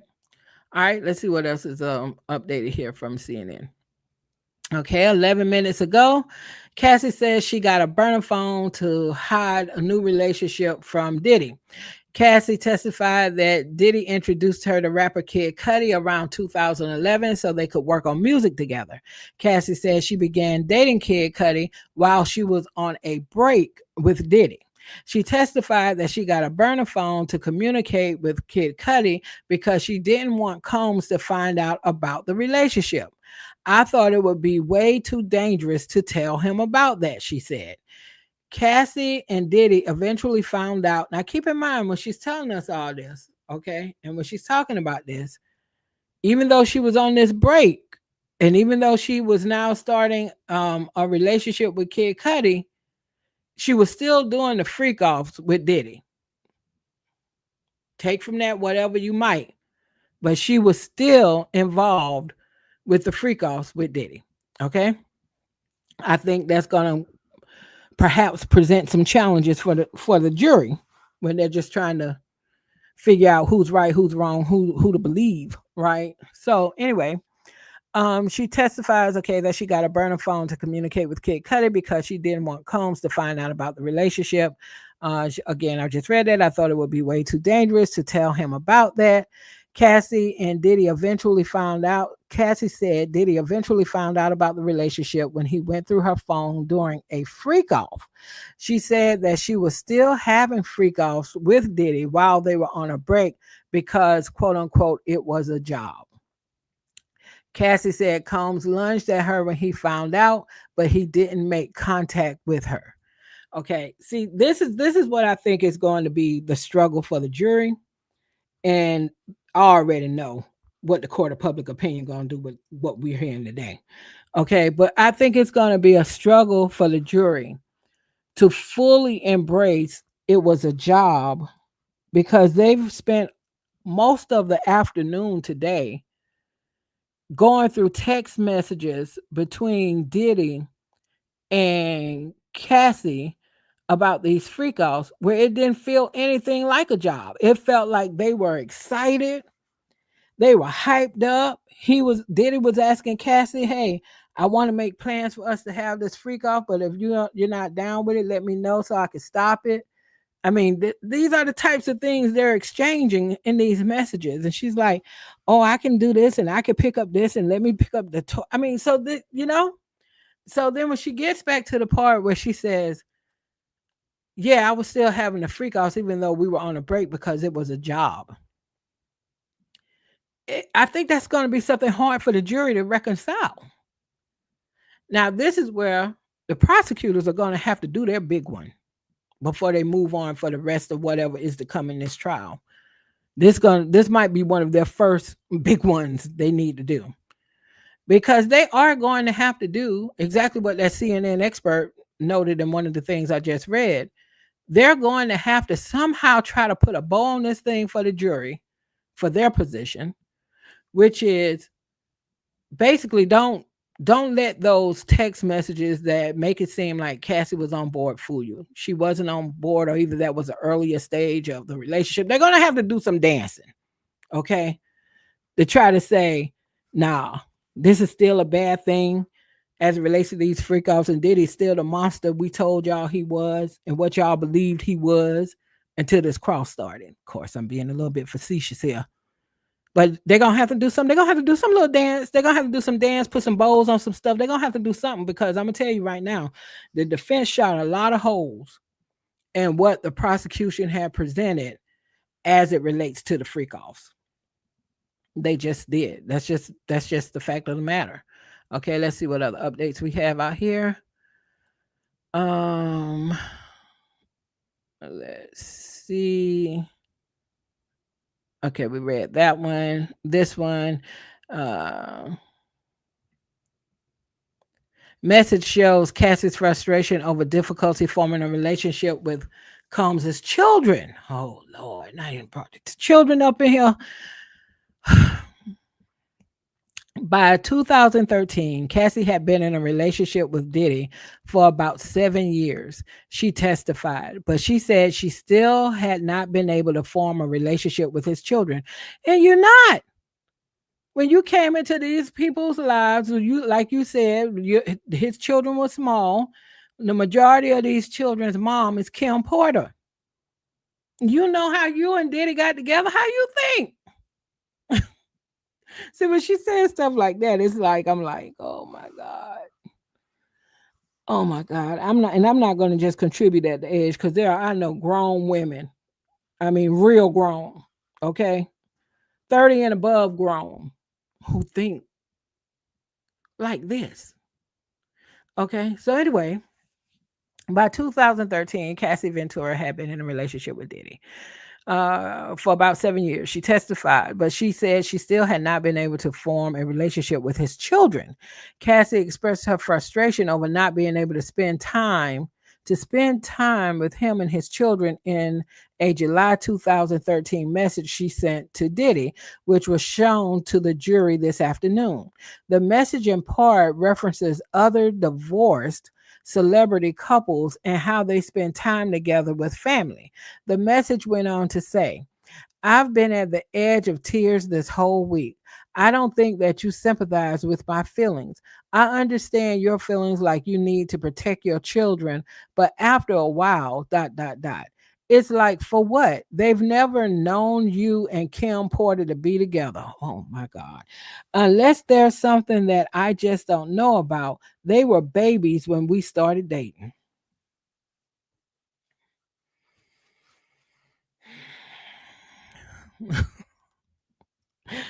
I'm not going to beat a dead horse because if you've been listening to this live stream, I've already talked about this. And depending on the makeup of that jury, what kind of impact hearing stuff like this might have on how they perceive her. Moving right along. Moving right along. Okay, 10 minutes ago, Combs is seen passing sticky notes to lawyer during Cass's testimony. I wonder what was on. I would love to see what is he writing on those sticky notes.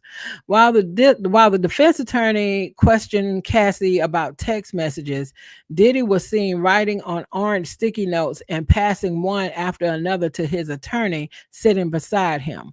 Diddy also spoke during the break briefly with the attorney handling the cross examination.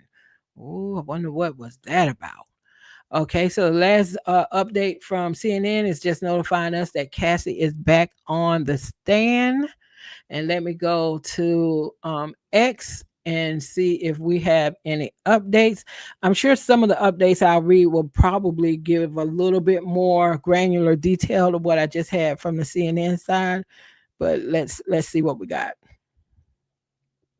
Let's see what we got. Okay. So we have three updates from the journalists with Inner City Press. Okay. So let me just read it here. And again, you'll see some crossover, but we can flow with it. All right. So the jury enters. Diddy's attorney said, your affair with Kid Cudi was only a month long, but you got a burner phone for it? Cassie said, right. Diddy's attorney said, Mr. Combs kicked you in the back. And Cassie said, yes. Diddy's attorney said, this came up later in your relationship that you had cheated on him with Kid Cudi. Cassie said he brought it up quite a bit. Diddy's attorney, when he cheated, he said, well, you had an affair with Kid Cudi, right? And Cassie said, sometimes. Cassie and Diddy were both on that bullshit.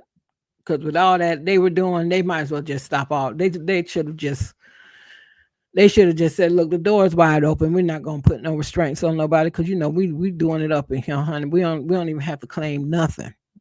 Just go forth and conquer. Because they were on some, they were, yeah, okay. All right, so then Diddy's attorney says he suspected you of having an affair with another person in the industry. You were in while you were in South Africa filming. Cassie says, yes, honey, 3, and she laughs. There she goes again with the laughing on the stand. All right. What is that? That's the 5th time that she's been laughing on the stand. 5th time laughing on the stand. It's weird. It's weird in the context of the stuff we're talking about, the heaviness, the trauma, the abuse, all the things we're talking about. It's weird that Cassie has now laughed 5 times on the stand. It's just weird. What does it mean? What does it indicate? I don't know. I'm not a therapist. I don't know what that indicates. But I know if I was on the jury, I damn sure think that was weird. Okay. So Diddy's attorney says, while you were there, you saw a photo of Diddy with Gina and were irate, right? And Cassie says, angry. She was angry. Okay. Oh boy, these people, I tell you what. Okay, then Diddy's attorney says, you blocked him and focused on the movie, right? Cassie said, I tried my best. Diddy's attorney, Mr. Combs suspected you of a relationship with whom? Oh, now they finna talk about my belt. Cassie said, Michael B. Jordan. Oh my God.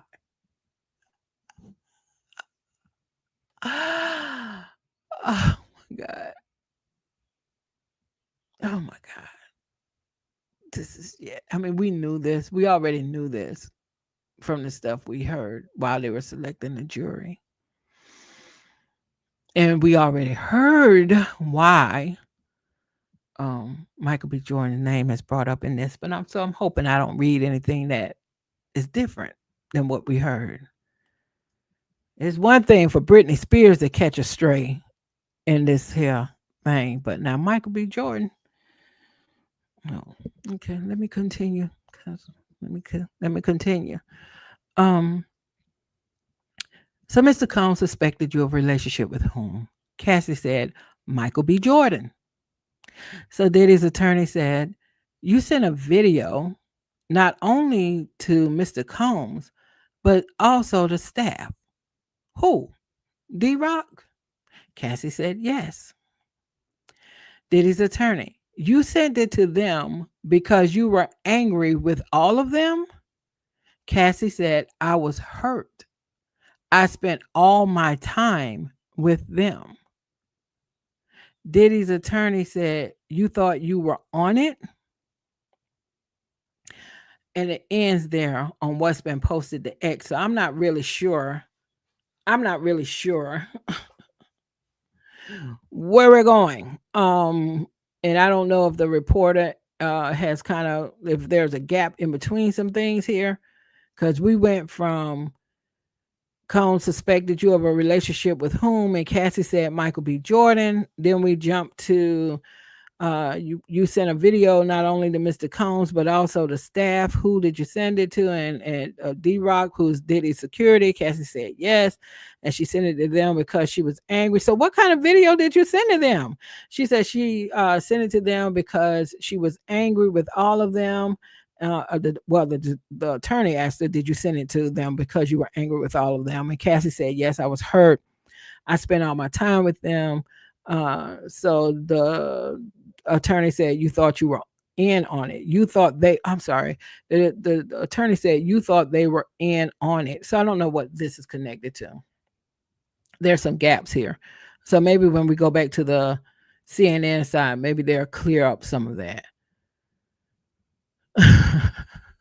But I don't know what video did she send to the head of security and Diddy, and does it involve Michael B. Jordan? Because what the story is that Diddy found out about something with her and Michael B. Jordan, and he called and threatened Michael B. Jordan. Is the story, and Michael B. Jordan allegedly then called Cassie and told her you need to call him. And I think based on the story, that is when Michael B. Jordan exited stage right. So that's the story as we know it. So I am anxiously awaiting now to get some more posts out here from the reporter who's inside the courtroom, because I need to know. I need to know, and I don't want to see anything disturbing about Michael B. Jordan. Okay.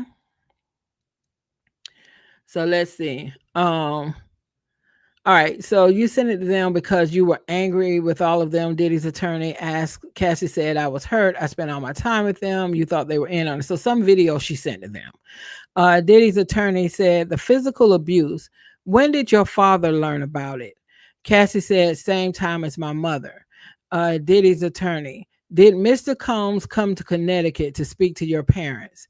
Cassie said, I don't know if it was then. Diddy's attorney, Carrie Morgan knew about the abuse. Cassie says yes. So I don't know if we've left Michael B. Jordan altogether. What are we doing? I'm not really sure what's happening right now. So let's go to the CNN side and see if there are maybe updates that might be a little bit more well rounded here. Uh,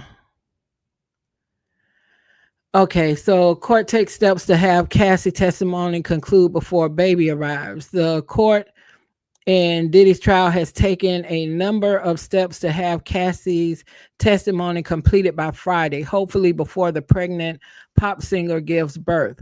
Cassie is due to deliver her child next month. The prosecution called Cassie to the stand Tuesday as its third witness and ended its direct examination Wednesday at 4:15 p.m. Eastern Standard Time, leaving about 45 minutes until the expected end of court.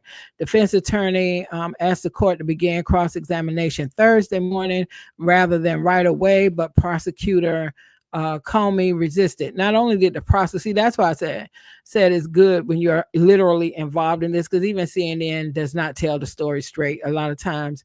Not only the prosecutor resisted and wanted to just let's pick back up this morning and not use the extra time on Thursday, but the judge was the one who proposed that they stop once the prosecutor had wrapped yesterday and they pick back up today. The judge proposed that. So now that they're like in this time crunch and trying to say Cassie got to be off the stand by Friday, by the end of Friday, well, the judge actually said by the first half of the day she needs to be done, and it'll be up to her discretion whether they need more time. So they're kind of putting the defense in a bad position, in my opinion. But there's even like what's written here by CNN, it makes it seem like this is something that the lawyers did, and it really isn't. So then let's say this witness is very, very pregnant. Yes, we knew that. We knew that. This is why she should have been the first witness, right? This witness is very, very pregnant. We are afraid she could have the baby over the weekend, Comey said, according to a court provided transcript of the Wednesday exchange. We want her off the stand before the weekend, and we believe 45 minutes could make a difference. Okay. This is why though Cassie should have been the first witness called. They fooled around with what? 2 witnesses before Cassie. Pardon me. Cassie should have been the first witness called. And if they were going to be like this about it, they should, as exhausted as I was yesterday. And I'm not even, honey, far from pregnant. Okay, that ship has sailed. And not Cassie having to go through what she went through on the stand yesterday. I was exhausted after all of that yesterday. So I was glad they didn't continue. But if they were going to have this beef about time, they should have continued. So The judge ultimately decided to wrap up for the day, which he did. He has told the defense team. Why do they keep saying he? Okay, anyway, he has told the defense team they need to complete the cross examination of Cassie around lunch Friday, saying direct took a day and a half, so defense will get a day and a half. He left open the possibility of granting additional time if there's something that really needs to be done after lunch tomorrow. Court has condensed its lunch breaks, generally an hour long, to about 30 minutes. And the judge has proposed ways the defense might streamline its questioning as it goes through a slew of exhibits. After lunch today, Cassie was given an iPad to review material on as a part of the effort to speed things up. Agnes Philo said the defense is trying to streamline the process, but stressed the belief that Cassie is the most important witness in the case, and she is. This is the cross examination that is required of a critical witness in a trial that involves a life sentence. Whoa. That snaps everybody back to reality. So, like, yeah, we know she's pregnant and we know she's about to have that baby any moment now. And that really is why the prosecutors should have put her on the stand first. So it's just, we'll see how this is going to go. So next update, 5 minutes ago on CNN, Cassie says Combs often brought up her relationship with Kid Cudi. We talked about this a bit from what the journalist is reporting on X. Throughout her relationship with Diddy, Cassie said he would often bring up her relationship with rapper Kid Cudi, who was identified by name in court. He brought it up quite a bit, she testified. She confirmed that when she would accuse him of cheating on her, he would often bring up her relationship with Kid Cudi in response. Now, keep in mind, in case any of you were not here and missed what happened a few minutes ago, what we went over, she started a relationship with Kid Cudi because she said they had a lot in common. So they started a relationship while she was on a break from Diddy. While she was on that break from Diddy and in this new relationship with Kid Cudi, she was still participating in the freak offs with Diddy. So I just want to kind of bring everybody up to speed on that. This is what I feel is like the hard things that the jury's going to have to wrestle with here. Um let's see. Okay, we've read that. So 2 minutes ago, the update here from CNN says that Cassie describes how she broke up with Diddy in 2015. Cassie testified that in 2015 she broke off their relationship. She broke off her relationship with Diddy for a time while she was in South Africa filming a movie. She said she broke it off with Diddy by sending a video of him with another woman at an event to a text chain with Combs and some of his closest staff. Cassie said she felt betrayed by them for not telling her. Cassie said she also blocked Combs's phone number for a time while she was filming. Okay, so in the other resource that we have, the X thread that we're going through, they were talking about Michael B. Jordan and Diddy finding out about, her and some interest with Michael B. Jordan. And then they skipped to this. So I don't know what she was filming in South Africa. I don't know if it had anything to do with Michael B. Jordan. I don't remember any movie with Michael B. Jordan and Cassie. I don't remember anything about that at all. So I still feel like I don't know what exactly is happening right now in this moment. But apparently, if I just go by face value of what's written here, she thought she was going to send some video to Diddy and his crew, his security, the assistants, the people, to let them know that what I see you out there with somebody else, and I'm gonna send you this and let you know I know, and I felt betrayed. These people don't care. I'm gonna keep moving right along. I can't give any more energy to that, y'all. And I'm on the CNN site. You all see it on the screen. So if y'all want to go, oh, Michael B. Jordan, I gotta go back. If y'all want to go and read that more in depth, please do. But I can't. I just can't. Okay. Now, actor Michael B. Jordan. Okay, I don't want no bullshit here. Now let's see. Actor Michael B. Jordan's name was just brought up by the defense. At the time, Diddy was also suspicious that Cassie was starting to date actor Michael B. Jordan. When asked about it, Cassie said she didn't know how Diddy reacted to this news because she wasn't with him to see it. The defense attorney, this is of course Diddy's attorney, moved on from that line of questioning without expanding on that purported relationship with Jordan. Okay, because that's what happened on the X feed from another journalist who's inside the court. She started asking about Michael B. Jordan, and then she just moved off of it. And I'm like, and Michael B. Jordan is really somebody that you would have thought that the prosecution would have brought up, because if the story is true, Michael B. Jordan was threatened by Diddy to leave Cassie alone. So, okay. So hopefully that's all we'll see with regard to Michael B. Jordan, because, I'm just saying. I would prefer for us not to have to take a L on Michael B. Jordan. So, okay, so let's just hope that's all we see. And let's just hope that's all there is as it relates to Michael B. Jordan. Okay, so 2 minutes ago, CNN updated that Cassie's testimony sets up arguments on both sides during the rest of the trial. Expert says, okay, so this is more so CNN's assessment of what's happening in the court. I'll read this one, but then I want to go back to the X feed for the journalist who's literally in the courtroom right now, who's trying to give us as close as he can the verbatims that are going down. So Cassie's answers to questions from both the prosecution and defense are setting up the more fleshed out argument lawyers will make over the next several weeks of Diddy, the criminal trial, a consultant to CNN said. First, the testimony will be bolstered by expert witnesses for each side. The prosecution will bring experts who likely argue that psychologically, this does meet the threshold for coercion and sort of her being under the thumb of Sean Combs, Gabrielle told CNN. Meantime, the defense's experts will likely say it does not and argue her independence and her ability to leave the relationship. Secondly, the lawyers will take what Ventura says on the stand and argue the actual legal statutes. They will need to explain to the jury how her testimony does or doesn't meet the legal definition of what Combs is accused of. And as I remind everybody, he is not being accused of domestic violence. Jurors fundamentally have to get their own gut feeling. Hear that?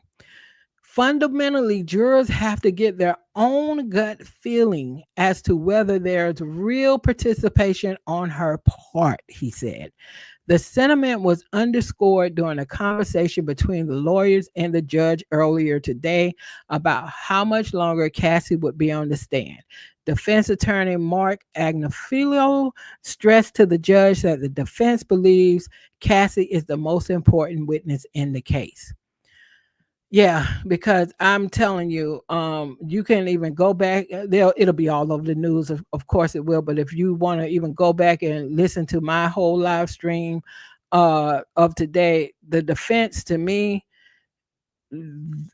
they leveled that playing field in a big way. Yesterday after I left, what was being said, what Cassie was saying, and all those things that were coming out against Diddy, I was like, yeah, you're never coming out of jail.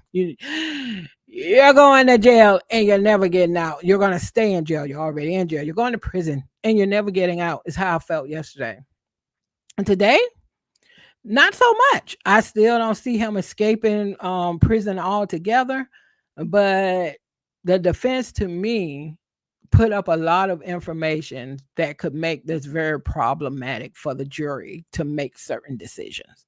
So again, we're just on day 4, so we'll see how it all turns out as we go along. So last update we have here on CNN 2 minutes ago, Cassie says her friends knew about the abuse because they sometimes witnessed it. Cassie testified that her friends knew that Diddy physically abused her, sometimes because they witnessed the abuse themselves. She said she also told her parents and brother about the abuse at different points. Okay. So again, yeah, Diddy's guilty of domestic violence for sure. For sure. I think the guilty of forcing you into freak offs, though, that's what the defense blew a hole in today. So it's going to be something to watch the defense and also the prosecutors try to set this narrative the way they want to say it to sway the jury to either of their sides with this whole thing. It's going to be something. And boy, I can't wait to see how they try to make that magic work. So I'm going back to X now to see if the the reporter inside the courtroom has any updates. And this person definitely does. Okay, let me just make sure I got the latest and greatest. Okay, here we go. And these updates on X are coming from Inner City Press. Always want to give him a shout out because he is doing a fabulous job of posting out here on X to give us uh, blow by blow as much as possible of what's literally happening in the court right now. So when we left X, we were at the point where Cassie was being asked by Diddy's attorney, did Diddy ever come to Connecticut and speak to her parents? Cassie said she didn't know. I don't know if it was then. Diddy's attorney said Carrie Morgan, or we've heard Carrie Morgan's name come up a few times. This is the woman who got a friend of Cassie who actually got her to call the police. The police came after she was assaulted in one of the incidents by Diddy, but Cassie would not tell the cops who assaulted her. Carrie, I think, at one point in time was also physically assaulted by Diddy. So that's Karen Morgan. We've heard her name quite a bit. We also found out during this testimony today that Cassie was also jealous of Carrie. She thought that Diddy might be more interested in Carrie than he was in her. And she made a comment in her testimony that Carrie was always with them, but she didn't say they weren't in any freak offs together or anything like that. But that was interesting because up until that time, whenever we heard about Carrie, it was really about Carrie being that friend that say, no, you're going to call the police. And she did. She just didn't tell the police it was Diddy who assaulted her. She just said she wasn't ready to do that. Right. So Carrie's name has come up quite a bit. All right. So then Diddy's attorney asked the eyebrow gash incident. What was it about? Cassie says, didn't answer the phone and went to sleep. I was supposed to be packing for a trip. Diddy's lawyer, he was inebriated. Cassie said, I don't remember that. Diddy's lawyer, why were you asleep? That sounds like a weird question, but I'm sure she's asking that because of something she already knows. Okay, so Diddy's lawyer asks, why were you asleep? Cassie replies, a drink at the Abbey had something in it, I think. Diddy's lawyer asks, did Mr. Combs ever abuse you while he was inebriated? Then say he didn't remember it. Cassie says, yes. Diddy's attorney says, did you feel he was not taking responsibility? Cassie said, yes. Diddy's attorney then asked, for drugs, you'd both go to rehab? Cassie replied, rehab wasn't really a thing during our relationship. Diddy's attorney asked, the freak offs were an opportunity for you to take drugs together. Cassie said, yes. Diddy's attorney, you went a lot to Burning Man. Cassie said, yes. I even see problems in this. And when I say problems, keep in mind I'm just really trying to think about what this jury has to wrestle with over the next 8 weeks while they try to put their nickel down on something, right? I just see problems in this. So the prosecution case against Diddy, whatever portion of it is dependent upon convincing the jury that Diddy was forcing Cassie to participate in freak offs. That's the part based off of what we heard today, in my opinion, took a hit. Now, like the CNN expert said, the prosecution still has to redirect. They get to still ask Cassie some questions. And I'm sure both of them at some point in time, as they even move through the next few weeks, will be trying to weave things together. I'm sure this is what they do every time they have a trial. to try to get up their wins versus their losses. But I do feel like the prosecution took some L's today. And I think this, what I just read, is another example of it's gray in some spaces for some people. Some of those people might very well be on the jury. The numbers of times that Cam Porter was mentioned or brought up, or references to his children, especially when they were small. And Cassie was saying, "Yeah, I started seeing you when your kids were little," and we're like, "Yeah, that's when he was still with Kim." I just don't know how that type of thing is hitting certain people who are a part of the jury. So I just really feel like a lot of us, because the court of public opinion is all over the place, as you imagine. But I think a lot of us left this trial yesterday feeling like you did it. There's no way you're gonna dig out of this. Even for the people who said, but they're still not connecting this to racketeering or sex trafficking. The other stuff was so egregious that a lot of people were feeling like they're gonna send them to jail anyway. They're just gonna say you can't come outside. You cannot come outside. All that you're doing, you just can't come outside. We don't care if it's not connecting to what you're actually charged for. You cannot come back outside. You freak. So that's how I felt. That's what I think a lot of people felt. But now, with everything that went down today, I'm not sure those same people are all feeling that way. So how representative that is of who's on this jury, who knows? But the defense, I really do feel, shot a lot of holes and things related to the freak offs today. They definitely did that.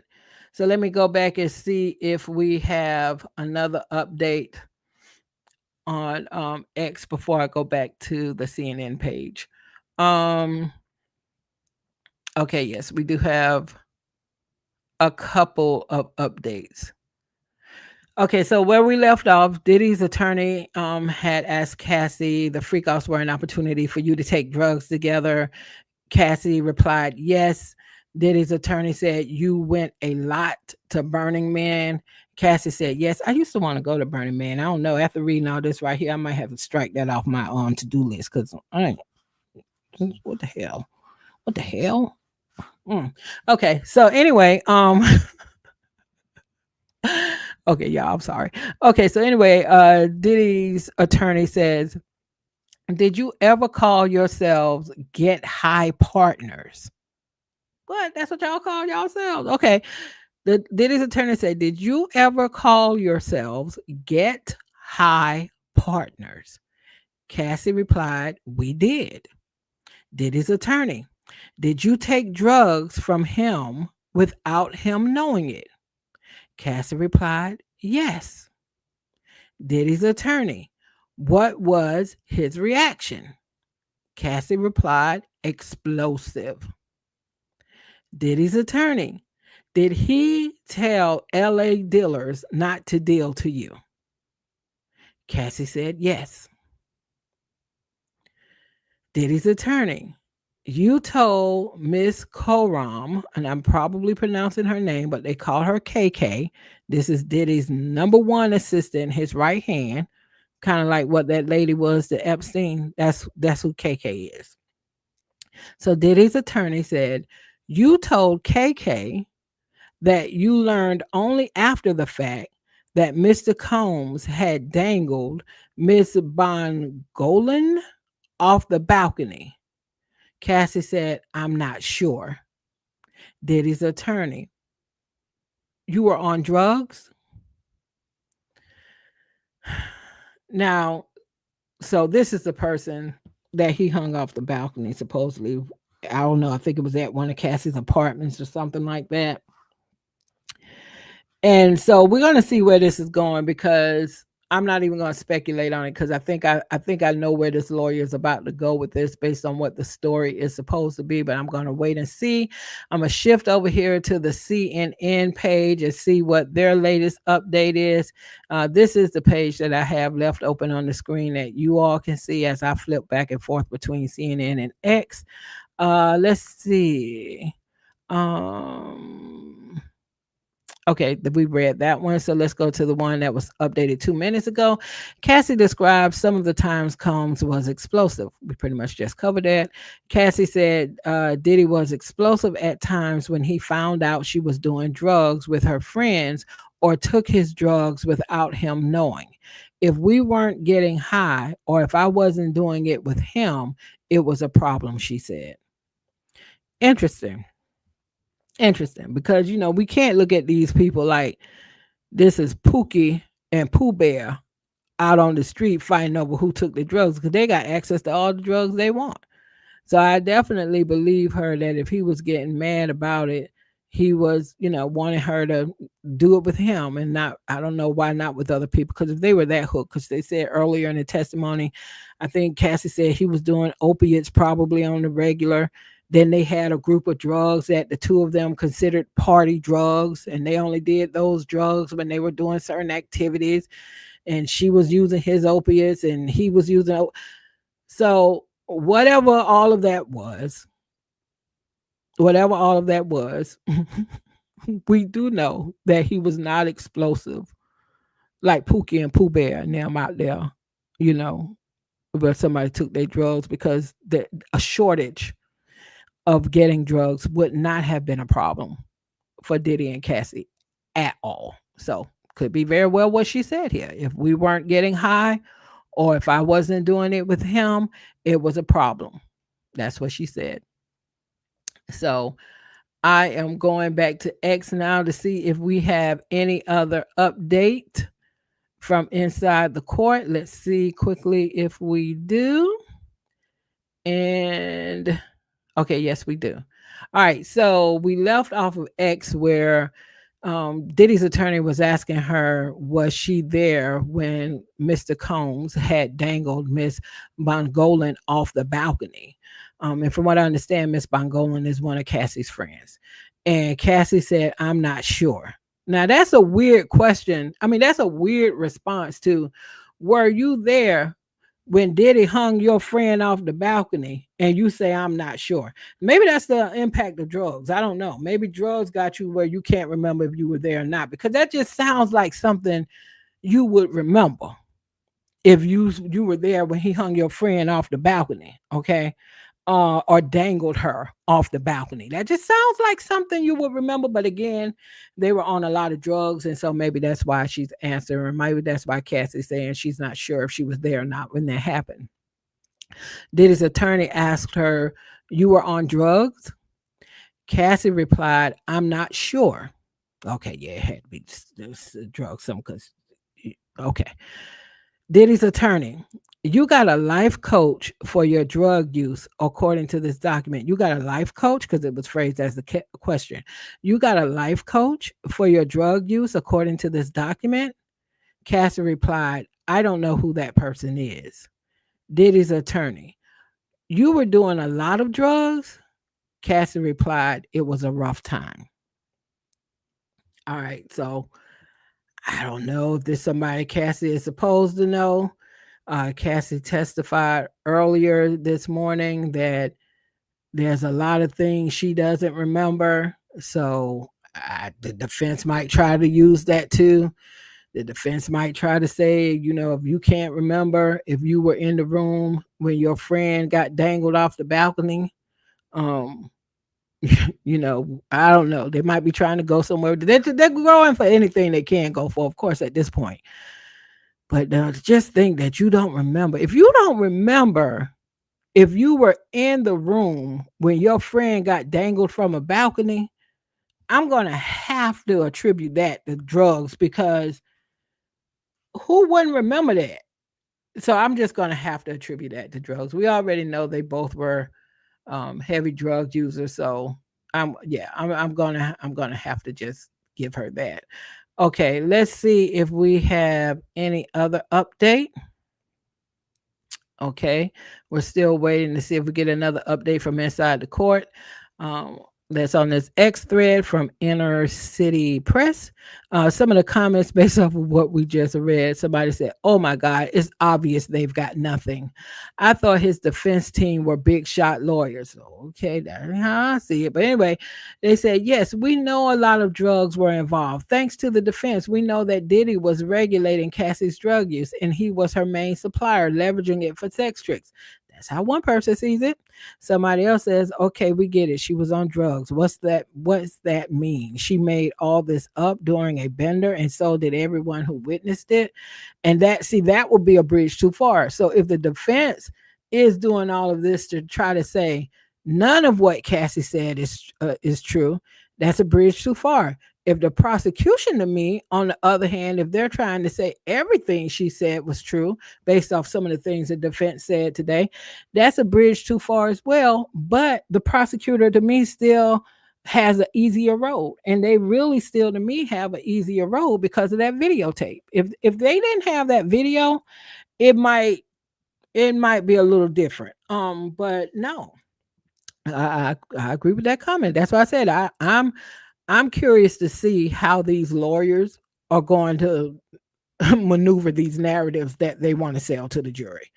I'm just curious to see, especially with me being so closely in the weeds of what's happening in the court. It's just, whew, I would not want to be a person on that jury. Okay. Somebody else said, I assume drugs were escape from reality with Diddy and his abuse. Someone else said, before we judge, life ain't easy, y'all. We all need an escape. Hey, facts. Facts, facts, facts, facts, facts, facts. Most people who even get into drug use, they are trying to escape some type of trauma most times. So, absolutely. Someone else said, "Oh no, I don't like the direction this is going for her. They're trying to make it look like she can't be trusted as she was on drugs, even had an addiction where she took it on her own, on his unbeknownst to him." Yeah. Someone else said, "So he wasn't forcing pills down her throat." See, I tell you, court of public opinion is a little bit everywhere. Someone else said, "If I was being effed," oh nope, they didn't. They said, "If I was being r'd on a weekly basis, someone have to try and stop me from taking drugs too." Someone else said, "So are we gonna believe anything that her druggie ASS even says? She effing loved that lifestyle. Diddy should get charged with domestic violence, but anything else is out of line. This, I'm not going to say that word. They called out her name. This woman enjoyed it for 10 years plus." So that's what I'm saying. It's just, and when I say that's what I'm saying the court of public opinion is all over the place.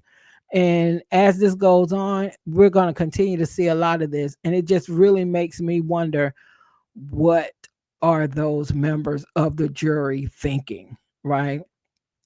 Someone else said, "If you're willing to have people peeing on you, you absolutely need a life coach." And I see they ain't have to, they trying to be funny. Somebody else said, "Okay, so they both did drugs. We got it." Someone else in the comments did a post with the Joker saying, "Here we go." All right, so a lot of different opinions. A lot of different opinions. I think about what I saw in the comments today versus yesterday. I am definitely seeing more in the comments today of people being split. Yesterday there was still some, split perspectives, of course, in the comments. But I feel today, by just looking at the comments on X as I go through what this journalist is posting, it is more split than what it was yesterday. And I'm assuming over the next 8 weeks, it's probably going to be like a seesaw, go back and forth. Depends on what we're hearing, depends on where people are at the moment, what they're thinking. Did they hear anything to make them change their opinion? Or did they hear anything to make them even just more 10 toes down on what their position is already? So, yeah, I think we're going to see a lot of that over the next few weeks.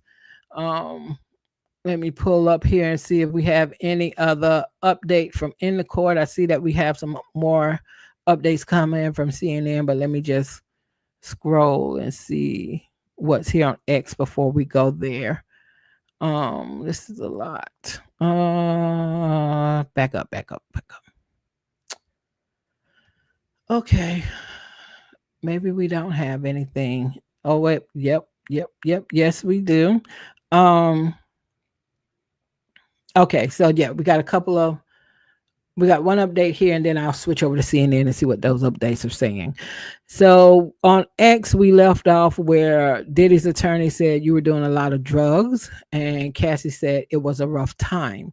Diddy's attorney said you tried to go into rehab, the Golden Door. Cassie said it was a spa. There was a time I lost all sense of smell and taste and woke up in a hospital with an IV in my arm. I tried then to get help. Wow. I tell you what though, um no matter what, she has definitely survived something very traumatic, and it's very rough, and it's probably a miracle that she and Diddy are still on this planet, quite frankly. But she definitely experienced a lot of stuff that a lot of people don't bounce back from. Okay. Diddy's attorney said the time after San Bernardino, you learned that he had overdosed. What? Diddy overdosed? I don't think that was ever public news. I don't recall ever hearing anything about Diddy overdosing. Do any of you recall ever hearing anything about Diddy overdosing? I feel like I would remember that, and I don't recall ever hearing that. So that's something they must have kept behind closed doors, if you will. So again, Diddy's attorney said the time after San Bernardino, you learned that he had overdosed. Cassie replied, a very strong opiate, yes.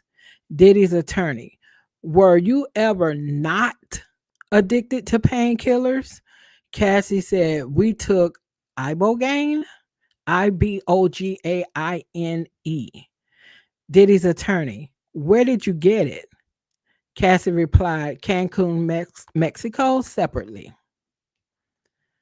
Wow, I never knew that Diddy had an overdose episode. And after that, he still couldn't get his shit right and act right. He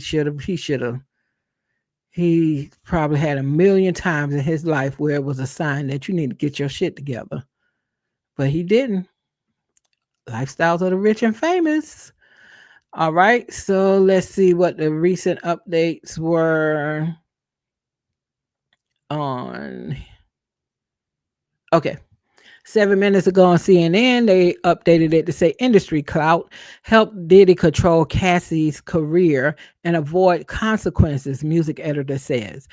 Diddy controlled Cassie's career through her record deal with his company and his clout in the industry as a whole. Jim Aswad, executive music director at Variety, told CNN today.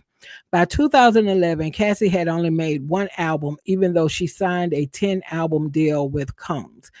Aswad described Ventura as a mid-level star at the time. He said that while most record companies signed similar long-term deals, 7 albums was usually the standard. Aswad said Cassie's terms were very restrictive, adding that a deal like that locks you up for your career and then some. And Aswad said that despite Diddy's developing a reputation around the industry for having a temper and even being violent, the fear he struck in others insulated him from consequences and kept certain things from coming to light. Here's a quote from this Aswad person. He was one of the most powerful people in the music business for 20 some years because he was so wealthy and because he had so many people who were willing not only to do what he wanted, but were very afraid to speak out against him.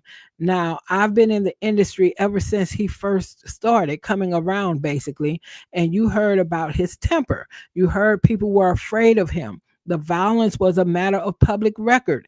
I did not hear about freak offs. I did not hear about a lot of these things that are coming to light now, and neither did a lot of people that I know. Interesting. Interesting. Because I don't know if a lot of y'all didn't hear about these freak offs. I mean, you are in the industry, so I don't know how to take that because you are in the industry. So I don't know if you would say y'all heard about the freak offs or not. But okay, if you say so. 6 minutes ago, CNN updated to say defense suggests Cassie didn't personally witness Combs dangle her friend over the balcony. So we just went over that. But let's see how CNN phrased what we just read off of X. Defense attorney suggested that Cassie didn't personally witness Sean Diddy Combs dangle her friend Brianna over a balcony at Cassie's apartment as she's previously alleged. Yes, because I remember reading about this. Isn't it true you learned about this incident after the fact? Diddy's attorney asked. Cassie replied, I saw what I saw. Es- Estevio, however you say her name, Diddy's attorney, showed Cassie a text message she sent Diddy's chief of staff, KK, shortly after the incident, telling her that she learned of the altercation after the fact. Cassie told the prosecution during her testimony yesterday that she woke up to find Diddy holding her friend over her balcony railing before throwing her onto the patio furniture. This is what she testified. She just testified to this yesterday. Cassie just testified to that yesterday. So now I'm really confused. She just testified to that yesterday. So how could she get on the witness stand today and said she can't remember if she was in the room or not? Something's not adding up right here. Diddy's attorney asked Cassie if she was on drugs that night. Cassie testified she couldn't remember if she'd done drugs before falling asleep earlier that day. All right. So CNN update 6 minutes ago saying Cassie detailed side effects from drug use. Cassie said that in early 2017, she got very sick from her drug use and began to look for help. I lost all sense of smell and taste when I woke up, and I had numbing in my arm. She also experienced some dissociative side effects from ketamine use. Cassie confirmed that Diddy noticed some of her symptoms and suggested she see doctors. She said she didn't tell Diddy everything about her drug use throughout their relationship, but she added that they were both doing a lot of drugs. Okay. Okay. Okay. I uh I wonder how that sits with the jury. And I say that because everything that the prosecution set up yesterday, even with her drug use, prior to the testimony she's given today, and I think she's being transparent here. But everything that the prosecution set up with everything that happened to Cassie, they didn't make any of it sound as if any of it was her choice. Her choice. They made it sound like the freak offs from the very first one to the very last one, they were all forced. They made it sound like the drugs from the very first time she took drugs to the very last time she took drugs while she was with him was forced. I think, again, a lot of what the defense did today shot holes in a lot of that, especially with the freak offs. I think what Cassie just testified to here also did some of that, especially as it relates to the drugs. I would also be curious, and it'll be interesting to see if the defense attorneys go there since they're taking this route with Cassie. Since we now know that Cassie was in a relationship with another music producer prior to Diddy, Ryan Leslie, who was 10 years her senior, did she do any drug use during that time?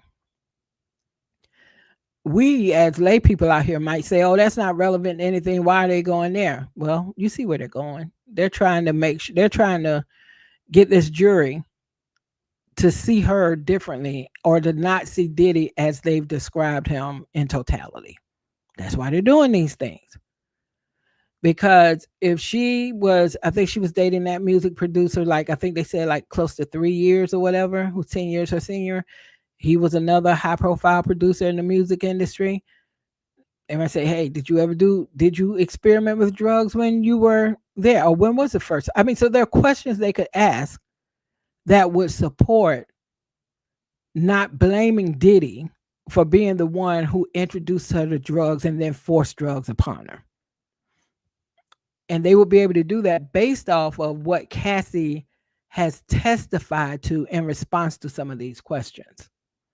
So I'm just saying it's a lot for us to just be on day 4. Okay, so let's go back to X and see if we have any other updates from what's happening in the courtroom right now. Okay, and we do have a couple of updates. Okay, so again, the attorney on X where we left off had asked Cassie about the painkillers that they were taking, and she asked her where did they get the painkiller. I mean, sorry, painkiller that they were taking in this ibogaine, Ibogaine. And Cassie said that they got it from Cancun, Mexico, and they bought it separately. Interesting. Diddy's attorney then asked, when Mr. Combs threw you off the boat in Cannes, when he accused you of taking drugs and squeezed your leg, and Cassie interrupts and replies, among other things. The Diddy's attorney then said, but you still wanted to be with him. And Cassie said, I did. Now, what those among other things, I don't know. So to squeeze her leg, he probably maybe assaulted her more than that, probably beat her up. That'd be his norm. So maybe that's what she meant, among other things. Okay, but let me continue. So again, Diddy's attorney said, but you still wanted to be with him? And Cassie said, I did. Diddy's attorney said, switching topics. When you say Mr. Combs went with guns to find Suge Knight, boy, they bouncing back. They bouncing back all the way to questions that were asked, and then I think even with the prosecution, and then they just left the question. We're like, why y'all brought up Suge, and then y'all ain't tell us why y'all brought up Suge. But we're here now. So let me just read it to y'all as it's written here on X. Okay. So Diddy's attorney said, switching topics. When you say Mr. Combs went with guns to find Suge Knight, do you remember telling the government that you did go with them? Cassie said no. Diddy's attorney said, let me show you. And the prosecution then chimes in and said, just for the parties. So we'll see where that's going. Okay, this is interesting because when Cassie testified about Diddy and some other guys with him getting guns and supposedly trying to find Suge Knight because somebody had came to wherever they were and said Suge Knight was at some diner. So Diddy and the guys got guns and they were going to find Suge. What Cassie testified to was that she told Sean she was upset about it. And she told Sean, please don't do anything stupid. That's what she testified to. She never said anything about she had went with them. So for Diddy's attorney to say, do you remember telling the government that you did go with them? And Cassie said no. And so now Diddy's attorney is like, well, let me show you. So now we're waiting to get the next update. So this is again the defense doing what they have to do to not make her look credible as well. Okay. All right. So let's see. Okay. So here we go. All right. So Diddy's attorney said, let me show you. So let me go back because we do have the another update from inside the courthouse, but I want to make sure I just kind of let these two statements flow together. So Diddy's attorney says, switch your topics. When you say Mr. Combs went with guns to find Suge Knight, do you remember telling the government that you did go with them? Cassie said no. because that's what she also testified to earlier, that Diddy and some other people grabbed some guns to go try to find Suge because he was supposedly at some diner, and it made her afraid. And she told Diddy, "Don't do anything stupid," but she did not testify that she went with them. So she's saying here, no, she didn't go with them. Then Diddy's attorney said, "Let me show you." Then the prosecution says, "Just for the parties." Okay, whatever that means. And then Cassie said, "I did not go with them, so I don't think I said that." Diddy's attorney said, "You also did drugs with Miss Morgan, right?" That's the Carrie person who's been mentioned a lot. Cassie said, "Yes." Diddy's attorney, "Do you recall telling the government that you did not set what he did, hitting her in the head with a wooden hanger?" Okay, this journalist must have meant C. Okay. "Do you recall telling the government that you did not see what he did, hitting her," meaning Carrie Morgan, "in the head with a wooden hanger?" All right. I don't know what the defense is doing now. I don't know if the defense is like dropping these bombs, but then not fully dropping the bomb, because they went to the Suge thing and they acted as if they were about to show something to say, "You told the government that you went with them when they were trying to find Suge that night, but you've testified that you didn't go with them." And they said, "Let me show you." So unless this journalist who's inside the courtroom right now has just skipped over some parts, um, it's like they've moved on to the next thing, right? So then when but Cassie is reiterating that she did not go with them, so she didn't think she would say that, but she said, "I don't think I said that." Then when Diddy's attorney said, "You did drugs with Miss Morgan, right?" This is Cassie's friend. This is the friend out of all the people we've heard about who made Cassie call the police after one of these assaults, but yet Cassie would not, when the police got there, would not tell them who assaulted her. So again, Diddy's attorney said, "You also did drugs with Miss Morgan, right?"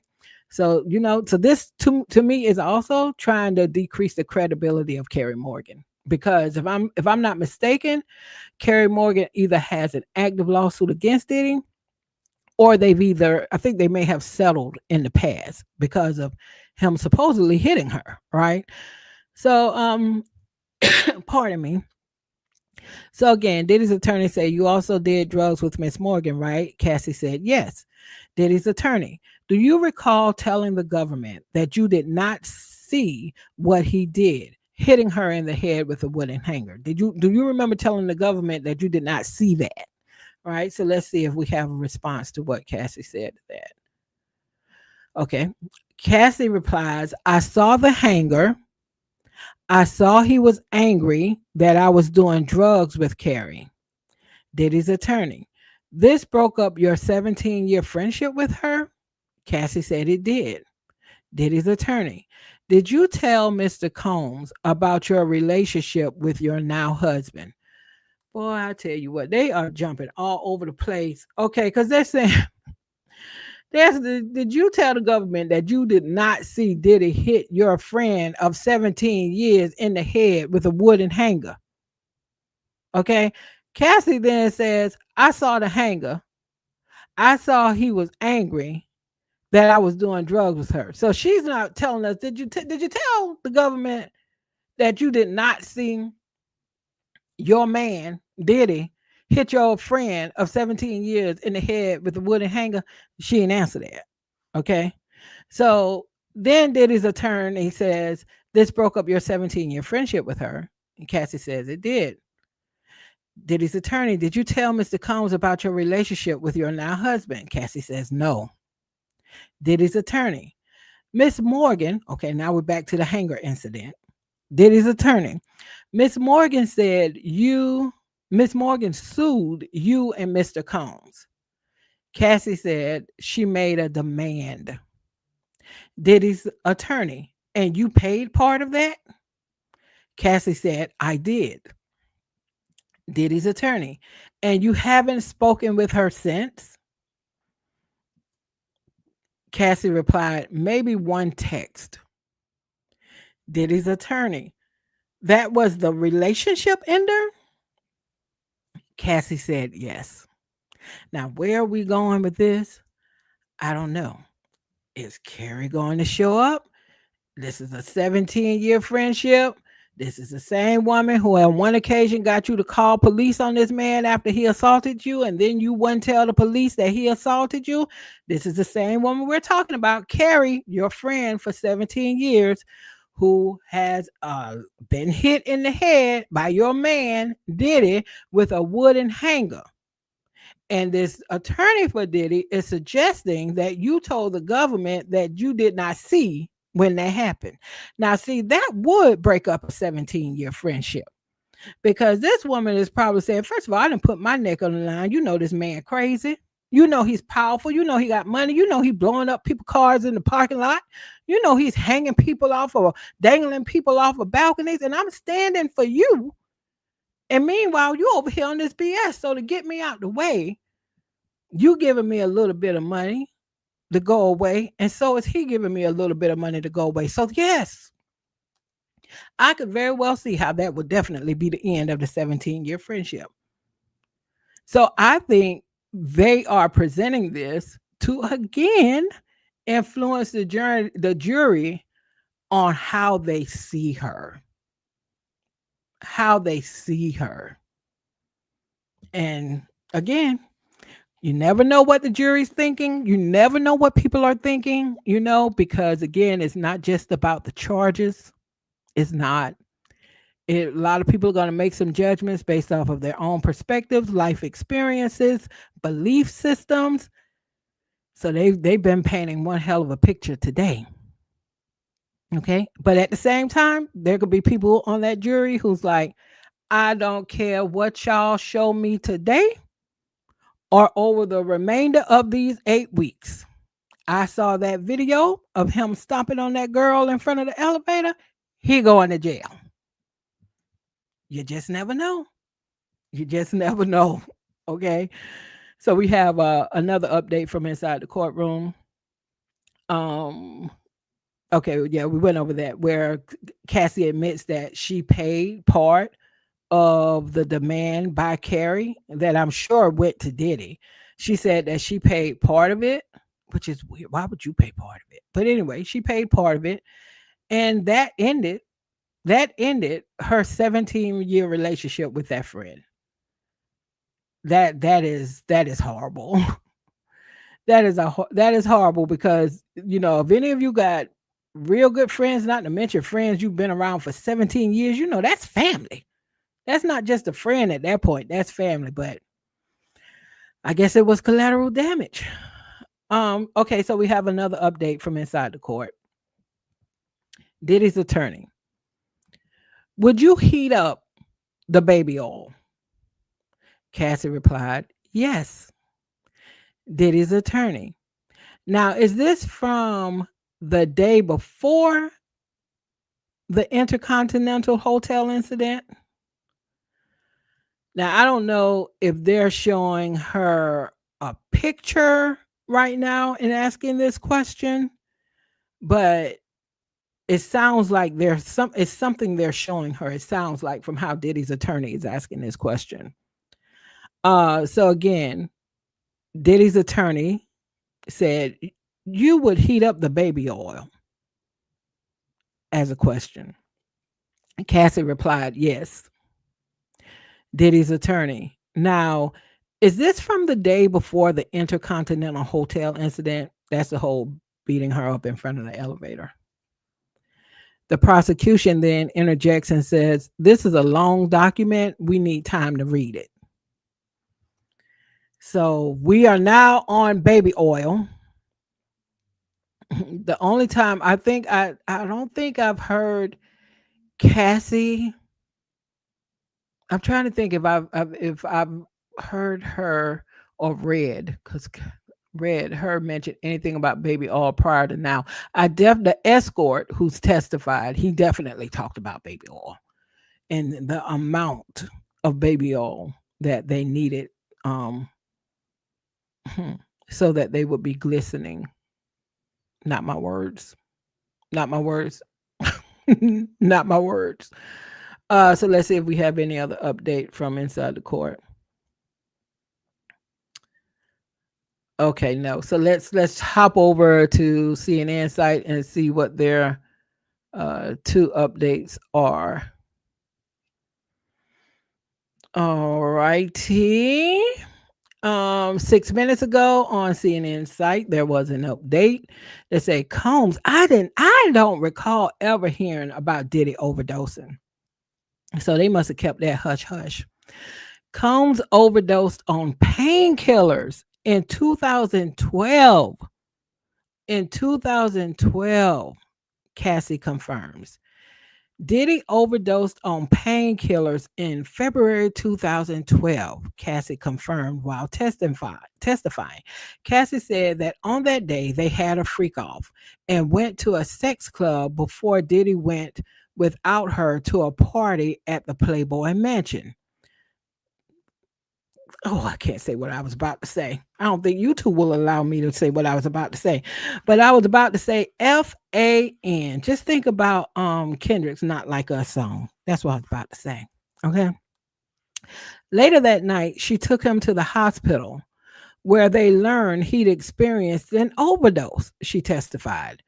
From what he told me, he took a very strong opiate that night, but we didn't know what was happening, so we took him to the hospital, she said.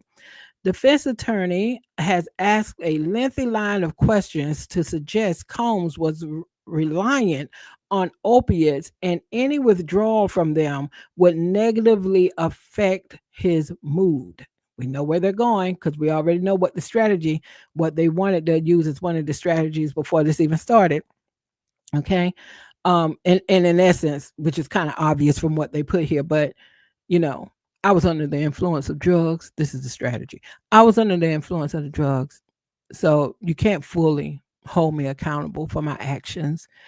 And you can't really look at me as a bad person based off of what I did while I was on those drugs. Because y'all know I wasn't myself. I wasn't myself. So that's what they're trying to do here. You know, he wasn't himself and he's a better man and blah, blah, blah, blah, blah. So that's what they're trying to do. All right. So the defense attorney, again, has asked lengthy questions. I just read that to suggest Combs was relying on opiates and any withdrawal from them would negatively affect his mood. He was extremely dependent on opiates, right? She asked Cassie. Cassie replied, for a time. Diddy's attorney asked, he was very upset if his opiates were taken away from him. Cassie replied, I guess so. Now, Cassie, for the people who rooting for you on the jury because of what happened to you in that hotel, your answers like this probably not gonna rub them one way or the other. But for the other ones who are trying to critically listen to everything that's being said to make some kind of decision, she probably don't care because she's gonna be off the stand and having her baby in a few days. But this inconsistency is a problem. Okay. Okay. You just testified that when you took his drugs, his opiates, that he was explosive. So then when his attorney says to you, he was very upset if his opiates were taken away from him, question, you say, I guess so. What? Okay. Then we have 3 minutes ago. Defense returns to Cassie's previous testimony on incident concerning Suge Knight. We just covered that, but let's see if CNN phrased it any differently. Defense attorney returned to Cassie's previous testimony about the time Combs' rival, Suge Knight, it's just still funny that his first name is Marion. Suge Knight was nearby and he and his security guards quickly packed up and drove down there. Diddy's attorney pointed to a report from investigators after they met with Cassie in June 2024, which said she told them she was brought along in the car and cried. Cassie said that was incorrect. Now, see, there we go. That's another one of those big discrepancies now. That's another one of those big discrepancies. You go from they got the guns, they were going out the house supposedly to find Suge. I was worried. I said, hey, don't do anything stupid. to you told the government you were brought along with them and you were scared and you was in the car and you cried, and now you're saying that was incorrect. How's the jury perceiving this? Because at the end of the day, that's all that matters right now, based off of, for this case, pardon me, and where we are, that's all that matters right now. All of our thoughts, perceptions, all of us out here on the public, it doesn't really matter. What does matter is, what does the jury think about these inconsistencies? It just makes you wonder, right? Um, so I didn't go in the car with them, Cassie said. During her testimony yesterday, Cassie said Combs was rivals with Knight, the former rap mogul who was sentenced to 28 years in prison for a fatal hit and run incident on the set of the movie Straight Outta Compton. She did. She said that, and she said other things. Okay, the jury is taking a break. The jury was dismissed for a short break, and testimony will resume soon. Before, let me just check and see on the X site if we got any more verbatim updates. Okay, no, we are on the break. Okay, so I'm gonna read some of the comments over on the X site of what people are thinking about what's happening right now, what they're hearing right now, or reading. I have to remember to say reading because we're not hearing anything for this case. Um, One person said, "Get your shit together, people." I'm not sure who that comment is directed to. Is it directed to the lawyers, to Cassie's inconsistencies, the trial overall? I'm not sure.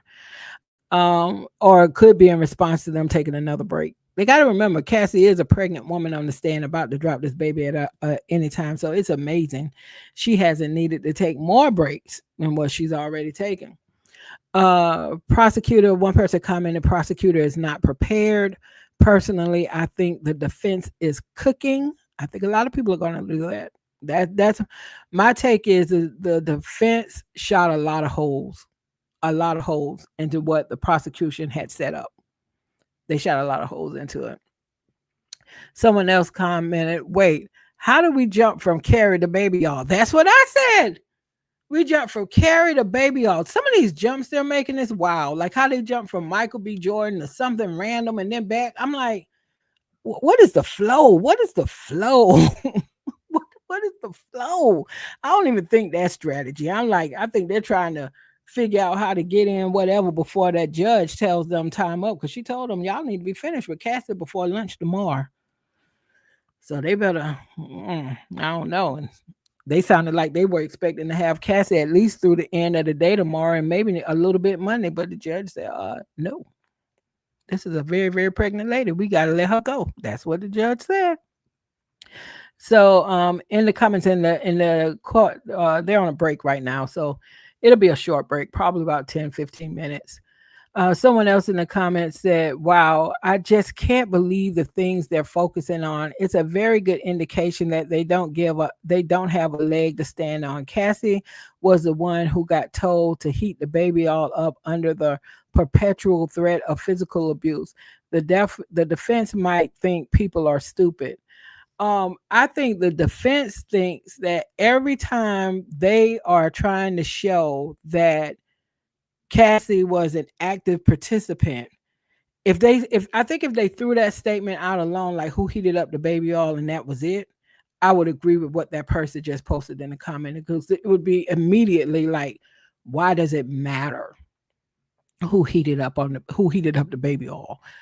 But I still to some extent think it's a frivolous question, right?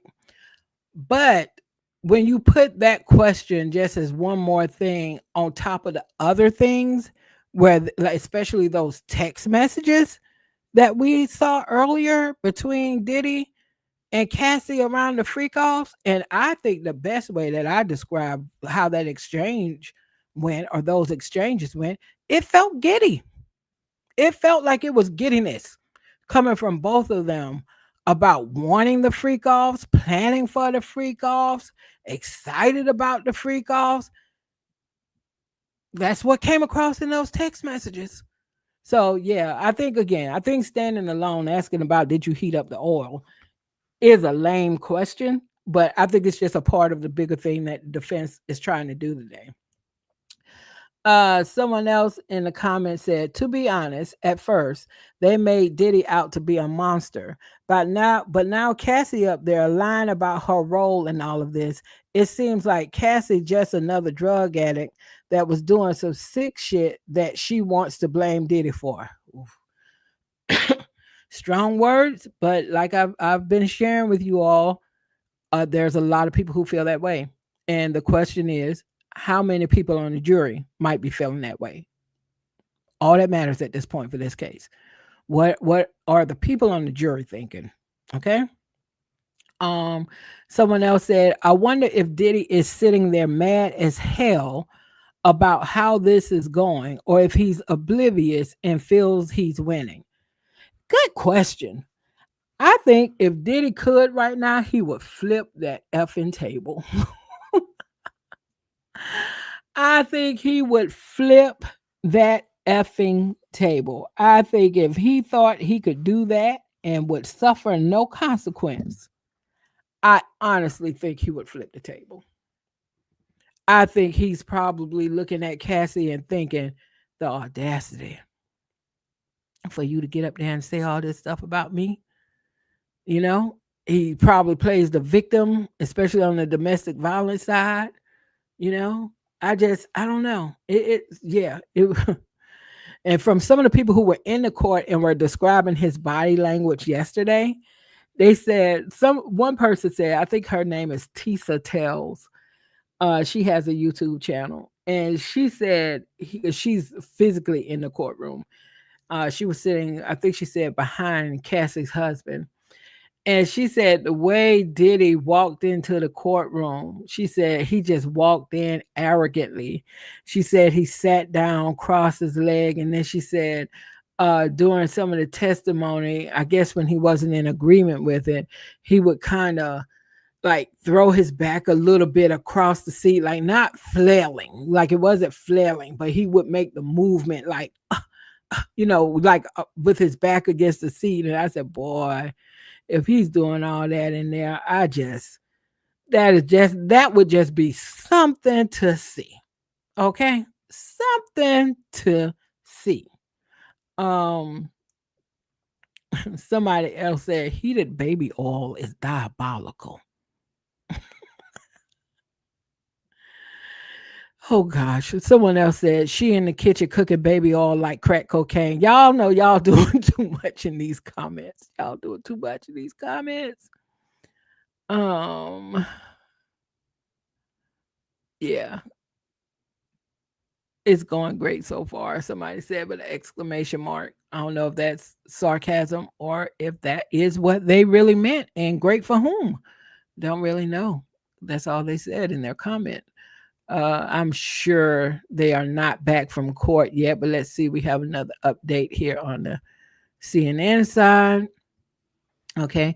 The defense asked Cassie to confirm baby oil was not laced with drugs. What? Okay. See, we didn't get that part over on the thread that's on X. Okay. So, defense asks Cassie to confirm baby oil was not laced with drugs. Defense attorney asked Cassie to confirm the Johnson's baby oil they used during freak offs was never laced with any drugs. The defense attorney also asked her to confirm that filling a baby pool would take a lot of baby oil and might explain why Diddy was keeping lots of baby oil on hand. What are we? What? Okay, judge sustained an objection to that question.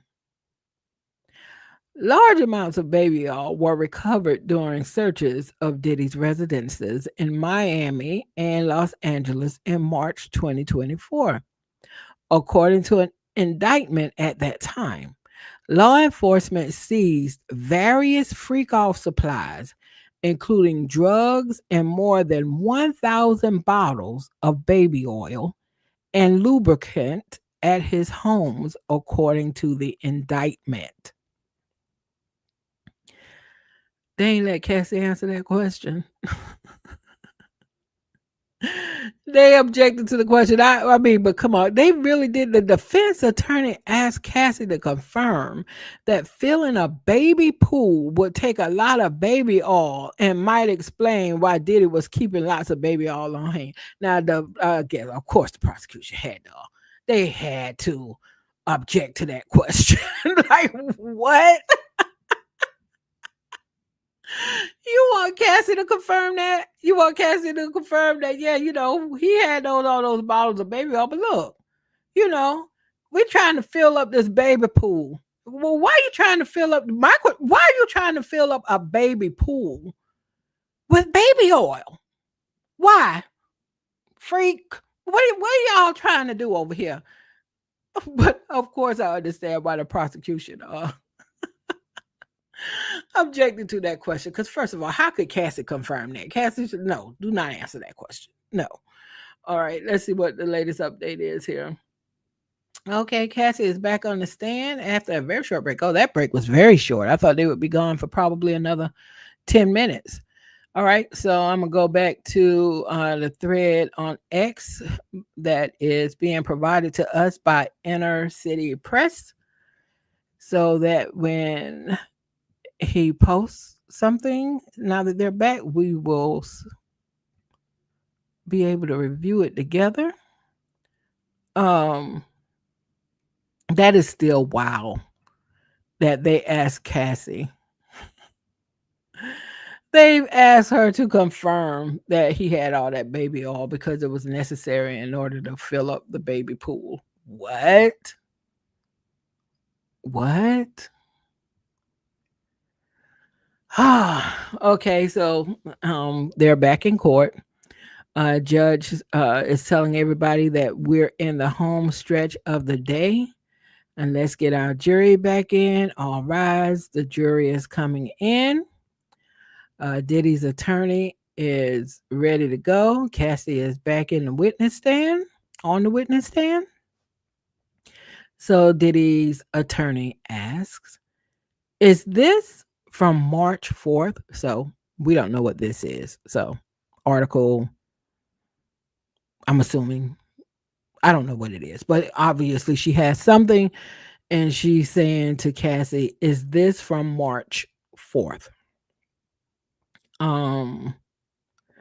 The prosecution interjects and says with UCT time, it is March 3rd.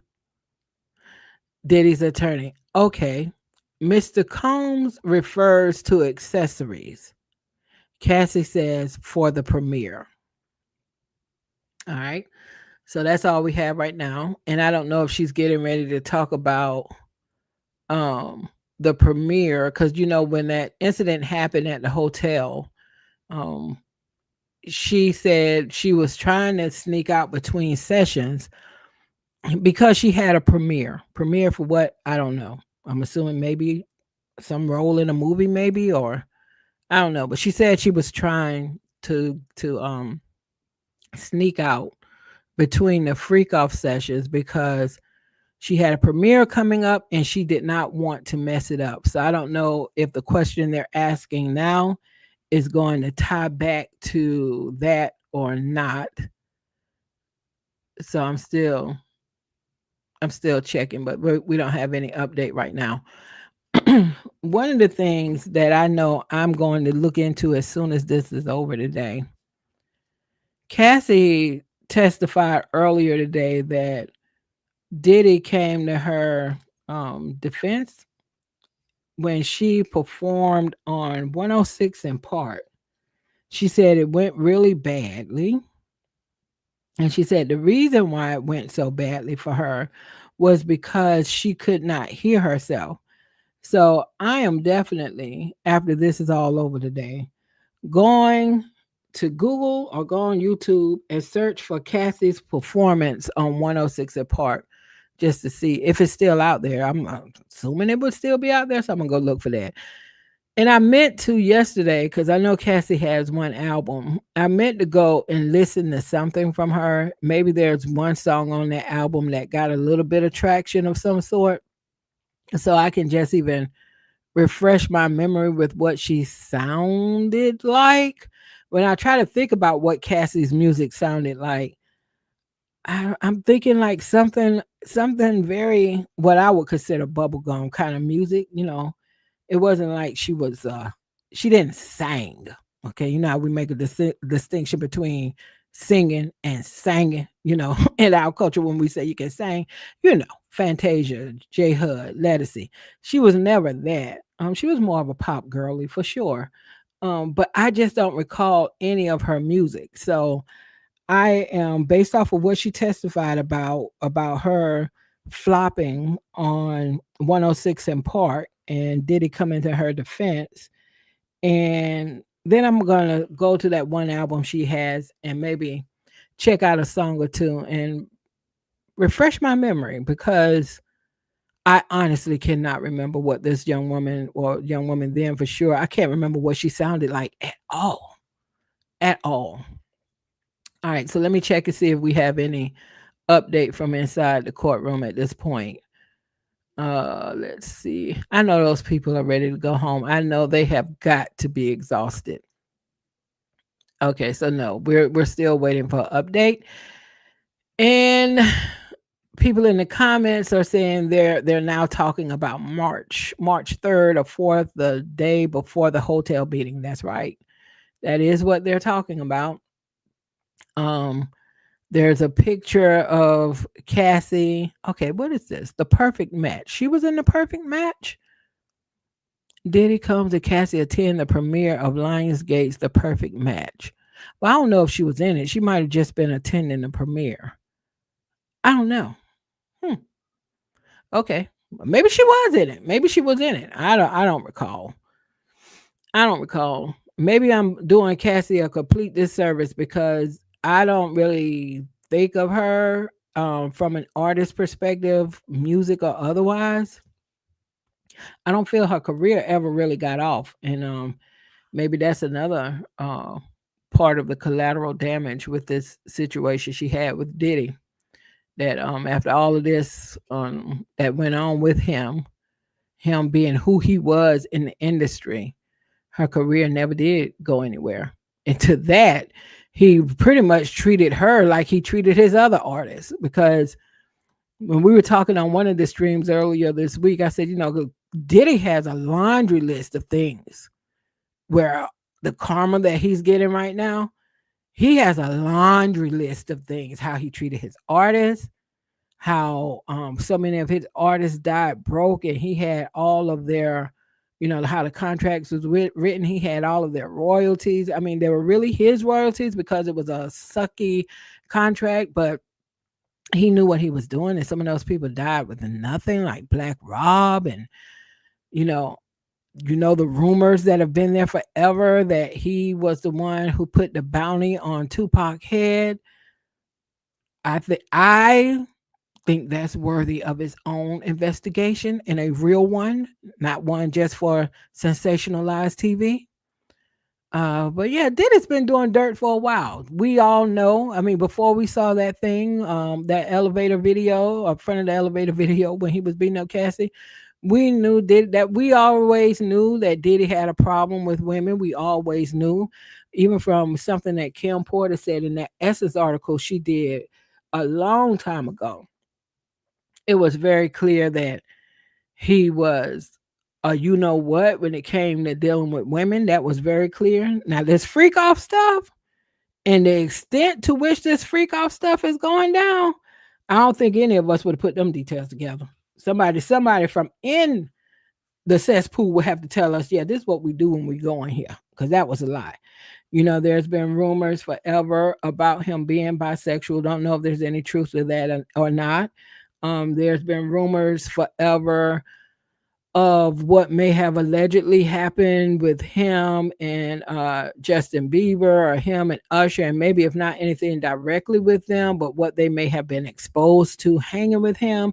So there's just been a lot of darkness. And, there's rumors around Kim Porter. He had something to do with Kim Porter passing away, because there's a lot of people who don't believe it was just pneumonia. They think he has something to do with it because allegedly she was writing a book. Don't know if that's true or not. I'll be sure is out here saying that when he went into that coma, that Diddy has something to do with that. He has a book coming out in the fall called Do You Believe Me Now? So don't know what to make of that. It almost feels like when he had these most recent charges, not just with this case, but all the civil cases, there was so much piled on to the cases like Cassie case and other cases, because he has other legitimate cases as well. But I didn't think that some of those cases that got thrown out, I think those cases actually helps Diddy's lawyers try to make a case for, well, yeah, he did some things, but he didn't do all this stuff that the people are saying. And I think that too can get tricky with a jury. And so, saying all that to say, while we wait for an update from inside the court, saying all that to say, pardon me, Diddy has had a lot of darkness around him for a long time. Supposedly, he beat up some girl at HBCU he was going to. Let's not forget that party that he's had at the club where those people got trampled. I mean, it's just been a lot of darkness surrounding him for a long time. So we don't know if the universe is kind of regulating things right now. And part of what he's getting right now is karma connected to not only this situation, but he's done a lot of bad. And he thought he could just, start calling himself love and make a few funny Instagrams and TikToks, and then, and we would just go with it. But Cassie wrote a book. Cassie wrote a book. That's what happened. Cassie wrote a book about her experience with him. She wrote a few chapters of the book. She sent a few of the chapters to Diddy for review. She said initially in her testimony that when she initially sent that book to him, she just wanted him to read it because she wanted him to know how she felt. And when she said that, I was just like, girl, this man don't care about that because of who he is, right? He doesn't care about anything. He's trash. He don't care. He did all this stuff to you. He certainly don't care about hearing how you felt in the book. He's not going to be able to process that, right? I don't know if he's in denial, just evil as hell, a mixture of both, but he's not going to be able to process that. Not in the way you want him to feel sorry for what he did to you. If Diddy's sorry, he might be sorry right now because he's in this situation. I do not believe he's sorry for anything he's done to anybody, right? But she wrote a book. She sent him a few chapters of the book. She wanted him to read the book. She didn't hear anything from him. She reached out to KK, who I know we're going to see during this trial. We got to see her. I know we got to see her. And I believe she has made the deal with the prosecution. That's Diddy's right hand assistant. So she reached out to KK and said, hey, has Sean looked at the chapters of the book I sent over? What does he think about it or whatever? And, she was asking at that point for $30 million to not publish the book. KK told her Sean didn't take that book seriously. So I don't know if he looked at it or not, but he's not taking it seriously. KK told Cassie that, and Cassie pushed the red button. And she pushed the red button and she filed her civil suit. And as they say, the rest is history. The rest is history. Okay. Let me go back in and see if we have any updates from inside the court.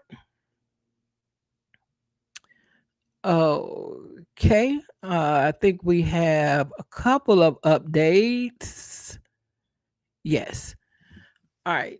And then we have some attachment here from inside. Okay, I'll get to that, but I don't know if I'm gonna be able to help y'all with that because that font is a little too small. All right, so in the court, we left off with Diddy's attorney asking her about accessories. And Combs refers to accessories, right? And did Cassie replied, yes, for the premiere. Diddy's attorney said, you sent him an explicit message? Cassie said, yes. Diddy's attorney. He responded with a number of M's. He wrote, too bad you have to work. LOL. Cassie replied, he did. Diddy's attorney. You ask him, are you feeling better? Then he's discussing bodily function. Cassie replied, yes. Cassie then said, could we just clarify what time these messages are really from with the UCT? Prosecution said, there's a stipulation on that. Okay. What is the stipulation on that? Um, Honey, I'm not even trying to read that. So supposedly there's some stipulation on that. I'm going to try to see. Let me see if CNN has any update on that yet. They do not. All right. See if we have any other further update after they post that. Because what they've posted is they said we could we just clarify, Cassie said, what the time messages are really from the UCT, with the UCT. And the prosecution said there's a stipulation on that. And then there's some things about coordinated universal time, or UTC, is 5 hours ahead of Eastern Standard Times during daylight savings time, which is typically between early. So this is long document they attached about really about UTC time. I'm sorry, UCT time versus Eastern Standard Time and how it's calculated. Okay. Okay. Um, somebody in the comments said the lawyers don't understand time zones. That's what it feels like, because instead of just, if you're quoting a time in the document and she really needs to look at it in another time zone, why couldn't you just convert and give her what the time zone would be in Central Time, instead of giving her some long document about how these time zones are calculated differently? When I tell y'all, this is a document with three paragraphs, one really, really big introductory paragraph, and then two bullets. It's just crazy. Especially when that was a question. Um, Somebody else in the comments said, not sure if it's the snippets you are providing us, but the defense is doing a very crappy job right now. I'm not sure what's the utility is, and establishes she sent those messages when she already told us she lived to please him and she loved him. Classic DV looks like this. Okay, that's neither here nor there in my opinion. This is what the defense's job is. The defense's job is to do exactly what they're doing, even if you are on of the position that she's a victim of domestic violence. Domestic violence comes with certain types of behavior, certain things we should not belabor, because we know that fits under the behavior of somebody who has been abused. Well, that's not the defense's job. That's not the defense's job. The defense's job is to do what they've been trying to do all day. At some point, they've done it really, really well. And then at other points, there have been some questions where you're just like, what? What's the purpose? And I don't know if maybe some of that is contributed to they now know they're not going to have the time they thought they were going to have. And maybe their questions are starting to get somewhat a bit disjointed, or maybe they're just asking whack ass questions at certain points in time. Maybe that could be true too. That could very well be true too. All right. So let's see if we have any other update from what's happening in the court. Well, if I was in New York, I would definitely try to be there. I would definitely try to be, even being a content creator who's new to doing streaming and all of that. I would try to be there, and I'm telling you what, I would try to give y'all all the content I can, especially being able to see and hear. Oh my, I wish I was there. Okay. We do have an update now. For those of you who are in the live, please make sure you like the live. And I would love if you would drop a comment in the live, even if you just say, "Hey, girl, hey." But talk to me, y'all. I'm in here by myself. It's 6 hours. I mean, I'm not by myself. Y'all are here with me, but I've been on this thing for 6 hours, almost 7 hours. So y'all could at least say, "Hey, hi, how are you?" Something. But yeah, please like the live. I do appreciate you being here. And if you're not a subscriber already, please consider subscribing to my channel. I got some goals I'm trying to reach. So I appreciate the support. All right. The most recent update that we have from inside the courtroom, Diddy's attorney, Mr. Combs went to your premiere lunch at London Hotel. Cassie says or replies, he did. Diddy's attorney. Then he says, I just got out of a spiritual therapy session. Now, y'all, okay, let me just keep reading. Are y'all following this? Are y'all following this? Okay. Diddy's attorney says or asks Cassie, Mr. Combs went to your premiere lunch at London Hotel. Cassie replies, he did. Diddy's attorney. Then he says, I just got out of a spiritual therapy session. Cassie replies, I asked, how did it go? Diddy's attorney.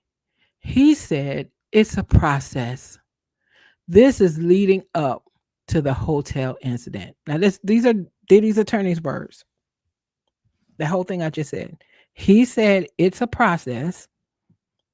Diddy's attorney, who also continued and said, this is leading up to the hotel incident. So Diddy is saying before all that went down in the hotel, the beat down that we saw on the video and the freak off, because let's not forget, there is a male escort, Jules, in the room on the pull out bed that we don't see on the video, but we now know because of this case. Before all of that, he just got out of a spiritual therapy session. What kind of spiritual therapy session was he in that was immediately followed by a freak off and then a beat down of Cassie at the hotel? What is this? Is this some Hollywood, whatever? What is this? Or was his spiritual therapy session not traditional at all, perhaps? Maybe I'm being too, reading it as it's stated here and being maybe that's not it.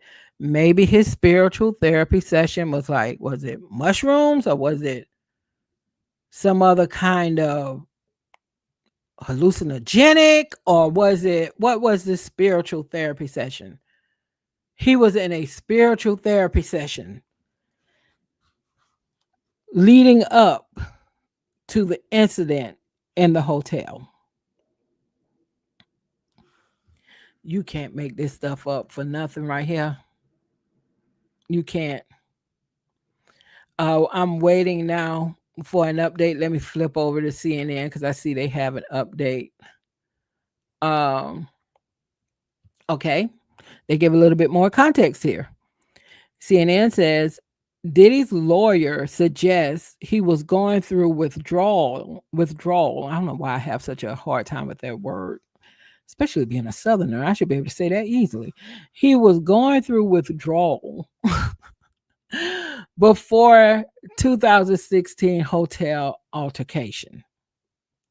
Defense attorney is suggesting Diddy was going through withdrawal, me and that word, in the days before the March 2016 assault at the Intercontinental Hotel. Diddy's attorney reviewed a series of text messages from March 3rd between Diddy and Cassie, in which the couple discussed Diddy having symptoms that Diddy's attorney suggested are consistent with withdrawal. Cassie testified that she does not remember Diddy going through withdrawal at that time. She acknowledged the text appeared to suggest that he was sick at that time. Boy, oh boy, oh boy. Okay, so the defense is trying to say we opened well, the defense isn't trying to say this. This is what I'm saying about how the defense is posturing right now. Paraphrasing here, of course. The defense, in their opening remarks, when they were talking about the video at the Intercontinental Hotel, they said, we're not shying away from it. That was horrible. That was deplorable. He takes accountability and ownership for what took place on that video. Okay? Like I said, all this talk about domestic violence, their opening statement was, you're right. As it relates to, especially the video, because the video is a gotcha. What can you say, right? So you can't do anything but fall on the sword, right? So they're now trying to say, but you know what? He was trying to be a better person. Yeah, he was suffering from withdrawal symptoms because he was trying to wean himself off of these drugs.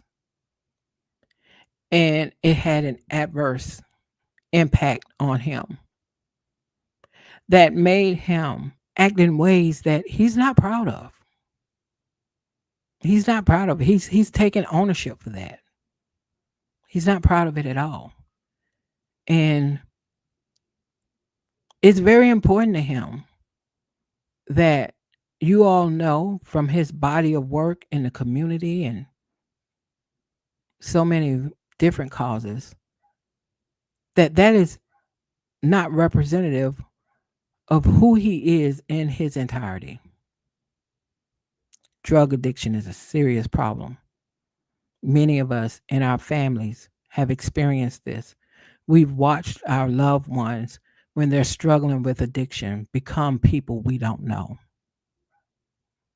When they're in the process of taking the drugs or withdrawing from the drugs, a lot of us have firsthand knowledge of being with loved ones in the moment, and we don't recognize that person that we love. But we know that person that we love is still in there. Unfortunately, that day at the Intercontinental Hotel, the drugs were winning.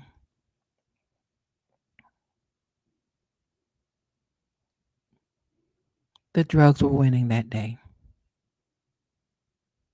A moment in time. Oh my gosh. I tell you what. I tell you what. I see this. I see this. I see this happening. I see this happening.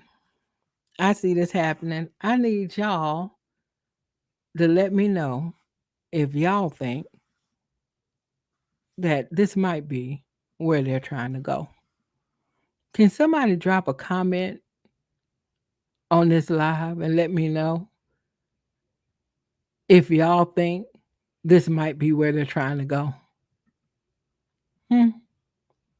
I'd appreciate that. Okay. But to hear that Diddy was on some spiritual, what? Let me go back to X and see exactly how they worded that. Yeah. Where is it? Where is it? Where is it? Where is it? Okay. Diddy's lawyer said that he just got out of a spiritual therapy session leading up to the incident at the hotel.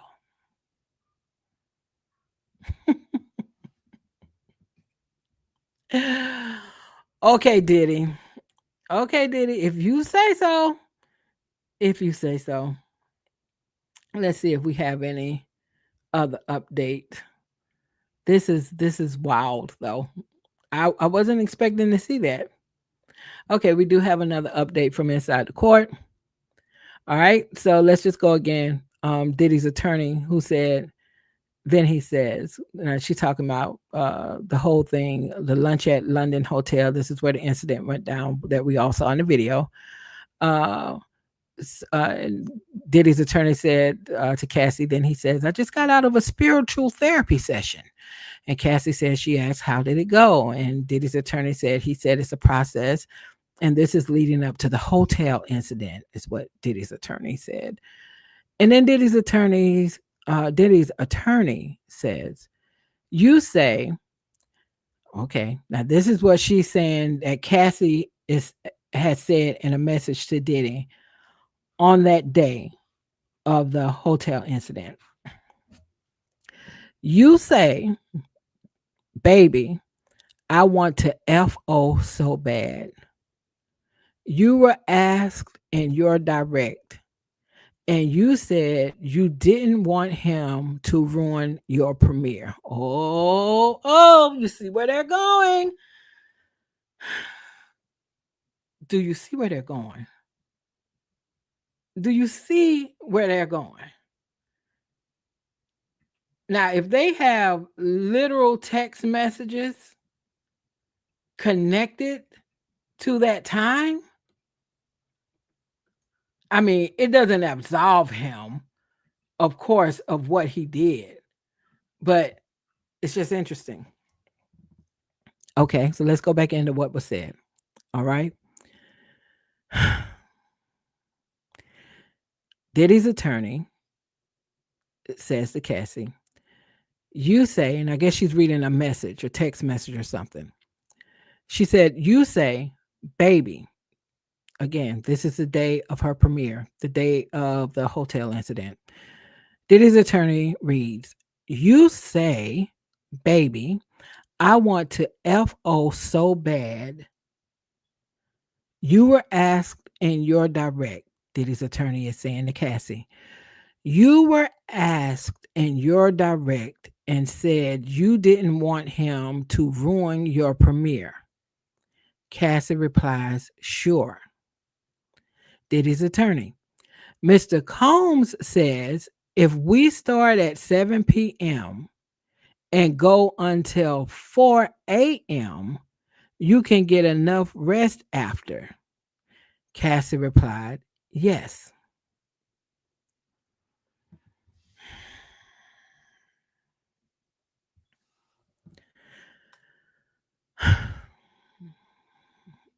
When y'all hear my heavy sighs,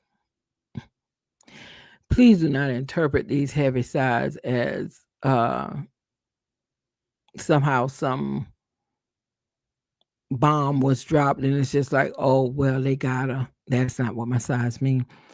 My sighs are just really for the jury because they are going to be struggling with a lot. They're going to be struggling with a lot.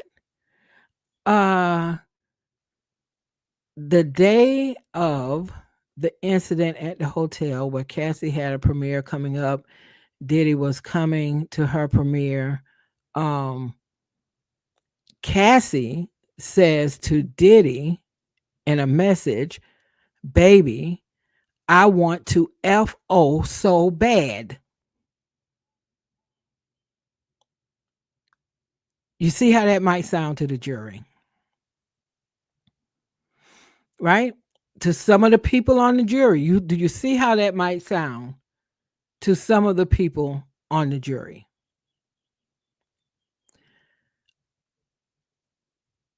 Diddy's attorney then says, you were asked in your direct and said you didn't want him to ruin your premiere.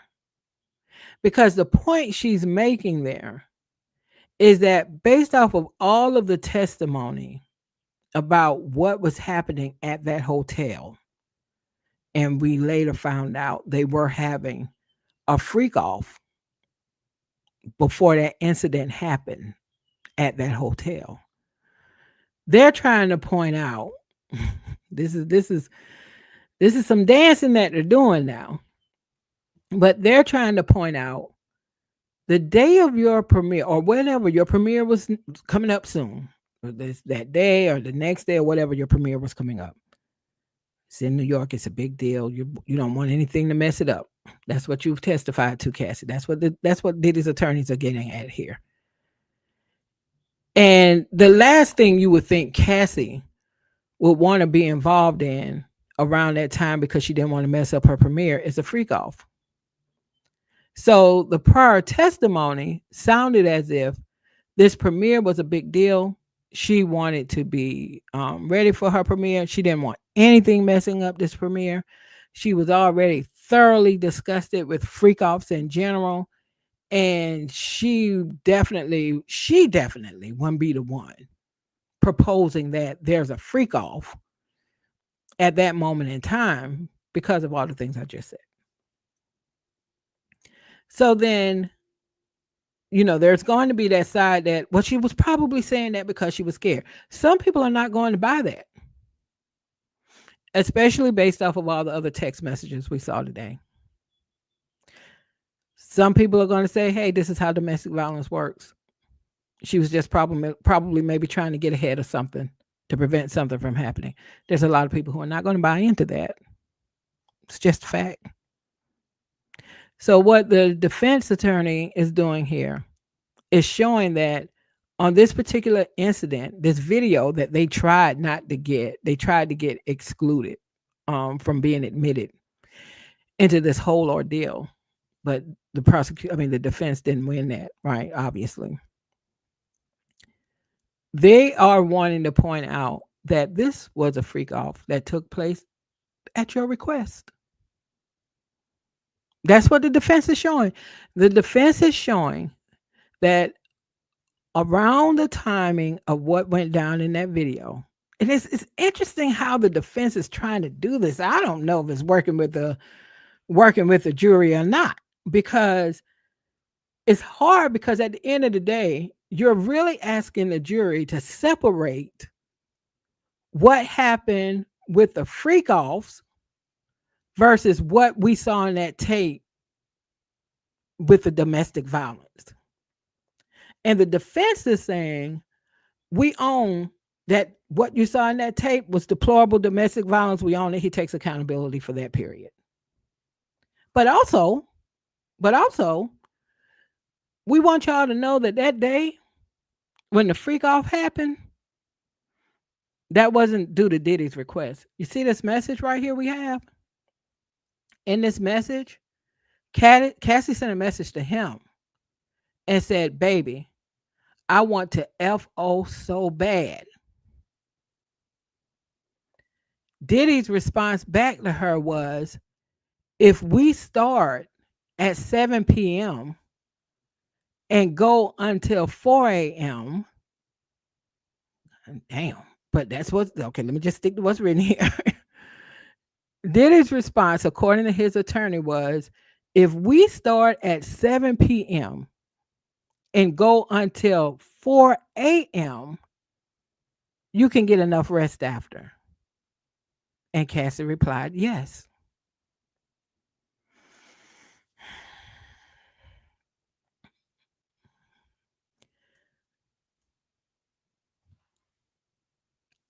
I'm almost speechless with this one.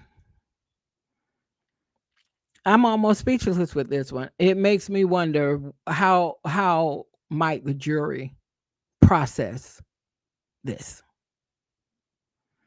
How might they process this? Will this make some of them say, domestic violence, check that box, he did it, guilty. Freak offs, he was forcing them.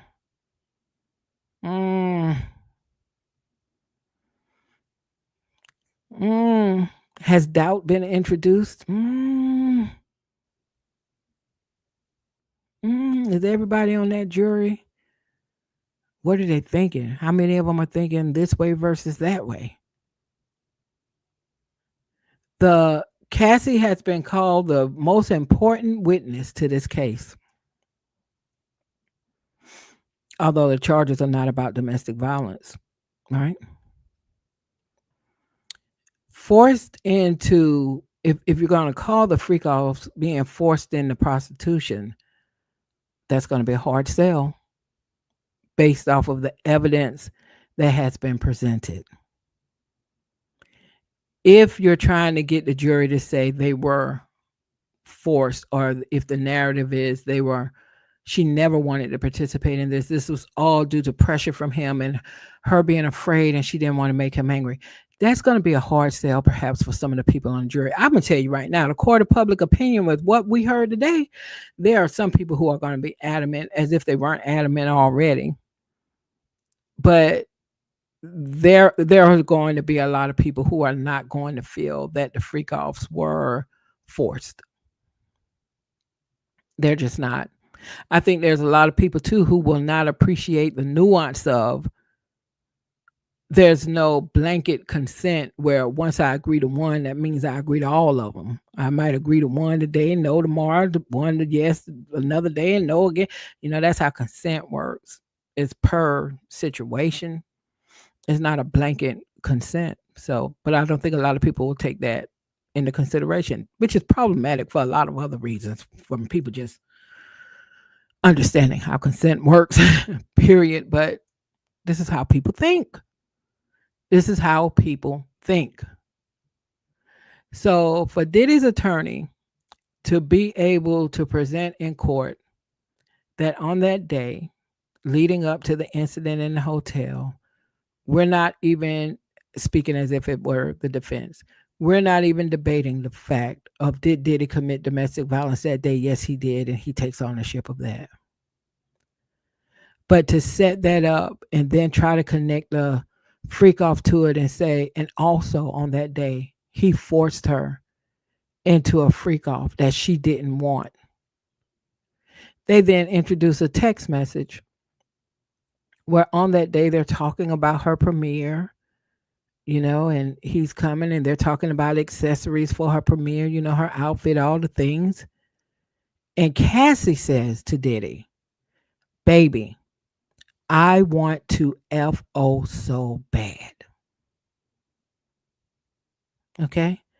And Diddy replies back to her, if we start at 7 p.m. and go until 4 a.m., you can get enough rest after. And she replied, yes.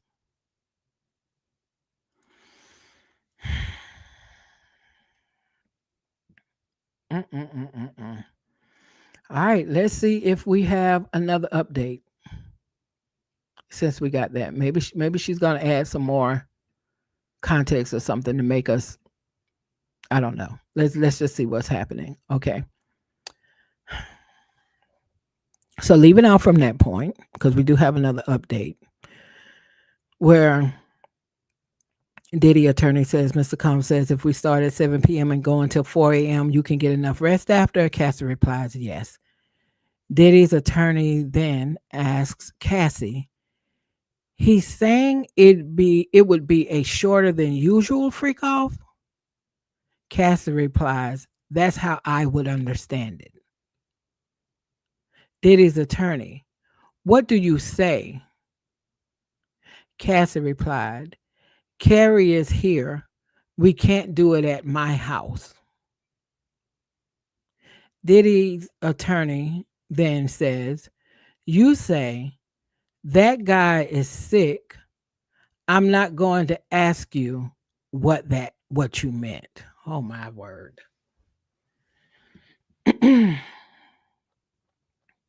I feel like I need a damn what I got? Some Tennessee Irish whiskey or something I got downstairs. I think I need something because what? Okay, let's read that again. And I see we have some live updates on the CNN side, so I'll flip over there next. Diddy's attorney It says he's saying it again. Diddy has also that Cassie said, "Hey, baby, I want an FO so bad." Diddy says, "If we start at 7 p.m. and go until 4 a.m., you can get some rest after." Cassie says, "Yes." Uh, Diddy's attorney says he's saying it would be a shorter than usual freak off. That's the question she's asking Cassie. Cassie says, "That's how I would understand it." Diddy's attorney said, "What do you say in response to his if we start at 7 p.m. and go until 4 a.m., you can get enough rest after?" Yes. What do you say? Cassie replies, "Carrie is here." Remember Carrie again. That's her friend for 17 years that she lost due to all of this foolishness with Diddy. Their friendship ended. But she replies to Diddy, "Carrie is here. We can't do it at my house." Diddy lawyer then says, "You say that guy is sick." And Diddy lawyer then says, "I'm not going to ask you what you meant." Let's see if we get another update.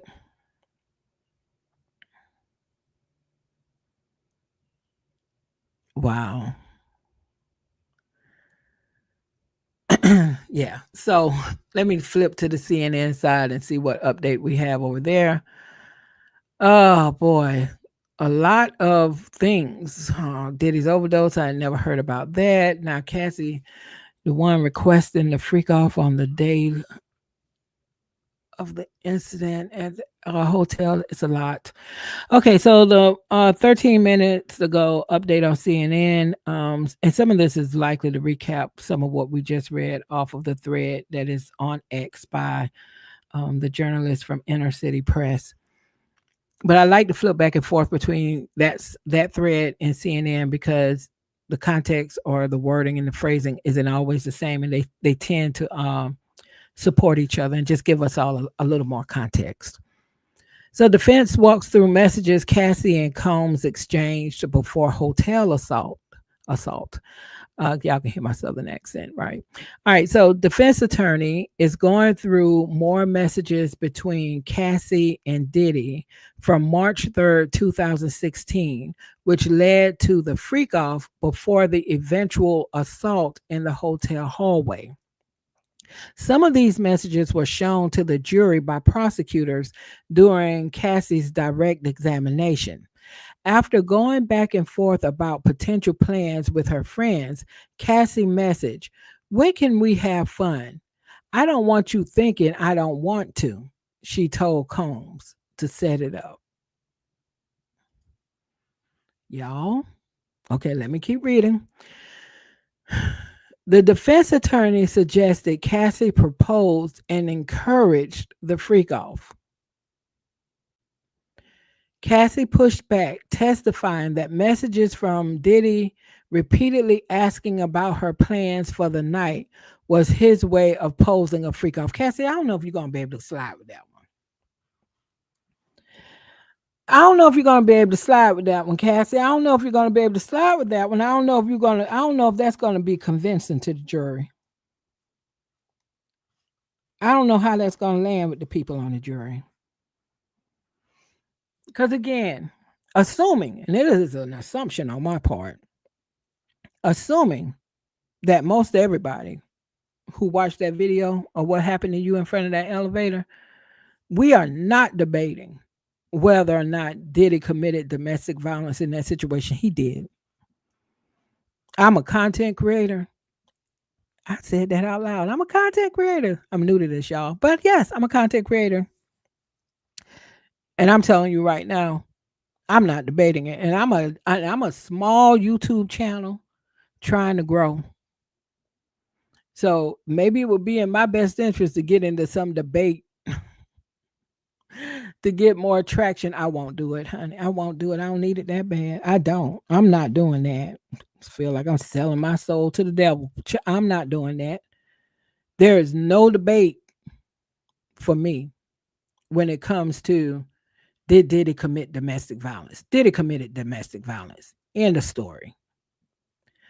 When it comes to these freak offs, though, I can't rock with it. I cannot. I feel like after the day, I've just seen too much. Cassie, every time there's something where you are asking for a freak off, you are the one leading it off. You're like, baby, I need an FO so bad. You're sending messages to him, can we have fun? I don't want you thinking I don't want to, all of this. And then whenever that's called out, whenever these messages are put in front of you, you then say, well, he didn't ask me for it, but him constantly asking me about my plans or whatever means he wanted it. I know, no. And that may be her truth, but if I were on the jury, okay, that would not fly with me. That would not fly with me. Now, where all of this shakes out in the wash, I don't know, because it's like I said, this is day 4 of an 8-week trial. I still think that hill that Diddy has to climb over is significant. It's significant. Even with everything I've heard from Cross today, I still think it's significant. But this right here is not work. This is a win for the defense. This particular part is a win for the defense for me. If I were one of the jurors, like, you don't get to do this and have these messages where you're like suggesting the freak offs, you want the freak offs, you're like, baby, I need one so bad. And then because of the situation that you're in, you then get to say, well, you know, these messages from him repeatedly asking about my plans for the night was his way of posing a freak off. No, ma'am. No. And even like I said, even if that were true, where are the text messages? Where are the text messages from him on this particular day where he was demanding a freak off? Where? I'm just sorry. I'm just sorry. And the sad thing is, people in the jury are going to have to make a decision based off of what they believe to be true, based off of what was presented to them. And I'm simply saying, as it relates to these freak offs, there's been a lot presented that's going to complicate what the prosecution was hoping to convey.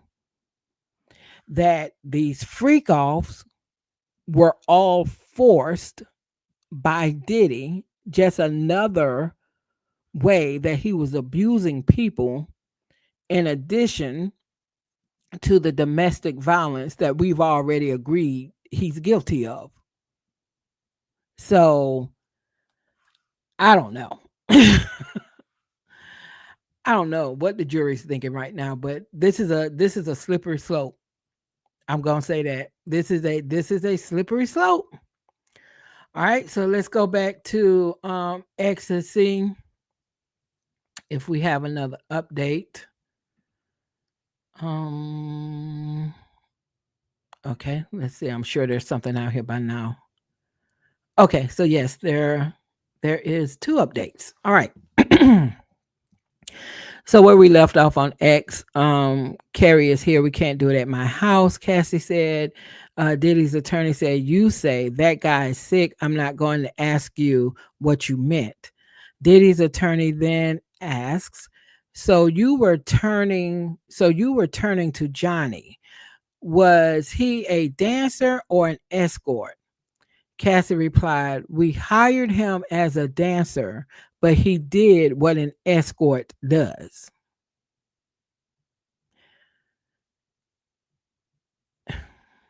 And notice she says, we hired him as a dancer, but he did what an escort does. Maybe that's a small thing. Maybe the jury won't pick up on that. Maybe the defense won't highlight it. But she didn't say he hired him as a dancer, but he did what an escort does. She said, we hired him as a dancer, but he did what an escort does. Diddy's attorney asks, do you remember the beginning of this freak off in the Intercontinental? Cassie says, not really. Diddy's attorney, the drugs were bad MDMA, right? Cassie replies, I have no idea. The judge says, it's 5 o'clock. Jurors, you may go home. Do not look up anything about this case. All rise. Okay, so the jury is being dismissed.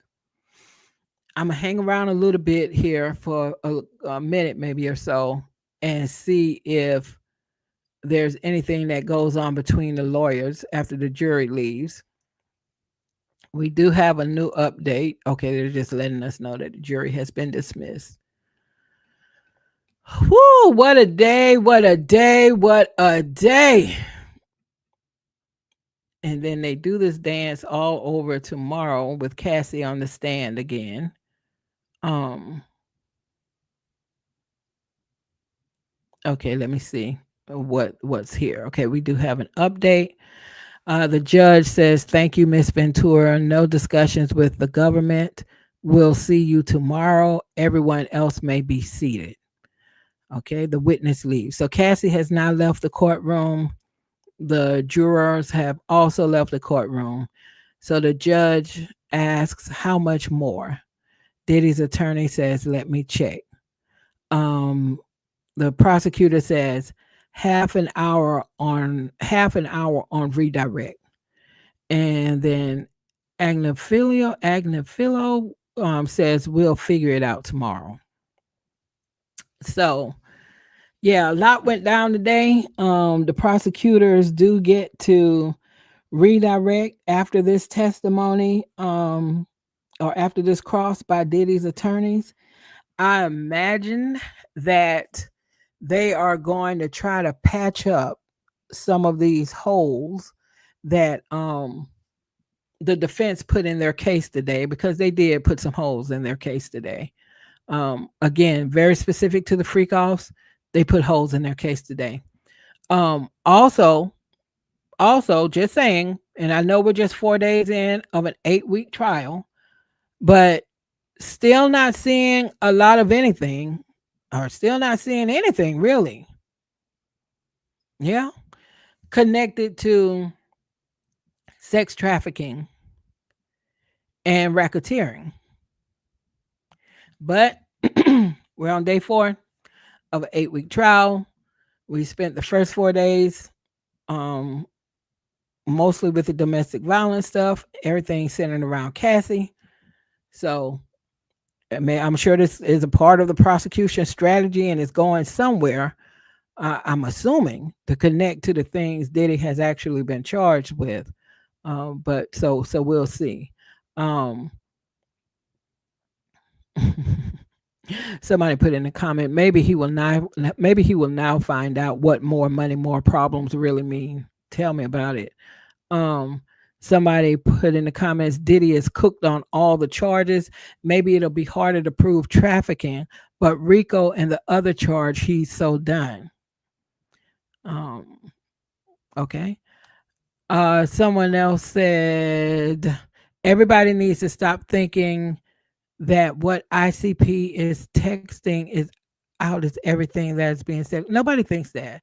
This journalist who's in the courtroom, who's texting to us what he can while he's there. We know it's not a full transcript. I so wish we could get a full transcript. Someone else says, so far she has not provided any evidence to support the government charges against Mr. Combs. If Mr. Combs is standing trial for domestic abuse or sexual deviance, this case will be over by now. That's my position.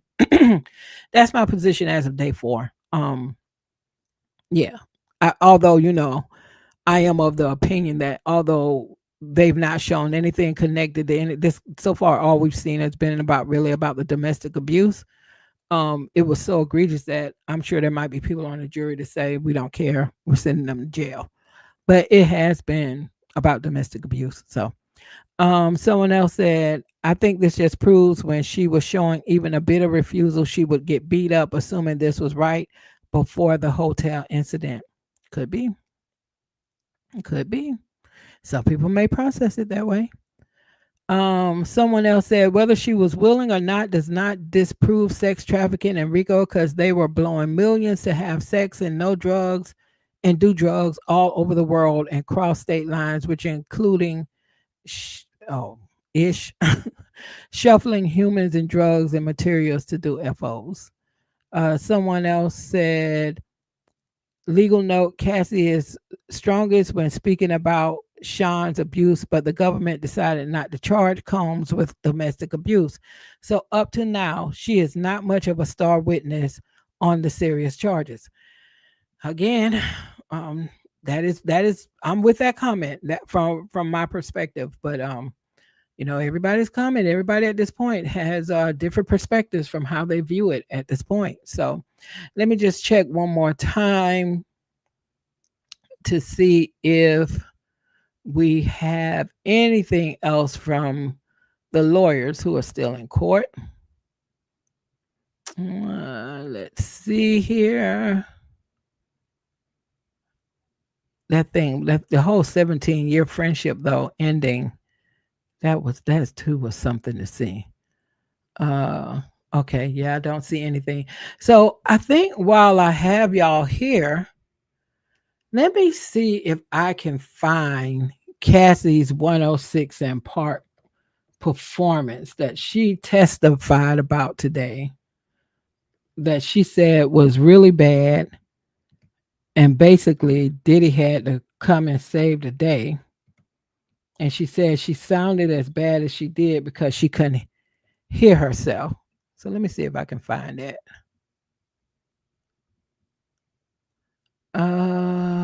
Hmm. Cassie featuring Young Jock and Me and You. Okay.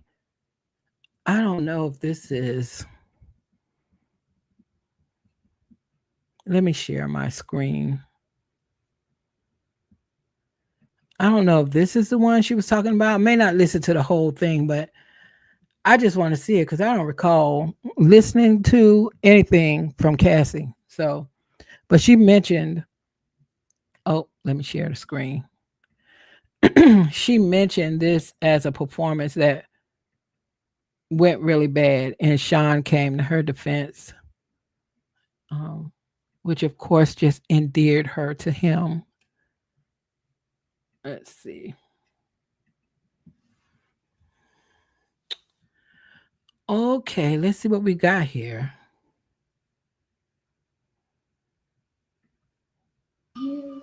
Been waiting so long. I'm here to Well, answer for one, I'm not your hearing anything, and call. I don't think that's on her part. Ladies and gentlemen, Let me try something else. Um, but yeah, if you all would please make sure that you thumbs up the video. I apologize, my voice is kind of fading out by now. Y'all know I've been on this live for 7 hours, 32 minutes. Okay, so yeah, your girl is fading a little bit with her voice. But hold on, let me just check. I think I know what's going on why there's no sound. Bluetooth. Okay. Let's see now if we can get this to play.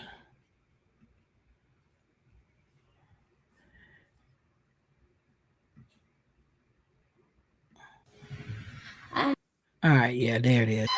Okay, can y'all hear that? You've been waiting so long. I'm here to answer your call. ladies and gentlemen, I know that I shouldn't have had you waiting at all. put your hands together for the princess of next selection. Make that move now. Make some noise. It's the way you like it. Cassie,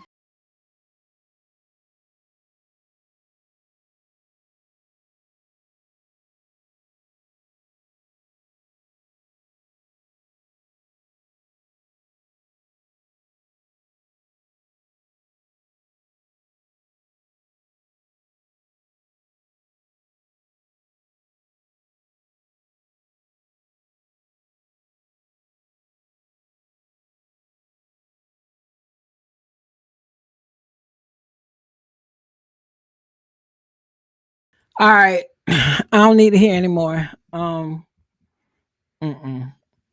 Mm-mm. That'll be a no. That'll be a no. Now I'm gonna separate this from all this stuff that's going on, y'all. What I'm about to say, okay? This girl cannot sing. So what this is giving, beautiful, beautiful, beautiful girl.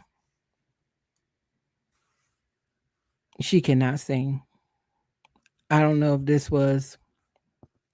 She said she couldn't hear, and so that's what threw her off. But mm-mm. So I'm not gonna play any more of that. I think that was enough. But she acknowledged in her testimony that this performance didn't go well, and no, it did not. It did not. Beautiful girl. Shh. Just going by what we listened.